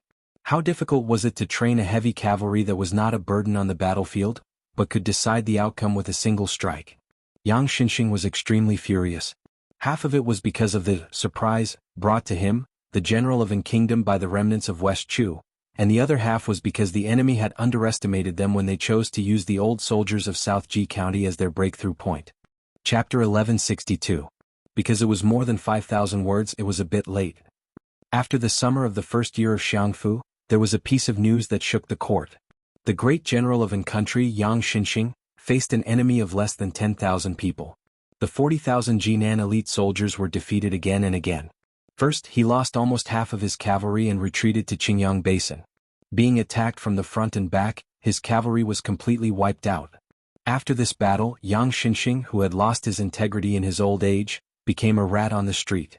In Great An City, other than the Ministry of War that Liu Baijie was in charge of, the other 5 ministries and 2 imperial censors all started wave after wave of accusations against the old general. They all had reason and evidence, saying that he had ignored the orders of the main general, Lu Xingxiang, and had gone south without permission. After going south, they revealed that this person was old.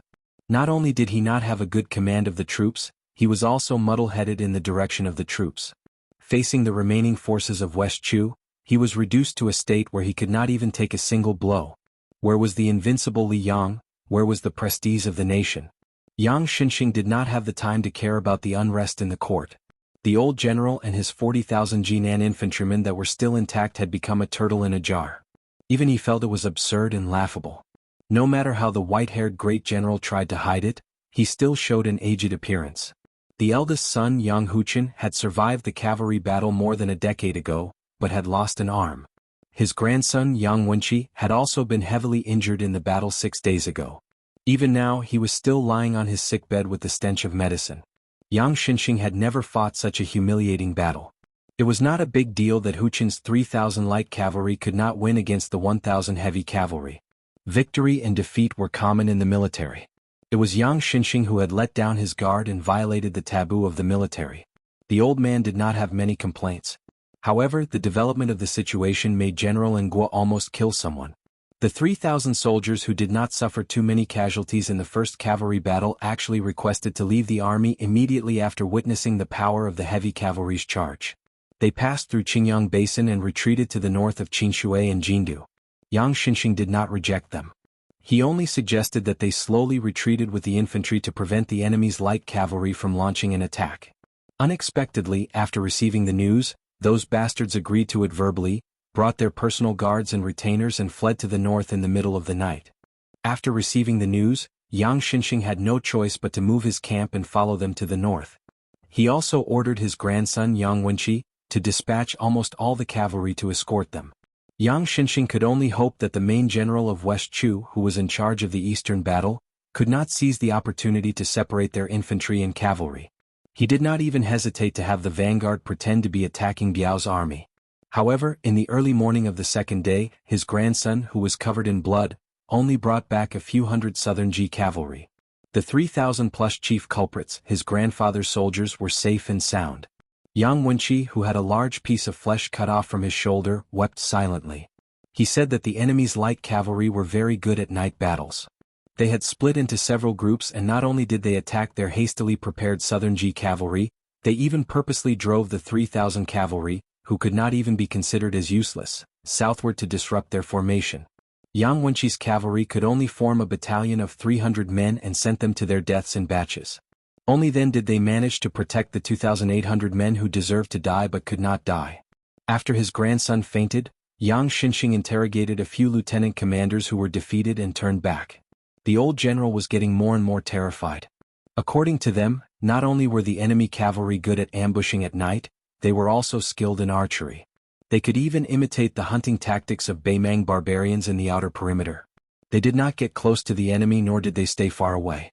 They always maintained a distance of 2 arrows, charging forward with 1 arrow, shooting out a rain of arrows and then retreating. This kind of wandering tactic that lacked cohesion was not invulnerable. If his grandson Yang Wenqi had just left the 3,000 cavalrymen behind, he would not have had to pay such a huge and bloody price. After that, there were no more movements from Yang Xinxing's side. Only small groups of cavalrymen were wandering far away from the encirclement leisurely, shooting down the scouts who tried to send out military intelligence. Once Yang Xinxing showed any signs of movement, the enemy would quickly mobilize their cavalrymen and gather them at the green rice basin at the back. There were also 1,000 cavalrymen waiting in the distance, ready to charge forward. It was at that moment that Yang Xinxing finally realized that the enemy commander had never thought of competing with the Southern Ji infantry. Instead, he had predicted the mentality of Yang Xinxing and the 3,000 cavalrymen with a special identity. First, he lured the Yang cavalry to attack, which would weaken their morale. Right from the beginning, he used the heavy cavalrymen to scare the wits of those profligate sons. He guessed that these bastards would disregard the overall situation and flee for their lives, and that the Southern Ji cavalry would be forced to escort them. Then he cut the flesh with a blunt knife and devoured the cavalrymen bit by bit. It could be said that Yang Xinxing had a whole new level of respect for the strength of the enemy. However, as a veteran of hundreds of battles, the old general had no fear in his heart. He had lost because Yang Xinxing had to take 2 risks in a row. The first time he purposely gave them a military merit, and the second time he wanted to save their lives. In the end, the price he had to pay was the death of the few thousand cavalrymen of Southern Ji cavalry. After all, the old soldiers of Southern Ji were brought up by Yang Xinxing himself. Even though they had suffered such a crushing defeat, the old soldiers of Southern Ji were, after all, the soldiers under Yang Xinxing's tutelage. They didn't cry and wail. Instead, they quietly set up their tents in an orderly manner at a place where the river was dense and the water was abundant. They dug out 3 trenches, and behind the trenches was a 20 feet tall protective dam. Between the wide trenches, which were about the height of 2 men, they tried their best to cut off a large amount of tough tree trunks and branches, sharpened them and nailed them to the bottom. The tips of the trees, which had been roasted with fire, were arranged in a straight line, interweaving and connecting with each other. The soil inside and outside the trenches were all compacted. One after another, sturdy watchtowers rose from the ground, and tents were erected. The army of Southern Ji had an ample amount of provisions, so they didn't have to rely heavily on the supply line behind them. Besides, the cavalrymen of Liang dynasty, especially at the end of spring and autumn, with the support of the unobstructed post-house routes, the first class of elite soldiers could travel a distance of 100 miles in half a day. Also, when it was purely light cavalry, they could reach a speed that made people speechless. Lu Xingxiang's elite cavalrymen were said to be able to travel a distance of 300 miles in a day. It was even faster than Chu Lushan's 1,000 cavalrymen in the past. However, the latter was traveling on the Shu Road after all. As for the post-house cavalrymen, they were not included in the list. Regardless of how many posthouse stations were reduced in Liang dynasty due to the complaints of those civil officials who were desperately complaining about being poor, the posthouse routes in the southern region of Jingji were still unobstructed. This was the source of Yang Xinxing's confidence. All he had to do was to wait for the reinforcements. Before that, they would not be besieged to death, and there was no need for Southern Ji army to act in desperation. However, Yang Xinxing was still exhausted, and his mind was even more haggard than when he was fighting on the battlefield. In order to appease those sons of wealthy families in the capital who were hiding and crying for their parents, the old general, who had already suffered a great loss in the war, did not even dare to speak harshly. He knew the reason why the Assistant Minister of War Lu Xingxiang had so little military power in his hands. It was because those old civil officials in the capital had been secretly hindering him. When an army was sent to war, it was not something that could be settled by just one general or even one Ministry of War. If the Ministry of Revenue wanted to delay the march, they could find dozens of excuses to delay the march, and no one could find a reason to refute them. The fathers of 1,000 sons of wealthy families in the capital had joined hands and created a mess in the imperial court of Liang dynasty, making it impossible for Lu Xingxiang to quickly control the entire army. However, after he learned about the battle in Qingyang Basin and learned that his sons and grandsons were trapped, he was able to help the fate of the 6 divisions become extremely smooth overnight. The reason why Yang Xinxing had brought along the cavalry army, which looked like a golden jade on the outside but was actually rotten on the inside, was because the old general knew better than anyone else that the imperial court of Liang dynasty was a needle hidden in silk floss. However, Yang Xinxing did not expect the enemy's main general to be so insidious and ruthless. As Yang Xinxing expected, in the imperial court of Tian City, although countless people were denouncing Yang Xinxing for his crimes, the Minister of War Lu Baijie, who had not been able to say anything during this period of time, suddenly seemed to be a man of his word. Those officials who had previously felt that Yang Xinxing's 40,000 and Yan Jinchuan's 30,000 and 70,000 men and horses were making a big fuss over a minor issue, and that it was equivalent to killing a chicken with a butcher's knife, changed their faces overnight. They all spoke in unison about the craftiness of the remnants of West Chu and that they were preparing to fight to the death with the imperial army on the front line north of Qiaohuai. They needed to send another veteran general with meritorious service to the battlefield. Lu Xingxiang? As the commander-in-chief, he had allowed Yang Xinxing's troops to be besieged. This was an extreme oversight. He was not punished only because it was not appropriate to change the commander-in-chief at the last minute. Lu Baijie's suggestion was drowned out by the ferocious discussion in the imperial court. Lu Xingxiang needed to atone for his crimes through meritorious service. Other than the title of commander-in-chief, in reality, he did not have many troops that could be used for meritorious service. The one who truly led the troops was still the veteran General Wu Jun, who used troops steadily. This time he had mobilized the 30,000 elite soldiers of the Jingji Fifth Army. Furthermore, under a secret order from the Ministry of War, Yan Jinchuan had marched down from the Dongyu Plains and finally stopped in the area of the scattered warehouses. Then he would turn to the east and assume the position of a large army pressing down on the border from a commanding position. This was to support Wu Jun's 30,000 troops. When the time came, whether Yan Jinchuan's cavalry would attack or defend would still depend on the orders from the Ministry of War. Chapter 1163. Outside Yulu Pass, Lu Xingxiang was still oblivious to the mobilization of troops from Guangling Road in the south. However, the criticism from the capital in the north kept entering his tent, creating a bleak atmosphere of instability. The few officers and commandants who were originally diligent and courteous at Yulu Pass were nowhere to be seen these days. Lu Xingxiang sat on the grass outside the camp. Beside him was Guo Dongfeng, who had been feeding the horses recently. Guo Dongfeng said angrily, "Does this Tang Shi sword immortal eat shit? He has already become the Minister of War, yet his words are worse than a fart." Lu Xingxiang said calmly, "Lu Baijie still has some conscience. He even spoke a few words of justice for me and suggested that I lead the troops down south." Guo Dongfeng sneered, "Conscience? Then why didn't he put in a good word for that old fool Yang Xinxing?" The 6,000 cavalry that he had painstakingly accumulated for more than 10 years were sent to their deaths in less than 10 days because of those hedonistic sons of rich parents. In the end, he didn't even have a good ending. Lu Xingxiang smiled faintly and said, "Lu Baijie isn't stupid, and the people who curse in the imperial court aren't really stupid either. There are many things that you know are one thing, but when you say it out loud, it's another thing. As long as Lu Baijie wants to stabilize his position, he has no choice but to work hard without complaint, robbing Peter to pay Paul. If Gu Jiantang was in the Ministry of War, this would not be the case. Of course, if Great General Gu is in Great Peace City now, there will be no day for me, Lu Xingxiang, to shine. Guo Dongfeng snorted coldly. West Chu's main general must have water in his head. He treated the front line of the Baiao army as a battlefield to compete in military strength. Did he really think that everything would be fine after eating Yang Xinxing's 40,000 Southern Ji soldiers? Lu Xingxiang glanced at Guo Dongfeng. The civil officials in the imperial court are stupid, so are you? Guo Dongfeng was stunned. He said with a shocked expression, did West Chu really plan to eat Yan Jinchuan's 30,000 cavalry from the beginning? Can they? Yan Jinchuan is not Yang Xinxing. Are they not afraid of choking to death? Could it be that Chao Changqing is going to personally take action? Lu Xingxiang looked into the distance and said with a cold smile, you better open your eyes wide and watch carefully. I have a feeling that in this battle, a few young people will emerge from West Chu who will become your mortal enemies. Guo Dongfeng chuckled. That's a good feeling. 30 li north of the scattered warehouse, Yan Jinchuan's 30,000 cavalry deliberately slowed down as they went south. The scouts reported that there was an enemy army 5 li away. All of them were light cavalry, no less than 20,000 cavalry. Vast plains, vast battlefields. The autumn wind whistled and the banners fluttered.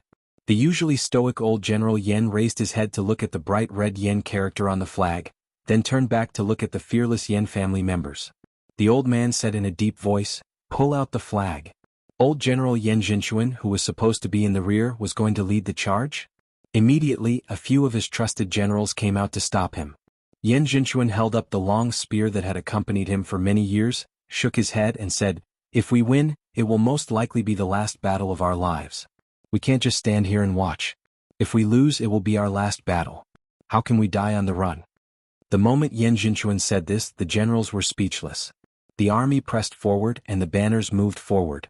The enemy's 20,000 light cavalry did the same. Yan Jinchuan led 30,000 against the wind, while West Chu led 20,000 against the wind. There was no advantageous slope under the hooves of both sides, and there were no infantry formations. The territory here was vast enough for a sufficiently wide front line and cavalry to be deployed in batches. Thus, it could be said that the commanding talents of the cavalry commanders on both sides could be perfectly displayed, and the combat strength of the cavalry could be perfectly reflected.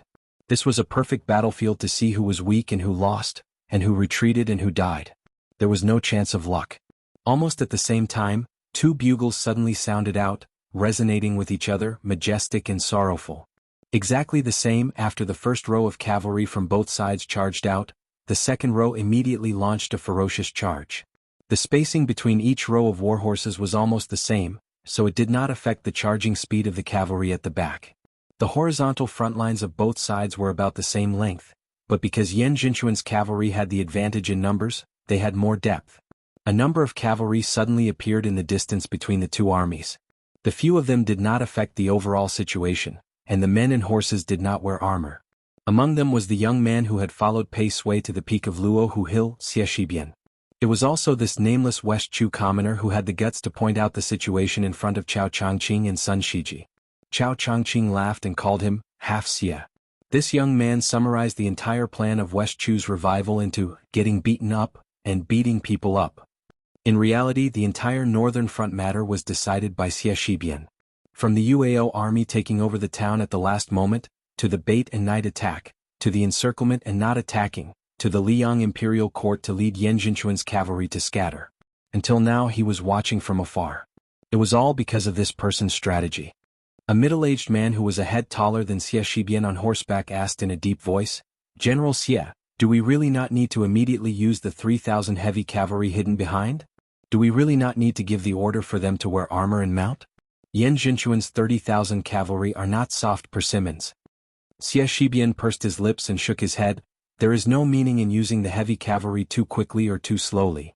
Xie Shibian spat out a mouthful of turbid air and said slowly, moreover, the death of 2 light cavalry soldiers is still worth it compared to the death of 1 heavy cavalry soldier. It can even be said that unless the 3,000 heavy cavalry is used to win, if they know that the heavy cavalry cannot change the situation, then the 20,000 light cavalry can be used to scatter the spirit of Yan Jinchuan's cavalry, and this battle can be considered over. Otherwise, I would rather not have a single light cavalry left and retreat with the heavy cavalry to deal with the next cavalry battle. The man glanced at this young commander, who was definitely not famous in the Liang court, and laughed. This person was born in the place where the founding emperor of the Dechu dynasty rose. That place once had the reputation of 4 marquises in 10 li. After Taizu of Dechu became emperor, there were more than 160 generals and marquises. That place had as many as 46 of them. There was the custom of every family sewing cloth to make a marquis tiger for their newborns. It was the beautiful hope of the old saying, although a tiger cub has not formed a pattern, it has the aura of a bull. However, this young man named Xie Shibian was definitely not one of those descendants of generals and marquises with illustrious military achievements. However, this did not matter because he was Chao Changqing's only disciple. Xie Shibian coldly watched the situation of the battle from the side. An hour later, 2 hours later, the muscular man and several other men at his side were all covered in sweat. Xie Shibian raised his butt and craned his neck to take a few glances. His lips moved slightly as he muttered to himself. He was still waiting. The men who had participated in the spring and autumn war all began to have anxious expressions. On the battlefield, their side had lost 5,000 cavalry, and Yan Jinchuan had also lost more than 6,000. This was a battlefield where no one had retreated, and neither side had been defeated. Compared to the total number, such a large number of deaths, and the fact that they were still fighting to the death was simply shocking. This was because in battles where cavalry were in a stalemate, the true casualties would often occur when one side was defeated and retreated. At that time, the number of casualties would truly increase. The brawny man who was drenched in sweat pulled at his collar and punched the horse's back heavily. Xie Shibian was still expressionless. The muscular man glanced at the sky and softly said, "General Xie, if you trade life for life we will lose." Xie Shibian grunted softly, still unmoved. Another man said angrily, "I will mobilize the cavalry to rush to the front. I am not as cold-hearted as you, Xie Shibian." Xie Shibian acknowledged and said calmly, "Wei Hong, if you dare to go, I will dare to kill you." The man gritted his teeth and said, "With your mediocre skills?" Not far away, a handsome young man with 4 long swords on his back hesitated for a while and said coldly, "I, Lu Sichu, can kill you." The man roared, "Lu Sichu, don't think that I am afraid of you just because your grandfather is Lu Danton." Xie Shibian said indifferently, "I have said it before. Either Yan Jinchuan dies in battle, or the Yan family's cavalry is mostly exhausted. Only then will it be time for us to fight. You can ignore the fact that Lu Dantian is the #1 swordsman in Dechu, but since you are a soldier of my army, you have to listen to military orders. If you want to die, I will not stop you. But please, Wei Hong, die on the battlefield in the future, under the hooves of the Liang cavalry." The ferocious-looking man rubbed his face and spat out a mouthful of saliva. "If we lose this battle, I will beat you to death with my own hands even if I have to disobey orders." After an hour that felt extremely long, Xie Shibian said in a deep voice, "Lu Tsong, Wei Hong, listen to orders." Wei Hong cursed and turned his horse around like a madman. "Listen to your mother's orders. I will go kill the enemy now. If we win, you can beat me to death later." The muscular man called Lu Tsong cupped his fists and left. Xie Shibian said word by word, "Remember, do not leave a single prisoner alive." Chapter 1164. Bailu was the 15th day of the 24 solar terms. At night, dew would appear on the vegetation and wild geese would fly south to avoid the cold. In Wuxia's county of Ningzhou there were 2 county officers. At the end of last winter, Song Kelly, a foreigner, came here to take up the post. He was very effective in suppressing bandits and destroyed more than 10 horse gang nests. Horses in Ningzhou were frightened by his name. However, at the beginning of summer, Junior Commandant Song was removed from his position without warning by the Ningzhou provincial governor's office. He had been idle at home for several months now. When it rains, it pours. A marriage that had almost been settled was also cancelled. The woman was a pretty girl from a small family in Wuxia's county. She was not from an official family or a scholarly family. Compared to the young Commandant Song who had a bright future, she was of a higher social class. Compared to the young Commandant Song who had a bright future, she was naturally wronged. The change in the marriage didn't cause too much of a stir in Weizhe County. After all, Ningzhou was in the south of the capital. Everyone in the county was focused on West Chu's revival on the Guangling Road. Who would care about the daily necessities of a poor scholar? Those who had a good relationship with their neighbors would call him Junior Commandant Song when they met. Most people did not like to pay attention to this official who had no backing. However, at dusk during Bailu, an old Confucian scholar with white hair entered the county. He did not ask for directions and went straight to Song Kelly's private residence which had already been moved out of the county office. There was a small carriage parked outside the door so that people would not feel that the house was deserted. The old Confucian scholar looked at the delicate face in the corner of the curtain. The woman was surprised to see a guest in the house. She slowly lowered the curtain and the carriage slowly drove out of the alley. The old Confucian scholar directly pushed the door and entered. Song Kelly was in the yard reading an imperial court bulletin which he had asked for through his connections. When he saw the ordinary-looking Confucian scholar, he was pleasantly surprised. He put the bulletin on the stone table and hurriedly stood up.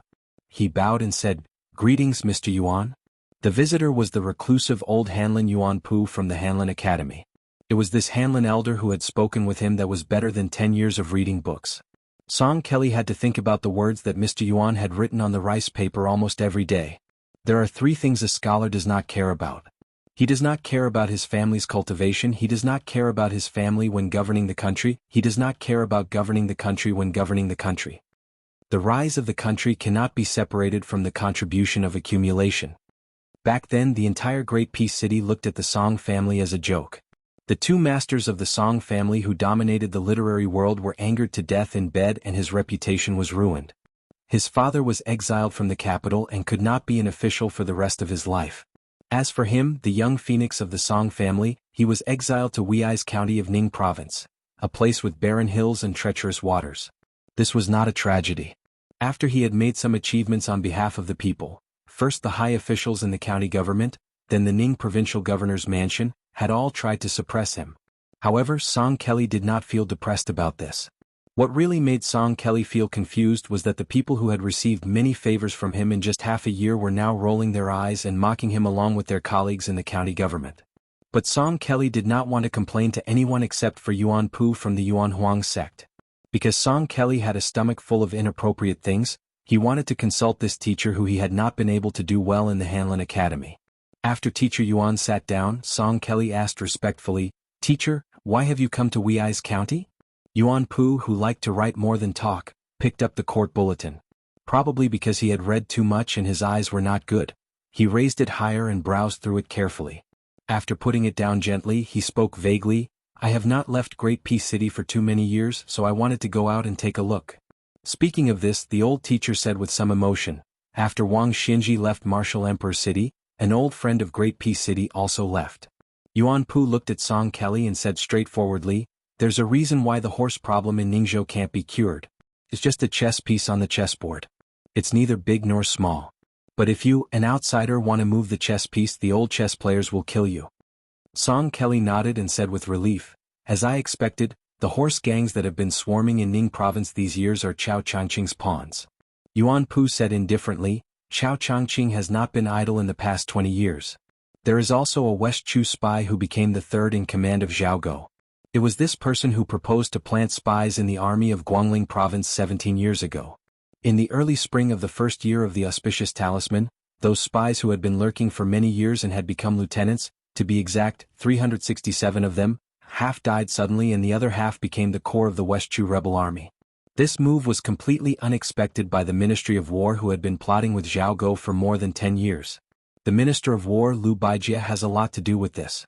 Otherwise, how do you think West Chu has so many elites who can fight to the death on the battlefield?" Song Kelly was stunned. Yuan Pu wiped his 2 fingers across the stone table and said hoarsely, "There are big and small schemes. To put it in a big way, it is to remove the vassals, to gather the power of the country, to promote the imperial examination, to restrain the military.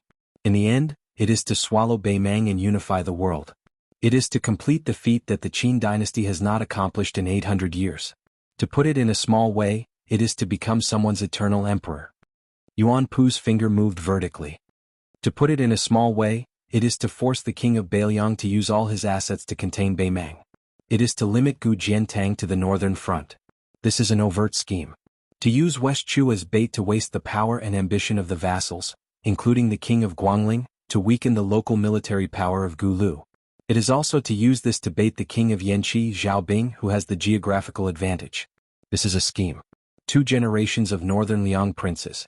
What's frightening about them is that they have 300,000 strong soldiers. What's respectable is that the father and son have power in their hands, but they won't rebel. What's pitiful is that regardless of whether you're northern Liang rebels or not, the imperial court of Liang wants your Su family to go bankrupt. Yuan Pu spread out his palms and wiped them on the table. Life is helpless. Just like Su Xiao trying every means to kill me, but even if he has an army of 300,000 and groups of death warriors going to the capital, he still can't kill me. It is like Chao Changqing, who is talented but unlucky to be born in West Chu. It is like Zhang Julu, who works hard for the good of the world but has to face a situation where his family has the world. It is like Su Fengyin, who defeated Wang Xianji but has to face the million cavalry of Bei Mang. Their helplessness compared to you, Song Kelly, is it greater or lesser? Song Kelly was dumbfounded. Mr. Yuan? Yuan Pu smiled. Song Kelly suddenly stood up and bowed deeply. He said anxiously, Song Kelly greets Mr. Yuan. This bow was to the imperial tutor of Great Peace City, half-inch tongue Yuan Binshi. Yuan Binshi ignored Song Kelly's seriousness and said calmly, I shouldn't have met you so early, but I have spent my whole life in that city. In the early spring and autumn period I was just a nobody. That Sun Ping's name is more useful than my saliva. At the end of spring and autumn, there is nothing for me to do. Now that the chess pieces have taken root, according to Huang Longshi's opinion, the interesting thing about farming is not to wait at home for a good harvest, but to see the gold in the fields with one's own eyes. Moreover, it's not appropriate for you to continue staying in Wei's county. Why don't you come with me to watch the scene of war and war? Otherwise, we scholars will only talk about the hardships of the people, but in the end, we don't even understand the suffering of the common people. That would be too ridiculous. Song Kelly's eyes sparkled. He said joyfully, I am willing to be Mr. Yuan's lackey. Yuan Binshi nodded and asked, I saw the woman in the alley just now. How do you think she compares to the princess who secretly left the capital just to see you? Song Kelly was speechless and did not know how to answer. One was a beautiful princess, the other was a pretty girl from a humble family. How could they be compared? Yuan Binshi's eyes drifted. He sighed and said, when it comes to relationships between men and women, some people are good people and treat you well. This is a blessing, but it does not mean that they really like you. Some people have bad personalities but are willing to change a lot for you, but they really like you. The woman surnamed Zhao is willing to risk leaving the capital to find you, but she will not abandon her family. When it is time to choose one of the two, she will leave you.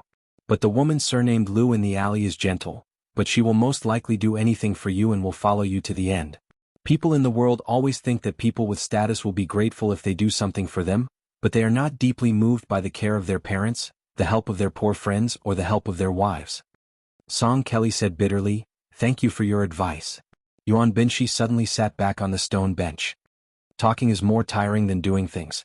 Bring me wine. Song Kelly quickly ran into the house to find wine. Yuan Binshi said to himself, if it were not for Bei Mang with 300,000 Bailiang, what would West Chu do? What would Zhao Bing and Zhao Yi and the other princes do? Yuan Binshi said self-deprecatingly, I am also helpless.